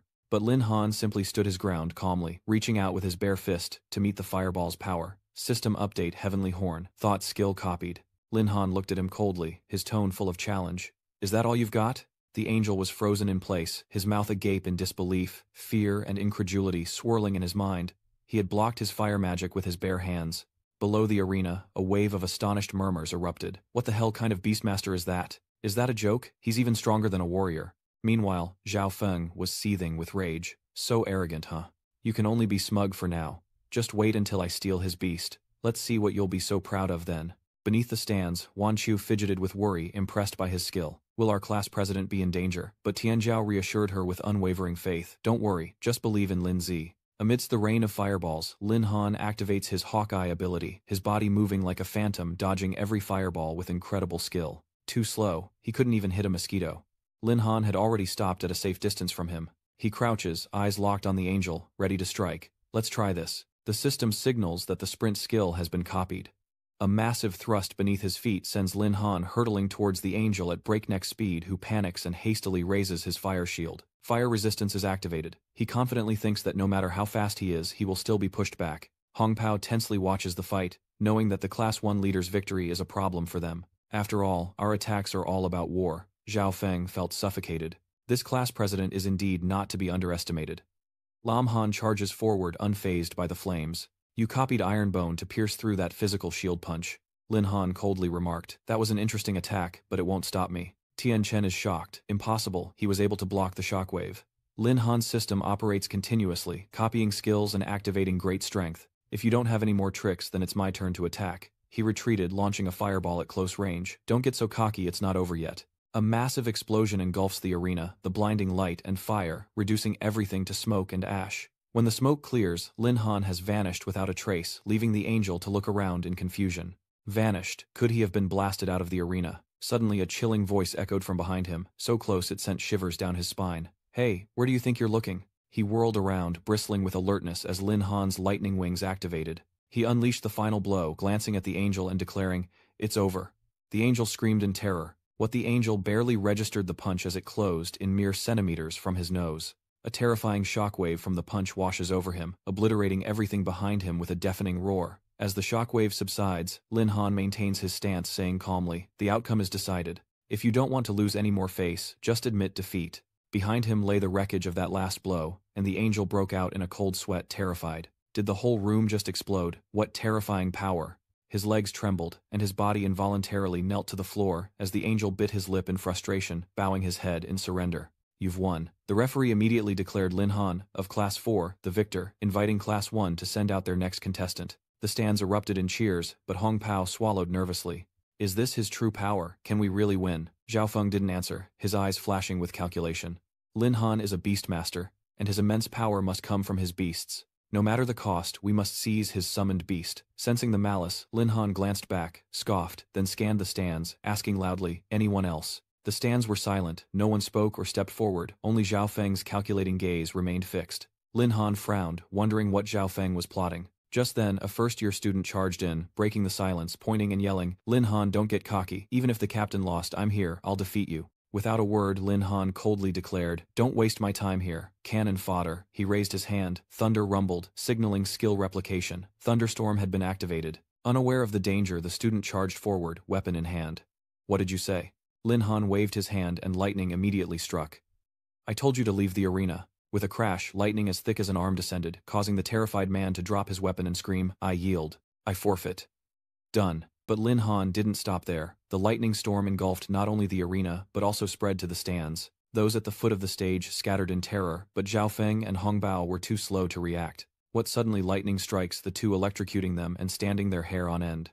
Hong Bao, his hair singed and standing on end, tried to rush the stage, but was stopped screaming at the referee that Lin Han intentionally injured others. "I demand he be disqualified." But Lin Han nonchalantly cleans his ear, completely unconcerned, as if the accusation were nothing more than a buzzing mosquito. He casually explains, "This skill of mine is a random area of effect attack. You were simply unlucky, or perhaps you did something to anger the heavens." The referee steps in using his authority to stop Zhao Feng and Hong Bao's disturbance, stating it was their oversight. It's unbelievable that a freshman broke through the arena's defenses. The winner is Lin Han. The referee then announced that the match would be temporarily suspended for repairs and reinforcement of the barrier. Humiliated by his public defeat, Zhao Feng refuses to accept Lin Han's victory. Standing below the stage, he points at the referee and shouts, "I protest. This match was rigged." The referee retorted, "You can appeal to Director Ye at any time, but if you continue to disrupt the match, I will disqualify you." Faced with a direct threat to his rights, he had no choice but to swallow his anger, glaring as Lin Han calmly left the arena. Back with the jubilant cheers of his Class 4 friends, Zhao Feng couldn't help but curse under his breath. "Lin Han, just you wait. You'll pay me back double for today's humiliation." After the arena is repaired, the referee announces the match will continue in Class 4's area, and Lin Han strategizes with his team. Sadly, each person can only fight 2 matches, so who will go next? Wan Qiu, quick and clever, immediately stood up to analyze. "Class 1 only has Yue left, and she's a support class like me. So, let me go. Class monitor, please cheer me on." Lin Han nodded, signaling her to go. "Hurry." After 2 intense matches, Tianzhao was exhausted, yawning as he watched the 2 girls enter the arena, a battle of support classes. "Looks like this match will take a while." Lin Han disagreed, telling him mischievously, "Not necessarily. Sometimes girls can be more ruthless than boys." As soon as the match began, the 2 girls immediately grabbed each other's hair. Yue screamed in pain, and when she let go, Wan Qiu retaliated. "Don't even think about it." Back in the stands, Tianzhao grumbled. "Even you could guess that." Lin Han humbly replied, "It's nothing really." Yue then released Wan Qiu, retreating to create distance as she sat on the floor, focusing her mind. Gale boots speed up 30%, azure gloves power up 30%, eagle eyes perception up 30%. With fierce determination, Yue cried out, "I'm the last one from Class 1, I have to win this." She shot up, her body surging forward with enhanced speed, delivering a powerful blow towards Wan Qiu. "Take this." The power of this enhanced punch was beyond imagination, and even with her strong defense, Wan Qiu was sent flying backward. The aftershock of what seemed like a harmless punch caused internal injuries, and she coughed up blood. Tianzhao's eyes widened from the stands, his chubby face showing utter shock. "Is this a battle between support characters? At this rate, it looks like we're going to lose." Lin Han remained calm, reassuring Tianzhao, but his eyes were full of confidence. "No, Yue is already exhausted." Wan Qiu still had a trump card. After unleashing her ultimate enhanced attack, Yue was exhausted, hands on her thighs, panting on the arena floor. She gasped, wondering how that attack didn't take her down, while she was nearly spent. Giving her no chance to recover, she mustered her last strength, deciding to end this quickly, and charged forward, yelling for her to surrender. But just then, a brilliant green halo appeared beneath Wan Qiu's feet, as the system announced a healing spell targeting her wounds. The healing effect is amplified by her spirit stat, and Wan Qiu confidently smiles in response to her opponent's challenge. "You're the one who should surrender." As Yue's punch devoid of energy came flying, Wan Qiu swiftly dodged to the side. She easily grabs her opponent's arm, her strength seemingly restored by her support skills. Wan Qiu smiled. "Using so many skills for one punch must have drained you," and with that she struck Yue's neck, catching her completely off guard. "What?" The precise and unexpected blow knocks Yue unconscious on the stage, and the referee immediately announces, "Class 4, Team 1, Wan Qiu wins." From the stands, Tianzhao was stunned, unable to believe what he'd just witnessed. Is that even allowed? Just then, Shuting Nianwei and Su Yi ran over to Lin Han, beaming as they shared their victory. "Class monitor Han Ge and our team just won too." Nianwei happily chimed in. "Good thing we have. Han Ge, all the elite fighters from Class 1 are in your arena. The other opponents aren't even worth mentioning." Lin Han smiled, proudly praising them. "You all did great. On the stage, the referee summarizes the results and announces, "I now declare the results of the first round of the new student tournament. First, congratulations to Class 4 for defeating Class 1 and advancing to the finals. Just now, Class 2 has declared their surrender. Class 3 will face Class 4 in the finals, which will begin in 1 day. Contestants, prepare yourselves well. The finals are just 1 day away and will decide everything." Seeing this, Hong Pao angrily pulled Zhao Feng. Are they trying to get away? Is young Master Zhao really going to let this go? Enraged, he rolled up his sleeves and said, "Let it go. Like hell, we can't let them leave." The two of them stormed over to block Lin Han's group. Tian Zhao pointed and said, "What's that idiot doing here? Is he really trying to duel you over a haircut?" Lin Han remained indifferent. "Whatever he's planning, let's just play along." Zhao Feng steps forward angrily, shouting, "Lin Han, you messed up my hair and I won't let it go." Lin Han coldly explained, "I already said it was an accident. The referee has made their decision. Take it up with them if you have a problem." A chilling blue light engulfs the area as he summons the level 49 Frostbone Wolf without hesitation. "I don't care what the referee said. You embarrassed me in front of the whole school and you're going to give me an explanation today." A massive silver wolf with a powerful physique appears and Zhang Zhen gasps in shock. So it's an Icebone Wolf and level 49 at that. Lin Han muses, so this is his trump card. Zhao Feng became even more arrogant. "Don't say I didn't give you a chance.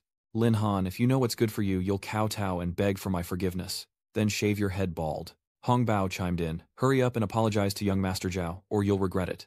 Tian Zhao couldn't stand it anymore and stepped forward loudly, condemning this bullying. "Does the Academy's rules mean nothing to you?" He sneers, showing utter contempt for any rules. "Punishment, I've never feared it in my life. Let me tell you, I have the Zhao family behind me." He immediately drew his blade and shouted a challenge. "Zhao family, Li family, what does it matter? If you want to touch Lin Zi, you'll have to get through me first." Seeing that Tian Zhao was about to rush in, Lin Han raised his hand to stop him. "Don't be hasty." Seeing this, he laughed derisively, saying, "You dare compare yourself to my level 49 beast with your mere third-level abilities." You stepped forward with a firm gaze, reassuring Tian Zhao, "It's all right, fatty, this fool is no match for me. Just stand back and watch." Tian Zhao reluctantly stepped back, but still worried, he cautioned, "Lindsay, be careful, this guy is up to no good." Having achieved his goal of luring Lin Han into a duel, Zhao Feng immediately commanded his wolf, his voice full of animosity. "Today I'll make you realize who the top freshman really is." Just then, a system notification popped up, and listening activated, he glanced behind him, sensing hurried footsteps. Could that be Mr. Kanhai's footsteps? Sure enough, Mr. Kanhai rushed over to intervene, stopping them. "Don't you know, the military academy strictly prohibits fighting." Beside him, Cam Bok, the third-year advisor, rushed to intervene. "Zhao Feng, Hong Pao, what are you doing here? Quickly recall your beasts." Zhao Feng immediately complied, and silence fell over the scene. However, Hong Pao immediately spoke up with an accusation. "Mr. Wei, you finally arrived. Lin Han faked an accident during the match to frame us, and now he's deliberately surrounding us. You have to save us, teacher." Lin Han and his friends were stunned, frozen by the fabricated accusations. Helpless, he realized he'd never seen such brazenness. Ironically, the security camera he'd broken hadn't been repaired yet. Exploiting the lack of evidence, Zhao Feng feigned distress, adding, "Yes, Professor, I almost ended up in the hospital. You have to protect me, or this will be difficult to explain to the Zhao family and the Magic Association." Without even investigating, Jinbai completely believed his student, and turned to threaten Qinghai. Director Kan Zhao Feng comes from a respectable family, and is well-behaved and virtuous. "I will report this to Director Ye." With that, he pointed at Lin Han, insisting that he be expelled, to which An calmly retorted, "Outstanding character. By your logic, Lin Han is also the top rookie. Are you trying to expel my student based on his word alone? I absolutely will not allow it." Zhao Feng, feeling his qualifications were being questioned, struggled in anger, saying, "Teacher Wei, I'm not convinced. Just because he's in first place doesn't mean he deserves special treatment, and even the referee is biased." Towards him, he pointed at Lin Han, his intentions clear. "I demand a fair fight with Lin Han, and the final arena must be the Grey Wind Highlands." Seeing this, Tian Zhao flew into a rage, scolding him for talking nonsense. "How can you twist the truth in front of so many people? Do you really think Class 4 is easy to bully?" Lin Han's face darkened as he frowned in thought. A poor attempt at provocation, but the Howling Highlands. I remember that area being mainly populated by highland wolves and wind bats. Why would this idiot suddenly want to change locations? Is he plotting something? Zhao Feng revealed a cunning look.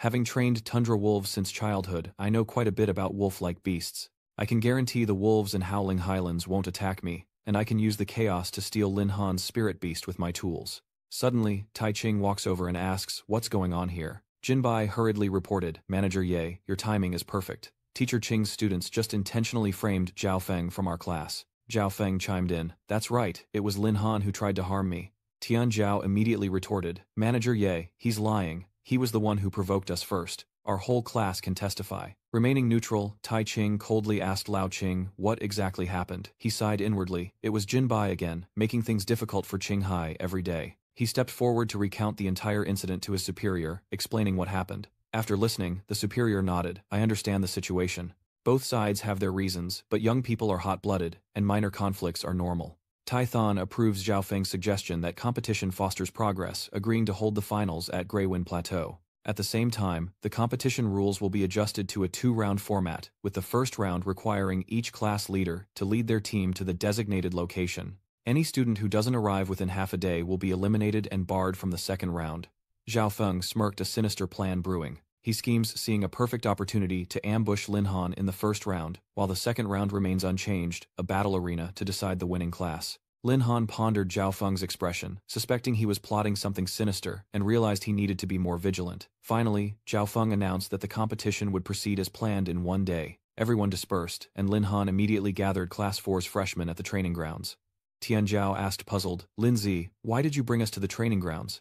Instead of answering directly, Lin Han issued a challenge. You're all elites of Class 4. If you lose to Class 3 in the finals, I don't think any of you will be satisfied. Those words immediately ignited the fighting spirit of the group. Zhang Zhen clenched his fist. Of course. Losing to those thugs would be a disgrace. Even Nian Wei reluctantly admitted that they didn't want to lose. Seeing everyone ready, Lin Han proposed with satisfaction. Then let's practice a round.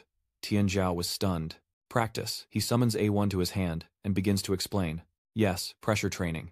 Your biggest problem is a lack of coordinated attacks, which puts you at a severe disadvantage against high-level beasts.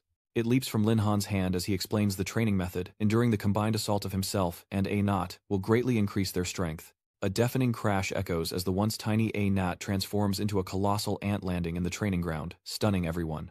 Tian Zhao and Nian Wei pointed at themselves, question marks hovering over their heads, trying to confirm what they'd just heard. We're supposed to take on you, and Yat Lin Han pressed on, his voice cold. Are you saying that even the 7 of you together aren't confident? This taunt has clearly shaken their resolve. Tian Zhao hesitated slightly. Of course not. Zhang Zhen tries to maintain a tense facade, saying, it's just cooperation. We can do this right. Zhang Zun then readied his shield and weapon quickly, getting into position, warning Lin Han, class monitor, I won't hold back, so be careful. Across from him, Lin Han took his stance steady and firm. In that case, let's begin. Immediately he takes the initiative, his voice ringing out, I'm attacking. Copying the Iron Bone skill, Lin Han's body rockets into the air, rapidly closing the distance to his opponent. His first punch slammed into the shield, forcing Zhang Zhen to brace with all his might. The shield vibrated violently with terrifying power, and he was pushed back, but his 3 teammates quickly rushed in to support him. Their palm strikes miss as Lin Han leaps away, a good opportunity, but he needs to aim carefully. Tian Zhao retorted that it was because Lin Zi was too fast. Meanwhile, Lin Han clenched his fist, gathering all his strength before slamming it into the ground, creating a powerful gust of wind that blew everyone away. Now Tian Zhao truly understands how others feel when facing him head-on, finally realizing what Lin Zi's opponents must deal with. Wan Qiu rushes to Zhang Zhen, placing her hand on his shoulder and casting a healing spell. A soft light spreads quickly, restoring his health, and he gives her a thumbs up in return. Thanks, I feel much better. At that moment, Tian Qi decided to go all in. He commands the massive tank forward. Cover me, I'll charge up my strongest attack for the leader. Suddenly, Zhang Zhen notices a knot is too close, and rushes forward frantically, warning, watch out. He immediately raised his shield, activating a protective barrier. Block for me. Light of Wisdom increases defense by 50%. He then turned to his teammates saying, I've got him. The rest is up to you. Contrary to the tense atmosphere, Yat remained calm, thinking, my master told me not to go all out, so I'll take it easy. But the moment she touched him, she was sent flying back dozens of meters, leaving her stunned. But I really only used a little force. Losing their defense, Tian Qi panics. Damn it, I can't reach the class monitor from this distance. As Yat closes in, he can only sit still and shout, Mai Thay, we're done for. Su Yi reacted quickly. A teleportation gate. Tian Qi looked back at him, relieved. Immediately, the two vanished, leaving A Not dumbfounded. Meanwhile, Tian Qi, locked in combat with Lin Han, noticed their sudden arrival. Realizing what's about to happen, he frantically retreats while Lin Han turns back to see Tian Qi activating an energy cannon ready to fire. Sorry, class president. Then came an earth-shattering explosion, sending dust flying everywhere. Thinking they'd won, everyone jumped for joy, cheering. So Lin Han, you've finally met your match. But as the smoke cleared, Lin Han stood firm, shield in hand, a satisfied smile on his face. Little did they know, healer Su Yi could use space teleportation to coordinate with Tian Qi, creating a mobile fortress. They had underestimated them. The sight left the group speechless. Their jaws dropped when they saw he was unharmed. What? Annoyed, Anat charged forward in pursuit. How dare they shoot his master? Meanwhile, as Tianqi runs for his life, he screams, "Damn it, class monitor, have mercy." Seeing that everyone performed well, Lin Han gave the order Anat come back. She stood with her arms crossed, still frowning in anger. Then he turned back, smiled and praised. "Your teamwork wasn't bad. In fact, it gave me some trouble." With that, today's special training comes to an end, and the group erupts with joy, their laughter echoing across the training grounds. Awesome. After practice, Lin Han called Liu Yi aside to ask him some questions, secretly using a skill to prevent information leaks and disrupt perception. Liu Yi had the best performance in this special training session, but he's just a healer, so how did he suddenly master spatial teleportation? Liu Yi scratched his head and replied, "Honestly, this is a teleportation talisman I just bought. It allows ordinary classes to use teleportation skills, which can be especially effective in critical moments, like just now. Too bad this item is expensive, or I would have equipped myself with a few more." Lin Han stroked his chin, assessing the situation. "So that's how it is. Not bad, this item." Yi, standing behind him, still glared at the talisman, unhappy that this skill had allowed his master to be bombarded. As practice ended, the prodigies were invigorated. "I must say, after this special training, I feel like I have better control over my power," Nianwei agreed. "Me too, I've definitely gotten stronger." Meanwhile, in the corner, Qinghai watched silently with a profound look, surprised that Zhang Zhen's shield could be broken so easily. Lin Han's ant beast is truly extraordinary. Time flies to the second day, and Lin Han stands out on the stage as the crowd below buzzes with anticipation. Standing behind Wei and Qing, could it be those two notable freshmen? Another voice broke in, "Have you heard? This year's freshman orientation is anything but ordinary. That freshman, who defeated a third-year student, has a feud with the Zhao family's young master. I've heard the freshman forum has been buzzing these last few days with everyone talking about it." Their eyes met in surprise, for they were headed to the Howling Plateau. The wolves and wind ravens there won't be easy to deal with. Zhao Fen glanced over from the platform, warning coldly. "Lin Han, it's not too late to back out now, or you'll regret it when we reach Greywind Highlands. Don't say I didn't warn you." But you just nonchalantly retorted, "Worry about yourself. Or do you want to become a disheveled mess again?" Hearing that, he gritted his teeth in anger, his face dark with displeasure. Just then, Tai Ching shouted, cutting him off, "Attention, I now declare the freshman finals officially begin." He then went on to explain the rules. In the first round, class leaders will lead their teams to the competition venue. Any student arriving more than half a day late will be disqualified from round 2. As the announcement ended, Lin Han immediately led his group toward Greywind Plateau, with Tian Zhao responding with an eager smile. Okay. Teams advance one after another toward Greywind Plateau, where a thick fog blankets the vast landscape. The peaceful atmosphere relaxes Tianqiao, who smiles as they walk. Is this the Greywind Plateau? After half an hour, it's surprisingly safe, not encountering any beasts. Nianwei, walking beside him, softly replied, "At this rate, won't we reach the competition venue soon?" But Lin Han wasn't so sure, and cautioned, "The academy chose this place for the first trial, so reaching the goal won't be easy. Everyone be careful, and don't underestimate anything." Tianjiao replied, "Understood." But just as he finished speaking, the distant, drawn-out growls of a pack of level 45 highland wolves echoed through the air, and Lin Han immediately became wary. On a high hill, the teachers closely followed the group, and Jinbai watched with his arms crossed, assessing the situation. "Just a pack of highland wolves. We probably don't need to intervene." Qinghai added, "Let the kids handle it. It's a good opportunity to temper their minds." Below, Tianjiao rallied his spirits. "Lin Zi, let us handle this." Zhang Zhen quickly raised his shield, ready for battle. "This is the perfect chance to test our special training." Lin Han simply stood there calmly. "All right, be careful and keep track of the time. Call me if you need help." Immediately, the pack of wolves charged forward with incredible speed, their roars and the clash of metal echoing across the mountainside. The sudden monster attack threw Class 3 into chaos. Their formation shattered, and one student screamed in panic. "We're in trouble. The wolves are attacking. Class monitor, what do we do?" Hongbao quickly summons his battle beast and joins the fight. "The class president is missing, but don't panic. Let's form ranks first." Meanwhile, on a nearby hill, Zhao Feng smugly pets the wolf beside him. As expected, these beasts no longer attack me. The family heirloom is indeed useful. Wolf bones can bewitch wolf-like creatures, making them see you as one of their own and lose their will to attack. But it's ineffective against bosses. He's even prepared a binding scroll. The user can force a contract with a spirit beast. Zhao Feng smirked, a calculating glint in his eyes. "Next, I'll just wait for Lin Han to be defeated by the wolves, then I'll have my chance to force a contract with his spirit beast." Meanwhile, Tianjiao swings his sword powerfully, each strike resounding sharply. Taking a blow from my palm, Zhang Zhen immediately raised his shield to block retreating in perfect coordination. As the first battle ended, Zhang Zhen was still excited. "Thanks to Lin Zi's special training, we didn't lose our formation like Class 3. Lin Han crossed his arms calmly. "This is all the result of your efforts." But things weren't going so smoothly for Class 3. The scene was so chaotic that one student fell to the ground, face pale, and screamed in panic. "Don't come near me, someone save me." Just then, Mei swiftly drew her bow, knocking an arrow full of energy. Immediately, she leaps, draws, and fires a shot, causing the relieved student to cry out as if grasping at a lifeline. Black Rose. The freshman archer Moy landed gracefully and asked, "Can you stand a sight that astonished Thien Q?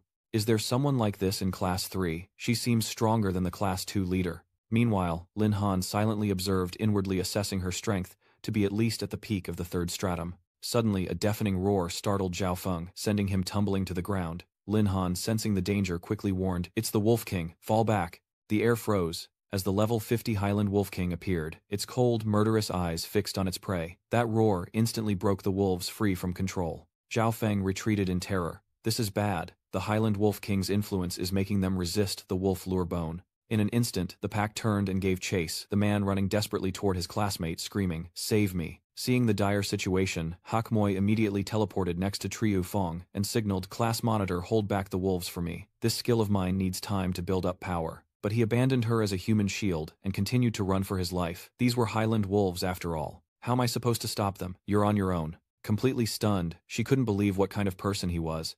And as she turned, the Wolf King lunged, leaving her no time to react but to scream. The situation grows dire, and from above, Jin Baek watches with a sinking heart. This isn't good. These rookies lack real combat experience. Qinghai is panicking, and if no one acts, it'll be too late. But thankfully, Lin Han arrived just in time, carefully copying skills, Lightning Storm and Super Strength activated. A surge of electricity surrounds his fist as he lunges forward, delivering a thunderous blow to the monster. "Get out of the way." With a deafening explosion, the Wolf King falls with a single blow, and Mei, still in shock, asks, "Class 3 and Class 4 have been at odds for a long time, so why did you save me?" Lin Han turned his eyes calm. "My feud with your class president doesn't involve others.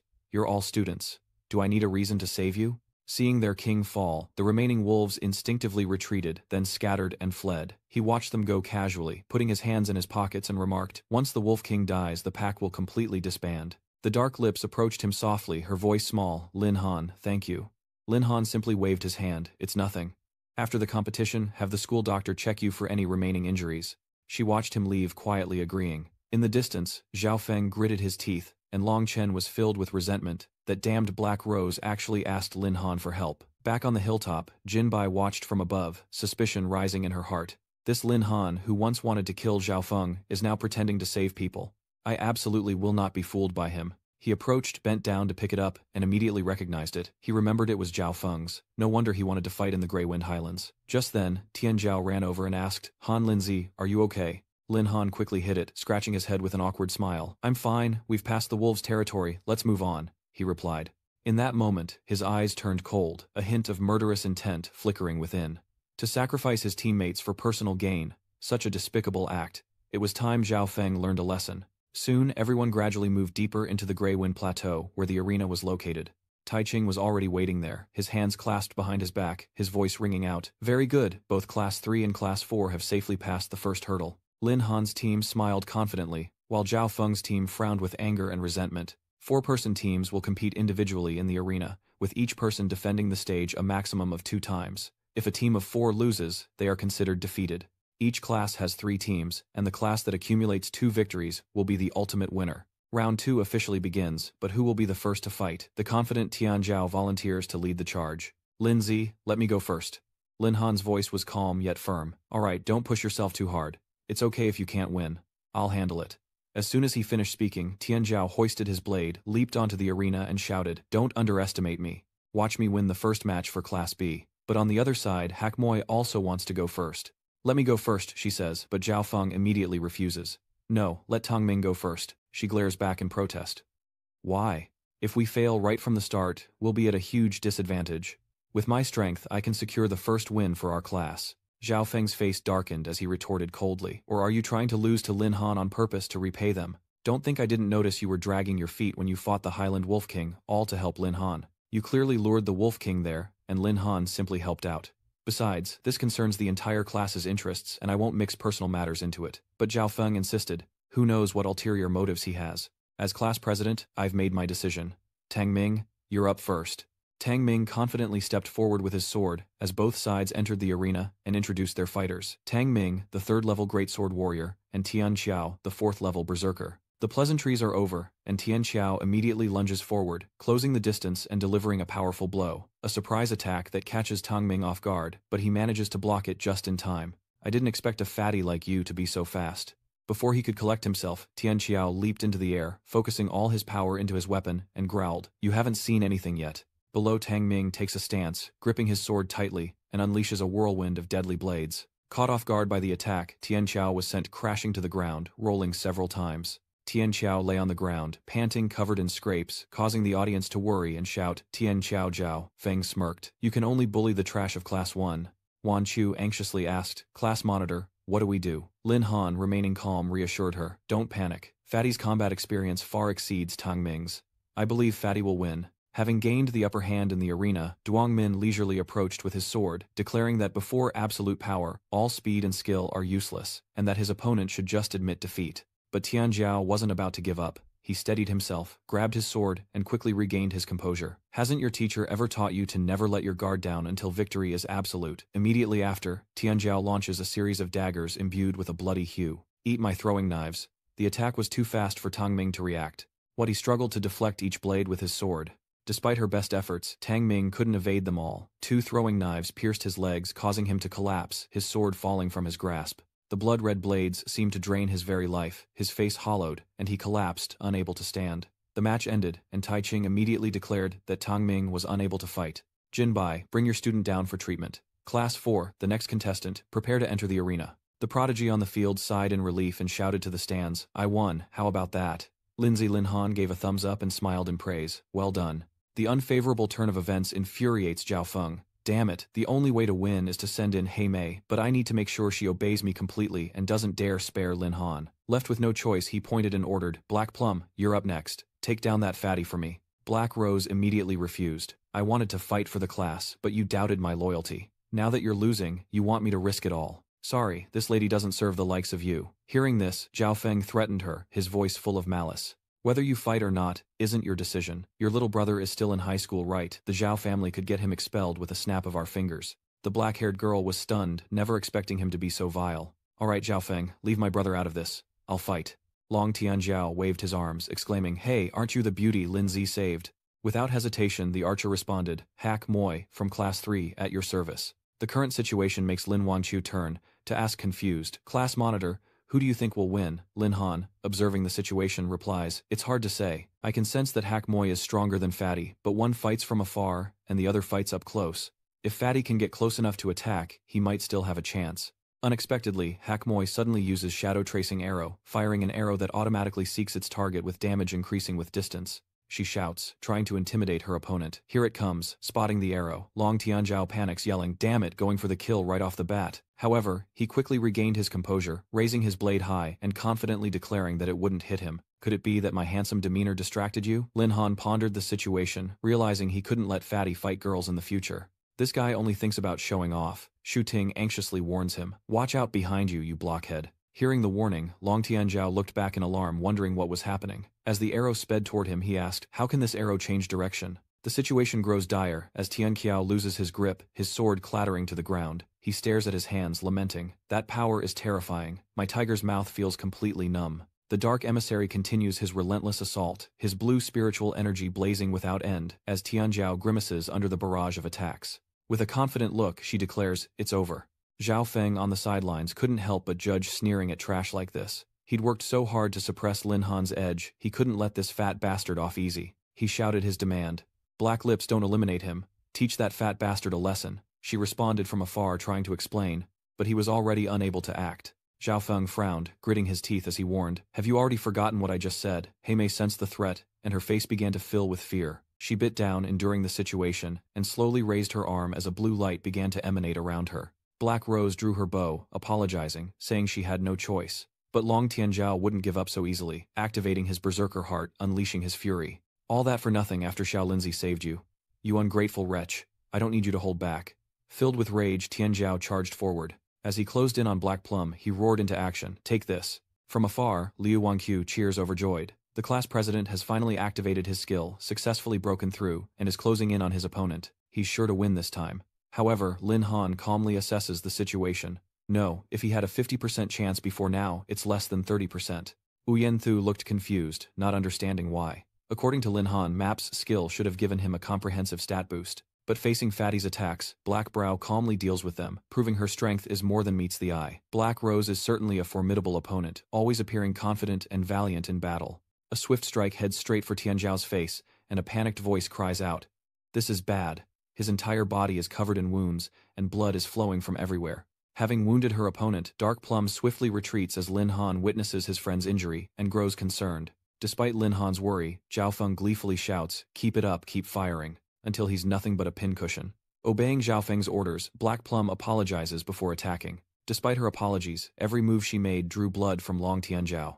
Lin Han immediately denied it. "That's not right, the poison has spread. Fatty probably can't even talk anymore." Just at that critical moment, Commander Ye made a grand appearance. With those words, Long Tianzhao was rendered unable to fight, and Class 3 won the round. But Lin Han stopped him saying, "Let me go, you're no match for her." Shu Ting stepped back, trusting Lin Han to handle it. Stepping forward, Lin Han confidently declared, "Class President and Beast Tamer Lin Han of Class 2 requests a match." Responding to Lin Han's introduction, she shouts back, "Class 3's Hey Mei, let's end this quickly." But Lin Han wasn't about to let things end, so quickly summoning his ferocious beast and bow. It landed with a wild air, its mouth hissing as if searching for something. It quickly instilled fear in Hey Mei. The ferocious beast is too strong as this, his trump card. Meanwhile, Wan Qiu and Shu Ting expressed their anger, rebuking him. "The class monitor shouldn't have saved your ungrateful life. How dare you ask such things?" Lin Han calmly instructed them. "Is it my trump card? Why don't you find out?"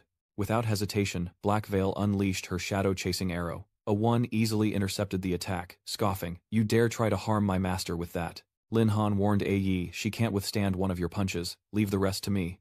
With that, he stepped forward, preparing a swift ambush. A series of actions are executed, skill copying, brute strength and skill swapping are activated as the woman faces the power of Lin Han, seemingly helpless. Too fast. Resigned to the blow, she thinks it's over. But as Lin Han's fist nears, he suddenly stops, and Black Lips slowly opens her eyes in curiosity. She truly didn't understand why Lin Han hadn't finished her off, and her confusion only grew. He suddenly spoke loudly, probing Commander Diep's opinion. "If this punch lands, she'll be dead or severely injured. I don't think the Academy wants to see that, right?" "Just declare him the winner of this match," Commander Ye replied. "Perhaps." With this permission granted, Lin Han quickly retracted his fist from Hey Mei. "Okay." However, his leniency piqued Black Brow's curiosity. "Wait, why didn't that punch land? I clearly just hurt your teammate." Back in the past, Tianzhao whispered to Lin Zi that what Black Plum shot at him wasn't poison arrows. At first it was painful, but in reality, those arrows only paralyzed his body, and each arrow only caused external injuries. Hearing this, Lin Han asked with some doubt, "You mean she went easy on you?" Lin Han's confidence grew, recalling what Fatty had said. "Did you really hurt Fatty?" "That's not what he said." Despite the mercy she showed, Hey Mei is tormented. "I really didn't want to do it." But Lin Han calmed her, saying, "I understand.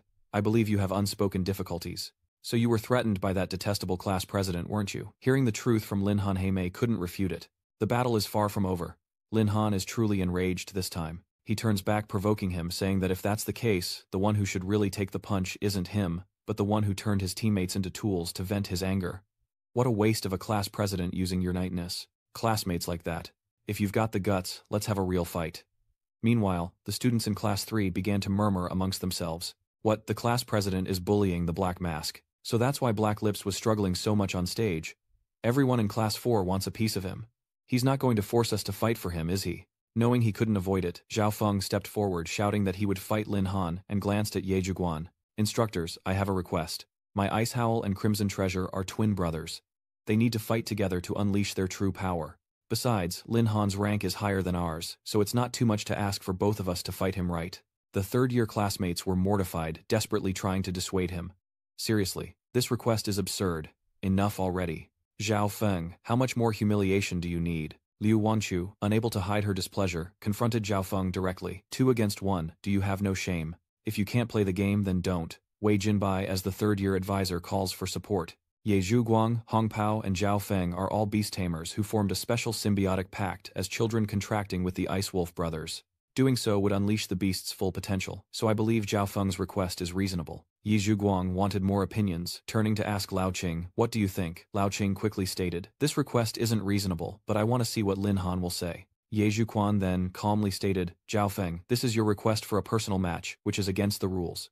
Lin Han has the right to refuse. But Lin Han only gives a knowing smile, confidently replying, "If I can fight 2 at once, why would I refuse?" The scene shifts to the impending battle, where Lin Han, backed by A1, taunts his opponents. "Come at me, you two pieces of trash." Zhao Feng remains blissfully unaware of the grim fate that awaits him. He boasts, "Lin Han, I didn't expect you to be so brave. These are my two level 49 beasts, a whole level above you.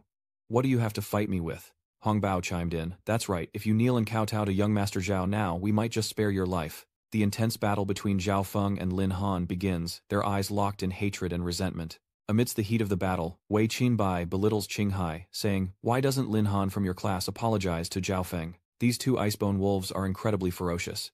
If they take down Lin Han's summoned beast, he'll suffer a heavy loss. Why should Lin Han apologize when he's done nothing wrong?" Yet Cam Bok continues to demand it with no basis. Kan Hai, think carefully. Even if Lin Han wins this match, it won't end well for him. After all, the Zhao family behind Zhao Feng has deep ties with the Magic Association. If Lin Han were smart, he'd know who not to cross. But despite the threats, Qinghai stands firm defending his principles. "As a teacher, if I were to advise others to bow down simply because of power, what lessons could I teach? What kind of people could I cultivate? You and I are not the same." These words infuriated Jinbai, who could only mutter the word "you." The battle hadn't even begun yet. Zhao Feng was already making demands. "Lin Han, kneel and give me your spirit beast, and I might spare your life." Faced with the threat, Lin Han pondered, "So he wants my dire beast. Without the system's buffs, you might get it, but you won't be able to use it." Anat said, feeling frustrated. How could he be so happy, relying on him? Tiangu couldn't stand still either, eagerly saying, "Master, let me go, I'll teach him some manners." Xiaozhen adds, full of spirit, that she will burn him to ashes with her blazing flames. Seeing the three girls' anger, Lin Han calms them down. "Easy now, don't get worked up over a scumbag like him. Acting so cocky in a 2-on-1 fight, anyone would think he was something special." Meanwhile, Zhao Feng postured, ready to attack, and as Li Wei charged forward, Hong Bao cheered, "Yes," immediately, followed by the fearsome roar of two icebone wolves. Lin Han remained calm, his eyes closed, as if contemplating something important, leading Zhao Feng to gloat, assuming he was too scared to attack. Little did he know, Anat, Thienkok, and Tu Chan were united in battle, fearlessly facing the icebone wolves with unwavering resolve. Suddenly, the icebone wolves' eyes dimmed, and they looked more unstable than before.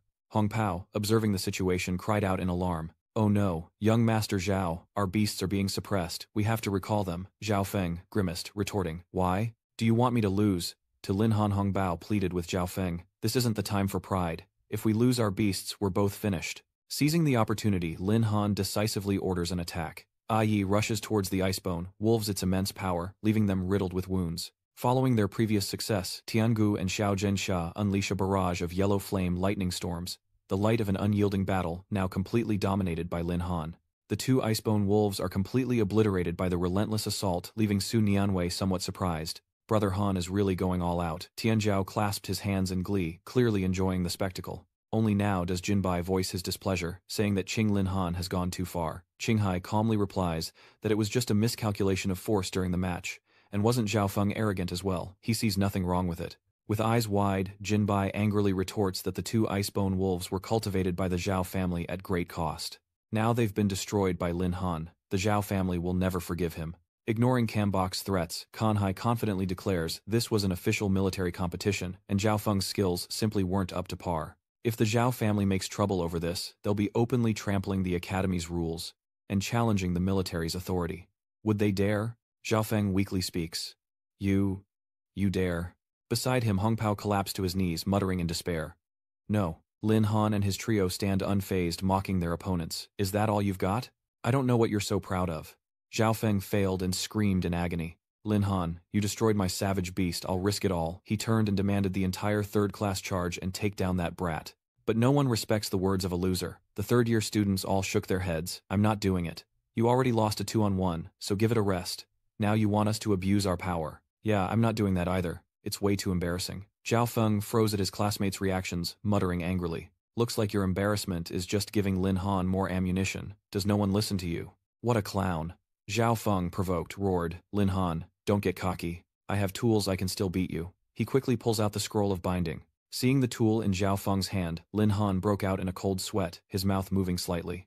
So, that was the trump card Zhao Feng thought could steal his pet. From afar, Kanhai watches in horror. It's the Magic Association's confinement scroll. What is Zhao Feng planning? Not letting things get out of hand, Lin Han rushes towards his opponent, activating Swap and Copy Herculean Strength, delivering a powerful blow to Zhao Feng's face, forcing him to drop his precious tool. Seizing the opportunity, Lin Han quickly grabs the scroll, and the system identifies it as a magic confinement scroll. Lin Han thought to himself that this item was quite interesting, and decided to store it away for research later, while on the other side, Zhao Feng's anger was rising. "You dare hit me, Lin Han, I'll make sure you're utterly defeated." Commander Ye steps in to stop him, saying, "That's enough, Zhao Feng, you started this, don't go too far." Just then, an unexpected event unfolded. As Lin Han looked back in confusion, the scenery around them began to shake violently and dust billowed from all directions. In the face of this unexpected situation, the system sends a signal: a large number of Wind Reapers have been detected.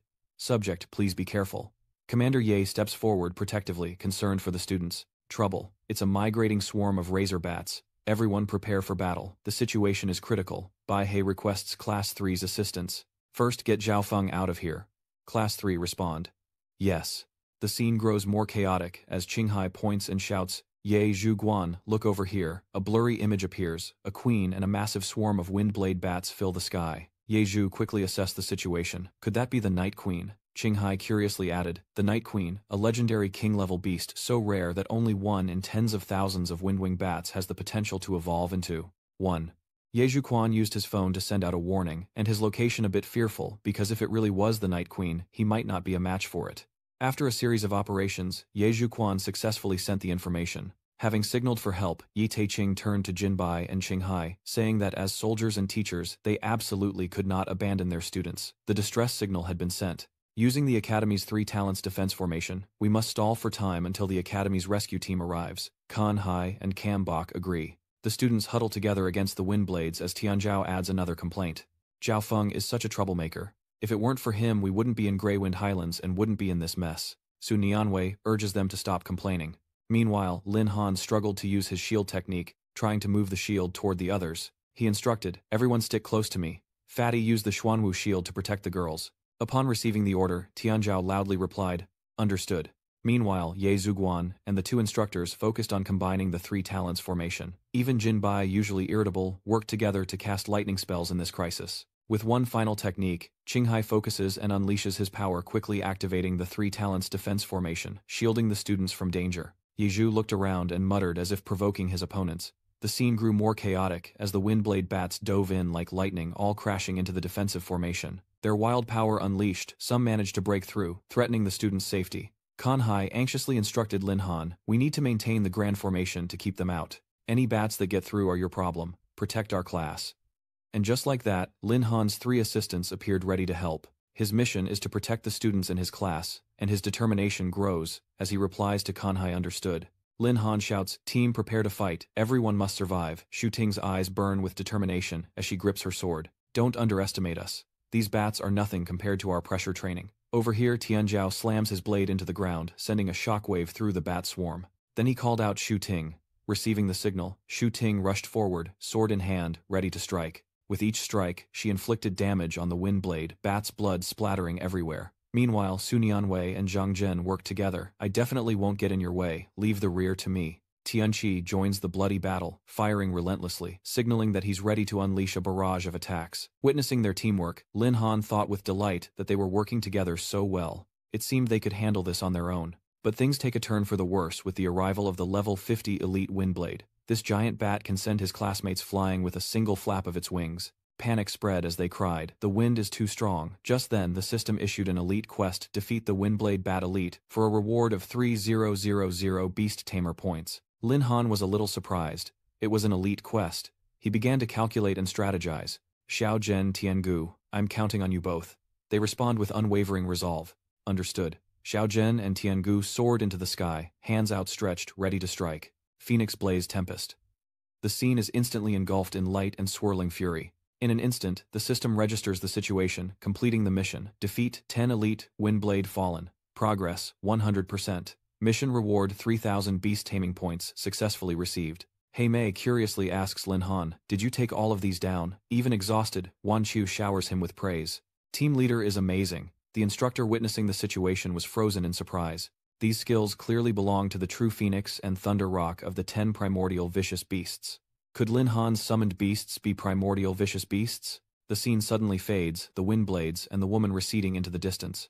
Confused, Qinghai looks around and wonders, did the Shadow Queen disappear? Yi Zhuguan replied, "Perhaps the Shadow Queen doesn't care about us as long as the students are safe." Lin Han instructed. We still don't know the situation outside, so we can't stay here long. We'll retreat when the school's rescue team arrives. Kan Hai begins to show his confusion. He whispered to Ye Zhuguan, I just noticed the skills of beast tamer Lin Han. If I'm not mistaken, Ye Zhuguan panicked and shouted. What he demanded. Lam Han, come with me for a moment. Everyone else stay put. Lin Han obediently moved over. Sect Master Ye, you called for me. Yi Taiching pressed him seriously. Tell the truth, Lin Han, where did you get that ferocious beast? He began to think carefully. He hadn't wanted to reveal the secret of the ancient 10 fiends so soon, but the situation had been dire. He had no choice but to act to save people, so it seemed he could only gloss over it for now. He scratched his head, replying awkwardly that he caught them in the wild. But Ye Zhu was unconvinced, saying sternly, Lin Han, I'm not a child. I've seen my share of fierce beasts. Those beasts of yours don't seem like they were caught in the wild. They look more like ancient bloodlines.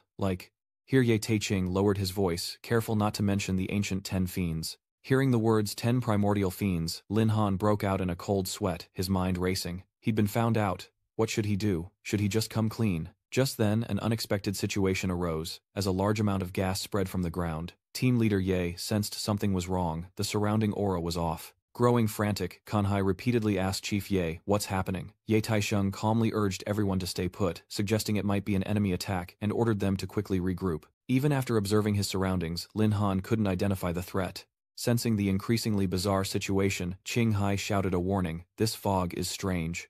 Zhao Feng muttered in the mist, I can't use my strength, I don't want to leave yet, it's all because of Lin Han. Danger approached Lin Han, and the protective trio appeared, warning, Master, be careful. But the more Lin Han sweats, the more his senses fade, his eyes flutter, and the images before him blur. And just like that, the 3 figures before Lin Han faded into the mist, his eyes slowly closing as he succumbed, sinking into another place, awakening in confusion. Where is this? But more surprisingly, in this strange space, the 3 girls were still there to protect him, asking, Master, are you all right? Are you hurt anywhere? Lin Han calmly replied, I'm fine, but the noise never ceased. The third-year students chimed in. It's all Zhao Feng's fault. Why did he go to the Grey Mist Highlands in the first place? That's right. He was as cowardly as a grandson when fighting the Fallen One earlier. If I hadn't protected him, he would have peed his pants. Zhao Feng lay flat on the ground, resentful. The Icebone wolves are gone, and now we're stuck in this forsaken place. Tianzhao looked around, curiously asking, just where are we, Ye Zhuguan? Can't we go back? Ye Zhuguan responded, reminding them, everyone calm down, don't panic. This place might be an ancient ruin. Are they in disbelief that it's a primordial ruin? Isn't that just a legend from the textbooks? Lin Han ignored the other student's empty question and mused, I heard that in ancient times, humans didn't know how to use their class powers, and couldn't fight the beasts at all. After that, ruins appeared in the gaps between dimensions, each with its own rules. Those who overcame the trials received vast experience, and treasures allowing humanity to finally stand against the beasts. Ye Taiching informs everyone, it seems we've really entered the ruins. Qing Hai adds, even we instructors have only heard of ruins, never thinking they actually existed. And just as he said that, a strange being appeared and announced, welcome to the relic battlefield. A cute spirit appears, delivering a series of announcements. 3 challenge gates, 1 person, limit age, limit under 20. Succeed and you may claim a mystical reward, fail and face the consequences. If they fail, all who entered the ruins will become spirits guarding this place forever. Ye Zhuguan wondered, is this the spirit of the ruins' rules? If that's the case, it's a rare opportunity. But I'm age-restricted, and can't participate. I can only hope there's a powerhouse among the students who can turn the tables. After a moment's thought, Ye Taiking announced, everyone heard that if the challenge fails, no one leaves. So the strongest among you should accept the challenge. All eyes turn to Lin Han. A question echoes, can he participate? The system's chime rings out, announcing the trial quest clear the ruins battlefield for a reward of 5000 beast. Tamer points a mysterious divine fruit, pack a passive skill of a ferocious beast, and form evolution. This only invigorates Lin Han, who replies, rest assured I will do my best, even if it's just for myself. He steps forward confidently. I, Lin Han, am here to challenge the ancient ruins. At that moment, a sinister voice echoed, welcome mortal ants to the blood-soaked arena of Asura, the Hall of Death. A new scene unfolds, and Lin Han's eyes narrow.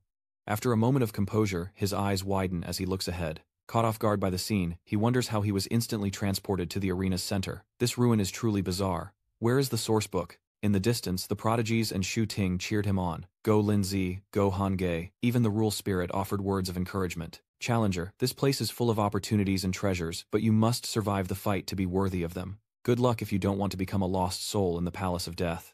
The spirit of the rules was extremely attentive, gently moving to remind Lin Han to prepare to face his first opponent. Then suddenly the scene shifted violently as sharp wooden arrows advanced all at once. This time the monster is enormous, a level 50, diamond-skinned, one-eyed giant. Hui Diep assesses the situation, confirming that the first trial is indeed a one-eyed giant, proving the ruin's reputation. The difficulty of the next few trials is easy to imagine. Standing behind Qinghai, exclaimed in a fluster that among the ferocious beasts, the more humanoid they are, the stronger their intelligence and power. This one-eyed giant is an elite, and of all people, Lim Han has to face it. Zhao Feng, still bitter, secretly hopes the giant can take Lim Han down with one punch. The arena is set, and the rule spirit announces the start of round 1. At the first command, Lin Han shouts, "Who's first?" Receiving the information, she replied, "Understood, Master. We've just leveled up and are eager to test our new strength." At the same time, the system signals that cognitive interference is being activated, revealing basic information about this monster.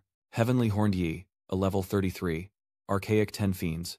Strength 32236. Agility 2487. 5 Spirit 21 967. Constitution 45 967 1967. Skills. Frenzy level 20 increases all basic attributes by 50%. Herculean Strength. Level 20 increases strength by 60%. Bone Adaptation. Level 20 increases constitution by 50%. Instant Burst level 10 explodes 30% strength. Although Yi fought hard, Heavenly Horned Yi used Herculean strength to push her back. The attacks continued, the sword flashing blood, spilling wherever it struck. Yi looked up in surprise. "You're surprisingly strong." Heavenly Horned Yi, still straining, prepared to attack, but its slowness proved costly. Yi rushed forward, slashing its abdomen, shouting, "Eat this." In this clash, the Heavenly Horned Yi lost its balance, its massive form teetering backward. The system quickly updated Lin Han with new information. Clearing the first stage of the relic battlefield earns him 500 beast taming points, prompting him to ask, "Is that all? We get rewards for clearing stages. Is it always this good?" The thrill of victory spreads as Tian Zhao cheers. "Lin Zi, you're amazing. You're my idol." Even Commander Ye can't hide his pride. As expected of Lin Han, anyone else would have struggled with this first trial. In stark contrast to that pride, Jinbai Nianjiang was displeased. 2 fists were all it took to defeat the Cyclopean giant. Could it be that in his previous match with Lin Han, he hadn't even used his full strength? Damn it. The spirit of the rules senses Lin Han's victory, cheerfully announcing first trial cleared. Continue the challenge. From the dark pit something emerges, each footstep sending tremors of fear. The monster's massive hands grip the walls, causing the very ground to shake. Facing this trial, everyone worriedly warned Lin Zi to be careful. A single strike from this monster could turn the earth to dust. Lin Zi frantically stumbles backward as the monster is revealed to be a level 51 Bloodsteel. A Qin gang race. Yet Lin Han looks down on this monster with contempt. "So you only know how to sneak attack. You're not even as decisive as that Cyclops from before." Ye Zihui watched the monster appear and exclaimed, "A blood gorilla." While not as strong as the one-eyed giant, this species can evolve and explode with power when cornered. Hopefully this blood ghoul won't evolve during the fight. Lin Han assessed the situation and shouted, "A1, take it down." On command, A1 rushes in, ready to strike her immense power, descending swiftly, but the monster's counterattacks are just as fast. After a fierce battle, A1 paused, panting, and exclaimed, "Damn, it's too fast. Our current strategy is unstable. I'll try this instead." The system immediately updated, maintaining the launch of cognitive interference, and subsequent moves flew towards the level 51 blood ghoul, with significantly increased speed and destructive power. The monster couldn't withstand it. Its body quickly engulfed in flames, its charred remains, scattered limbs separated by meters. Yi happily announces. Complete. Lin Han approaches, ruffling her hair and praising, "Well done." Hearing this, Anat was overjoyed, thanking her master for the praise, which made Tio Shan and Tian Kok jealous. "Master, we want to fight too." The atmosphere of the battle suddenly intensifies. Commander Ye shouts a warning. "This is bad. The blood fiend has evolved. Lin Han, be careful." Lin Han quickly surveys the situation, surely already formulating a plan. Lin Han eyed his opponent warily as the blood demon slammed its sword into the ground, unleashing a torrent of red energy. It was now at the level of a necromantic armor, a level 53 blood demon. Tai Ching assesses that it's fused with a necromantic armor. This is troublesome. Qinghai worries that fused beasts are already rare, so Lin Han must be in trouble this time. He analyzed the situation, noting that beast fusion was similar to what he'd seen at Bitterwater Marsh, and he'd have to study the underlying principles later. The system indicated cognitive dissonance was being activated. Lin Han summons Yi to charge ahead, deciding to deal with it first. Soon her fist greets Bloodsteel. A violent explosion erupts in the space, and Not happily rushes back. "Is that all you've got? My master's going to praise me soon." And yet he still survives his hand against the blade. Blood Demon swiftly slashed his sword, but fortunately, a gnat dodged it. She blocked the blade inches from her face still alive, and retaliated with a punch. Hyuk Gang advances with a cold laugh, infuriating Ayat, who wonders how he's still alive. Flames erupt around her. You're so annoying, let's see how you handle this. Lin Han pondered, physical attacks aren't very effective, perhaps I should have Xiao Zhen use her dark fire. No sooner said than done, he called Xiao Zhen to help Anat deal with the enemy. She appears instantly saying, "Yes, Master, I've been wanting to do this for a while. It's all because of this scrap metal keeping Master and me apart." A blazing inferno erupts towards their opponent. Ah Yi, in close combat, quickly retreats, scolding, "You ugly phoenix, give me a warning before using a big move." Seeing Bloodsteel burned in the great fire, Lin Han breathed a sigh of relief. It's taken care of. Ah Yi cheers, "Master, we won again." Xiao Zhen chimes in, "Master, I'm the MVP. Anat just coasted to victory."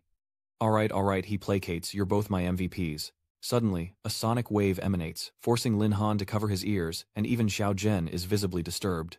This sound, Tai Ching exclaims in shock. "What's going on?" Ail wondered, stunned. "Master, that monster is getting back up. It seems the battle is far from over. Just what is this thing?" At this moment, Blood Iron has upgraded to a level 55 Demon Flame King, a mystical race. Tai Ching speculates, could this be a ferocious beast of the ghost spirit type? A ghost fire king Ching Hai responds in disbelief. How could a beast like this appear in the ruins? Aren't they supposed to be extinct? He shouts a warning, "Lin Han, be careful. The Fire Demon King is immune to physical attacks and specializes in mental disruption. Quickly use your abilities to strengthen your mind." You immediately came up with a countermeasure against physical attacks. Ah Yi tests the monster's strength following their orders, as they both attack Blood Steel and Yellow Flame with their specialties. His body continues to evolve, becoming even more powerful. The flames of Hong Wiem pass right through him, causing no damage. Even Anat's punch flies through the air. He's shocked that he can't actually hit it. Suddenly, Bloodsteel roars, surrounded by a powerful mind-bending force. Tai Ching worries, this is bad. Lin Han doesn't have a mental shield skill. He won't be able to withstand this mental attack. He thought in frustration, how could this damned mental skill rob him of his body? Fragments of memories flashed through Lin Han's mind.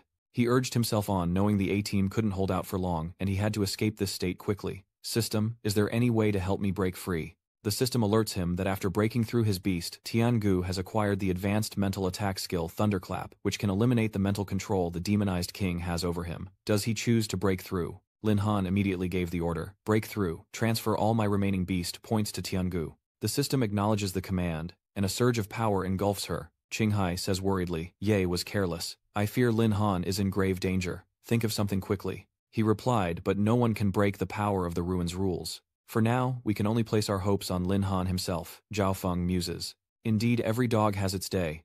If Lin Han dies, his beasts will be mine." Meanwhile, Xiao Zhen worries that their attacks are ineffective. What can they do? Meanwhile, Ayat is giving it his all, determined to avenge his master by defeating this monster. Just then, a bright light shone above Xiao Zhen, who wondered why Tiangu had appeared. In Tiangu's arms is a spent Lin Han, grateful that her master's empowerment allowed her to break the demonized king's mental interference. He replies, "Thank you for your hard work." Then Tiangu launches a full-force attack, using a new skill to destroy the demonized king's illusion. Little Zhen and Ail fully cooperate, relying on each other.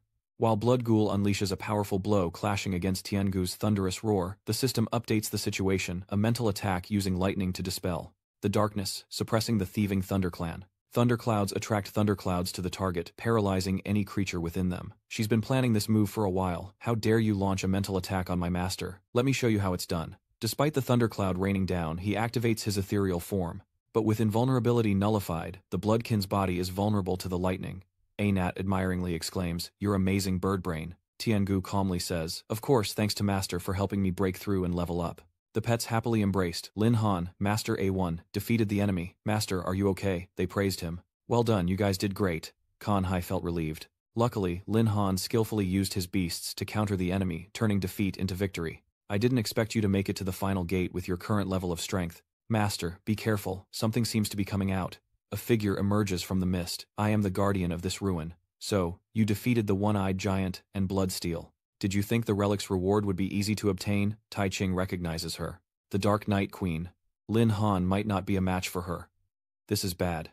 I have to help him." "Ah Yi is the first to charge forward, Master. I'll fight that old witch." He worriedly warned A Yi, "Be careful." Overwhelmed by the Dark Knight clone, what shocks her so? Lin Han thought to himself, has Anat's attack failed?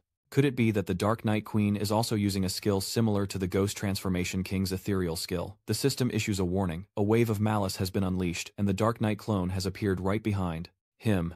She reaches out with her claws. Brat, didn't you know that king-level beasts can block the release of killing intent? Tython and Kanhai outside are terrified. This is bad. Lin Han, be careful. The system update has activated the position swap skill. He directed, and in that moment, the Dark Knight clone in the Little True Heaven Valley maintained its missed pounce in astonishment as Lin Han's two spirit beasts understood and simultaneously condensed Lightning Storm, Yellow Flame, and Phylic sizes. That powerful force was now right behind her. Fire and lightning cascade down upon the Dark Knight, clone the force of the blow, erupting in a violent explosion. He regrets to inform her the Dark Knight Queen has been too careless. However, she's unharmed. It seems I've underestimated you, my son. But that's not enough to defeat me. Dark shackles appear binding with shadowy chains. It quickly bound the hands of Tiangu and Xiao Zhen. Lin Han didn't expect his opponent to have this move. What he tried, but what kind of skill is this? Why can't I recall Xiao Zhen and Tiangu back to the Spirit Beast space? The Dark Knight clone continues to unleash its dark ambush. The two girls behind him are dragged along, and he quickly uses the Xuanwu shield to block the attack. A surge of power sweeps over them. Luckily, Lin Han saved the two girls. What a tough opponent. The Dark Knight clone admits that he's been lucky, but the item in his hand isn't a true divine artifact, and can only block one attack. He has to change his tactics as expected of a king-level ferocious beast. Even a clone is this difficult to deal with, so he won't hold back any longer. The system activates the fusion skill. With that command, all three spirit beasts obeyed. Yes, master. Three powers combine into one massive form. Lin Han emerges majestic in his mecha suit. Tian Zhao is stunned. Holy crap, Lin Zi is about to go all out. Qing Hai is ecstatic, unable to fathom Lin Han's current strength, saying that perhaps he really has a chance against the Dark Knight Queen. But Tai Qing is still worried, as the Dark Knight Queen's clone is at the 6th level. Can Lin Han really defeat her? The Dark Knight clone declares, I can sense your strength, but you're still just a human. Today is your end. He stands ready as she unleashes a swarm of bats. Die. Soul Guard decree. The bats swarm towards Lin Han. You underestimate me. Is that all the Beast Plunderer King is capable of? Lin Han's dragon hand gathers power. Taste this. The fusion of Flame Emperor and Thunderstorm surges forth, and Dark Knight's clone is horrified as the power bears down. What? Her body was submerged in the mixed energy, and the Dark Knight clone couldn't help but cough violently. She speaks up, unharmed, asking, You have powers like this. You activated Berserk copy. Still not dead. Fine, I'll make this quick. Dark Knight clone activates myriad tribulations, never expecting to push me this far. She angrily vows that you will die today. The system announces a 50% attribute boost. Lin Han gathers 2 fusion power blocks in his hands, thinking, Perfect, I'll use you to test the limits of my fusion skill. The enhanced thunderous blaze of kings bore down. The Dark Knight clone screamed in agony as it reached its limit while he calmly amplified the attack. The entire space continues to erupt, the aftershocks spreading and staggering those outside who cry out, That's an exaggeration. Where Lin Han stood, smoke billowed into the air as Dark Knight declared, You little brat. You actually defeated my clone. Lin Han, I'll remember you. We'll meet again. He replies, I'll remember you too. The summoned beasts celebrate their victory, finally defeating the monster. The feeling of merging with their master is incredible. Master A1 really worked hard this time. He replies, Everyone worked hard, so let's get some rest. The system confirms the kill of the Dark Knight, Queen's clone, clearing the 3rd stage of the relic battlefield. The challenge ends, and those around cheer awesome. Lin Zi, you're my god. Only Zhao Feng was disappointed and annoyed. Qing Hai happily said, We were able to clear the ruins this time, thanks to Lin Han. The academy should reward him handsomely. Of course, Tai Qing had already considered this. As expected of a military academy student, I'll request a reward for Lin Han when we return. The system displays the final reward information for clearing the relic battlefield, receiving 2,000 beast taming points. The relic battlefield quest is complete, earning 5000 beast tamer points, the relic treasure, and a breakthrough card. He eyes the simple card with suspicion. This card is the reward for clearing the level. It looks so ordinary. A spatial gate appears, bathing them in light. We're back in Greywind Highlands. We're finally back. I thought I was going to die in that ruin. It's all Zhao Feng's fault for wanting to come here. Tai Qing asks, Lin Han, did you get the relic's treasure? He replied, I got it, but it seems to be just a useless card. He lamented, wishing he could make something of it. A worthless card. This is the legendary breakthrough card, a top-tier item. This breakthrough card has no usage restrictions. It can be used on any class, even savage beasts, increasing their species rank by a whole level. If used on a human, all attributes and growth points are doubled, meaning every time he levels up, his stats will double far, surpassing others of the same level. Lin Han now understood. This kind of heaven-defying treasure was best kept hidden. Zhao Feng seethed with envy, thinking, what right does Lin Han have to monopolize this treasure? Such a powerful item should be mine. The prodigy hasn't forgotten Zhao Feng. You made a promise and it's time to pay up, isn't it? He feigns ignorance. The promise. What promise? Well, Lin Han is here to remind you. Your memory fails you. I recall you saying that whoever lost would have to kneel and call the winner Grandpa. You swore that if it weren't for Zhao Feng's recklessness, we wouldn't have gone to Gao Yuan Hui Feng. We almost died on the relic battlefield, so we have to teach him a lesson so he doesn't cause trouble again. He gritted his teeth in anger. What do you guys want? Zhao Feng turns back with pleading eyes, calling out, Teacher, I'm here. The Tai Ching instructors remained neutral, as the academy wouldn't interfere in private agreements between students. Kan Hai added, That's right, Zhao Feng. If it's a bet you proposed, you have to honor it.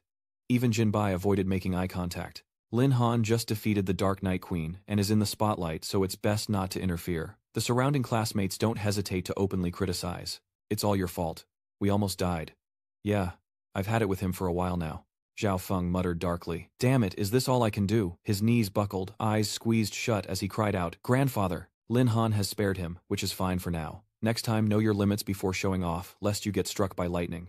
The prodigy taunted before leaving. Goodbye, grandsons, don't bother seeing us off, he cursed. Damn it, Lin Han dared humiliate me in front of everyone. The Zhao family will never forgive you. Tython announces that the danger has been eliminated, so let's continue the previous competition. Contestants from both sides, please step up to the stage. The contestants from both classes stepped forward, Shu Din, from Class 4, and the Six-Armed Swordsman, from Class 3. They quickly tested their strength, and the fighter was blown away with a single blow. He declared all the participating fighters from Class 3 eliminated, and Class 4 the victor. Amidst the cheers, Wan Qiu and Tian Zhao rejoiced. We won, Shu Ting did great. At the gate of the military academy, the entire group had arrived. Tython announced to Lin Han's group, In this trial, the winning class is Class 4, and each member will receive 500 merit points. Lin Han, who performed exceptionally well in the relic battlefield, will receive an additional 1,000 merit points with all rewards distributed the following day. Now everyone go back and get some rest.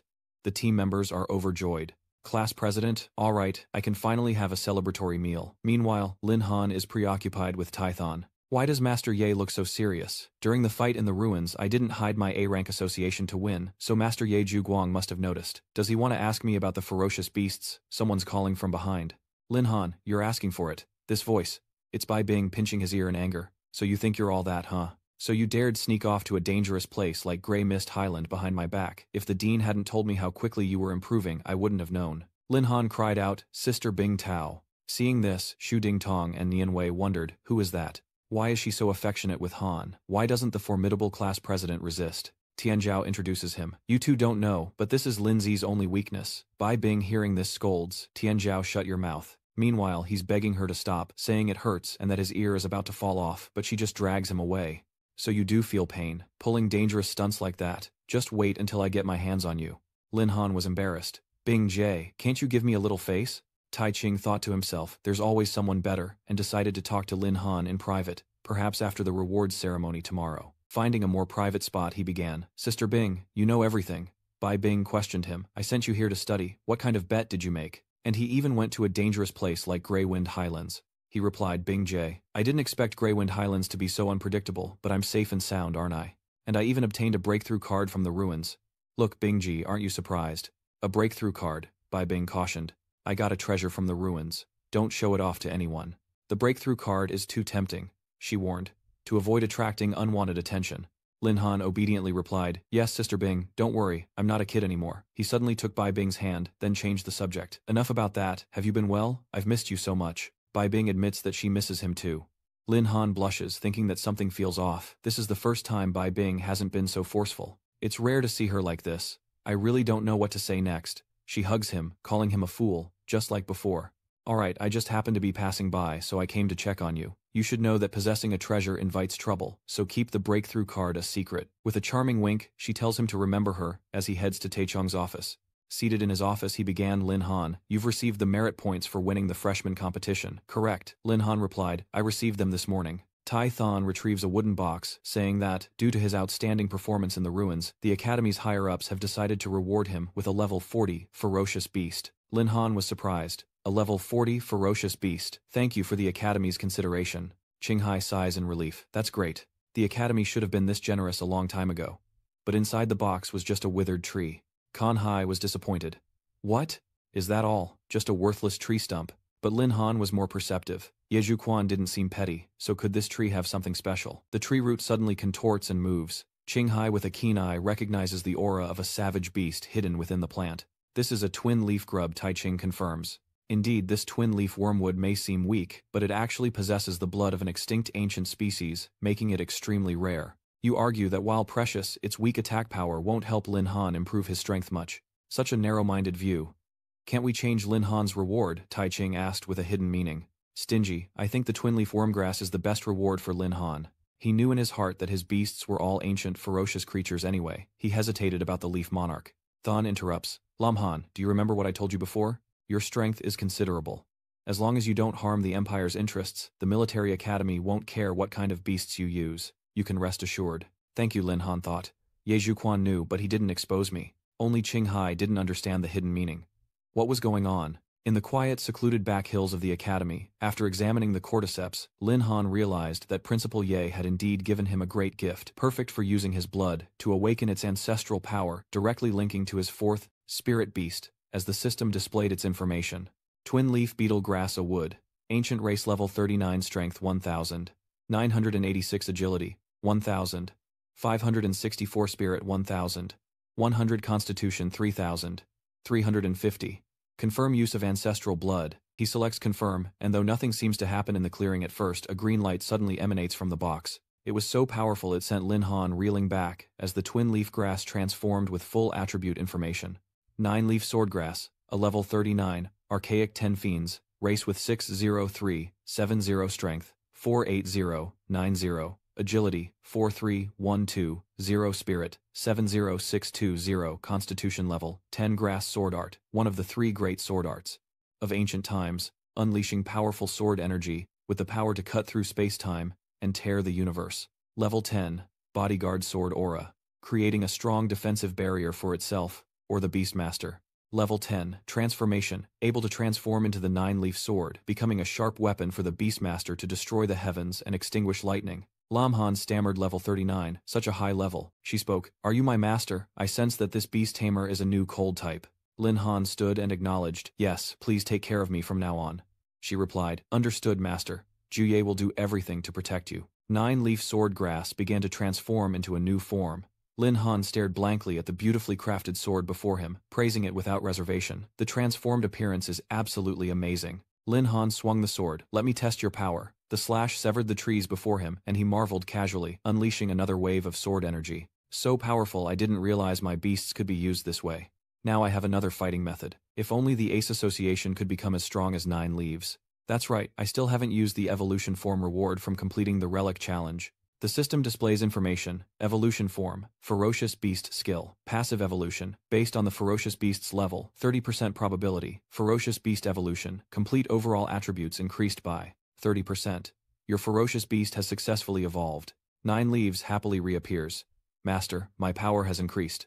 Her information panel is updated. 9-leaf sword grass, an ancient 10 fierce level, 39 strength, 80, 37, 0 agility, 680, 90, spirit 63120, constitution 90620. Tiangu felt a surge of power she hadn't experienced in ages. Her information now read, Thunder Empress, Ancient 10 Fiends, Race Level 33, Strength 24869, Agility 59685, Spirit 38655, 55 Constitution, 29687. Xiaozhen also shares that the true fire within her has become much fiercer. True Phoenix, an Ancient 10 Fierce Beasts, Race Level 36, Strength 54860, Agility 89690, Spirit 86520, Constitution 71620.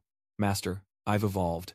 And lastly, Heavenly Horned Ant, an Ancient, 10 Fierce Beasts, Race Level 33, Strength 4523, 6 Agility, 3187, 5 Spirit 28697, Constitution 59967. Lin Han hugs them all, praising, "Well done, all of you, well done." Lin Han secretly rejoices. The attributes of the Ancient 10 Fierce were already heaven-defying, and adding 30% more power makes them even stronger. Suddenly, his phone rang. It was Tian Jiao. "Lindsay, something bad has happened. That bastard Zhao Feng has hired a 5th-level mage to make trouble for you. They're looking for you all over the academy." Anat angrily says, "They dare cause trouble for our master. Anat will teach them a lesson." Zhu Ye asks, "This Zhao Feng wants to go against our master." Lin Han appeased them, saying the opponent was just a lackey, not worth getting angry over. They could use them to test the waters and see how far Yi's skills had progressed. Meanwhile, at the training ground of the military academy's Class 4, the students were diligently practicing.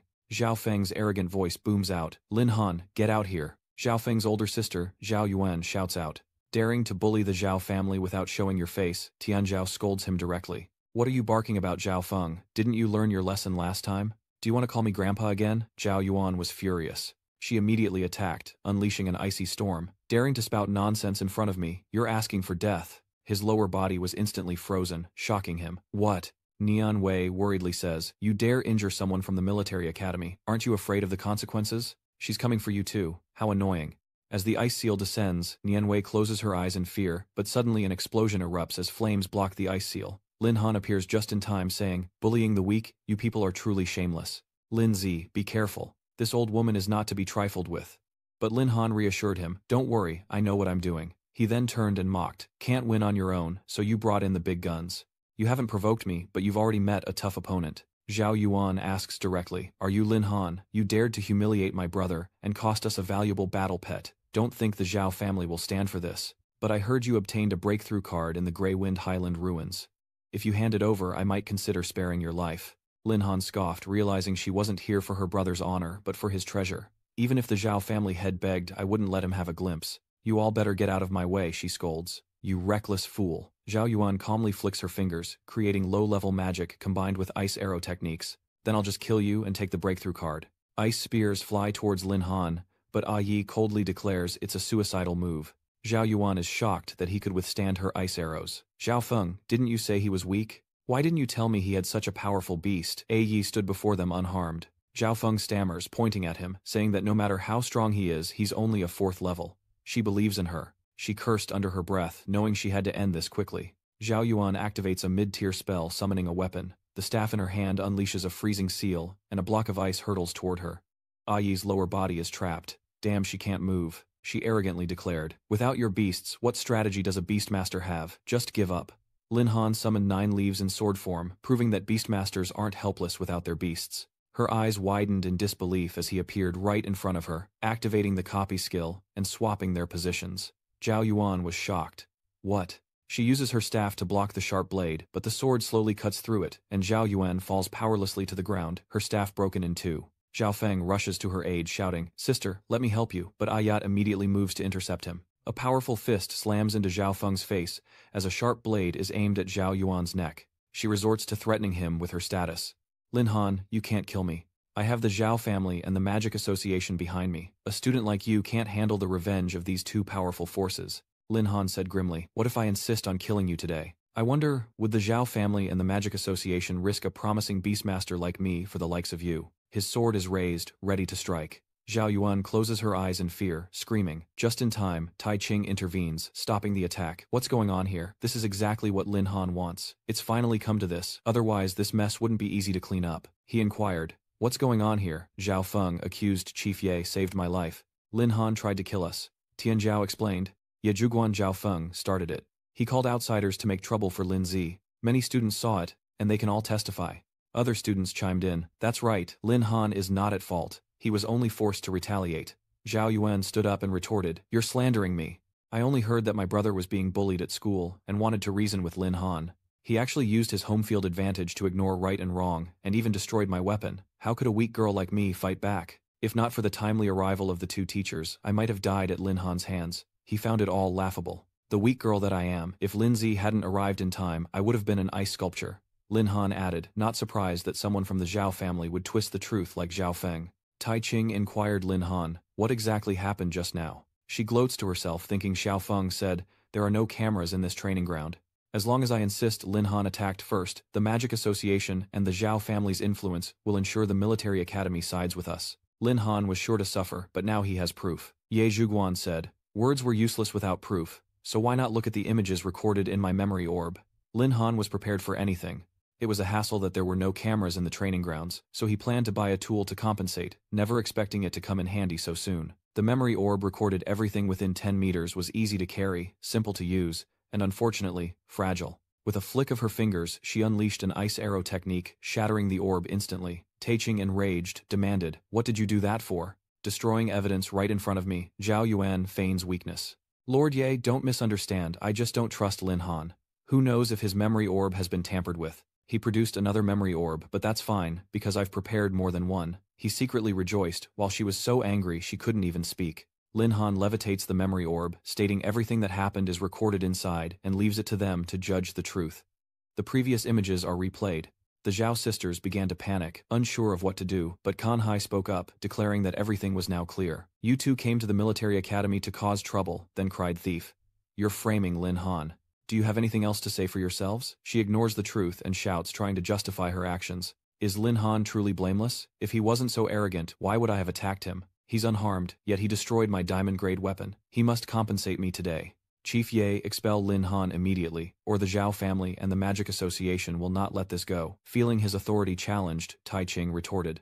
Since when did the military academy become your Zhao family's domain? Even your grandfather wouldn't dare to act up here. Tai Ching continues, arguing that Lin Han did nothing wrong, and if he couldn't fight back against bullies, he wouldn't deserve to be a student of the military academy. He was quite surprised that Headmaster Ye would defend him so fiercely. She questioned, even if you don't respect the Zhao family, I, Zhao Yuan, am still a member of the Magic Association. Chief Ye, do you have no regard for the Magic Association at all? Tauntingly, Tai Ching replies, you think you can use the Magic Association to suppress me? The president of the Magic Association is an old friend of mine. Madam Zhao, you're abusing the association's name, bullying others, and tarnishing its reputation.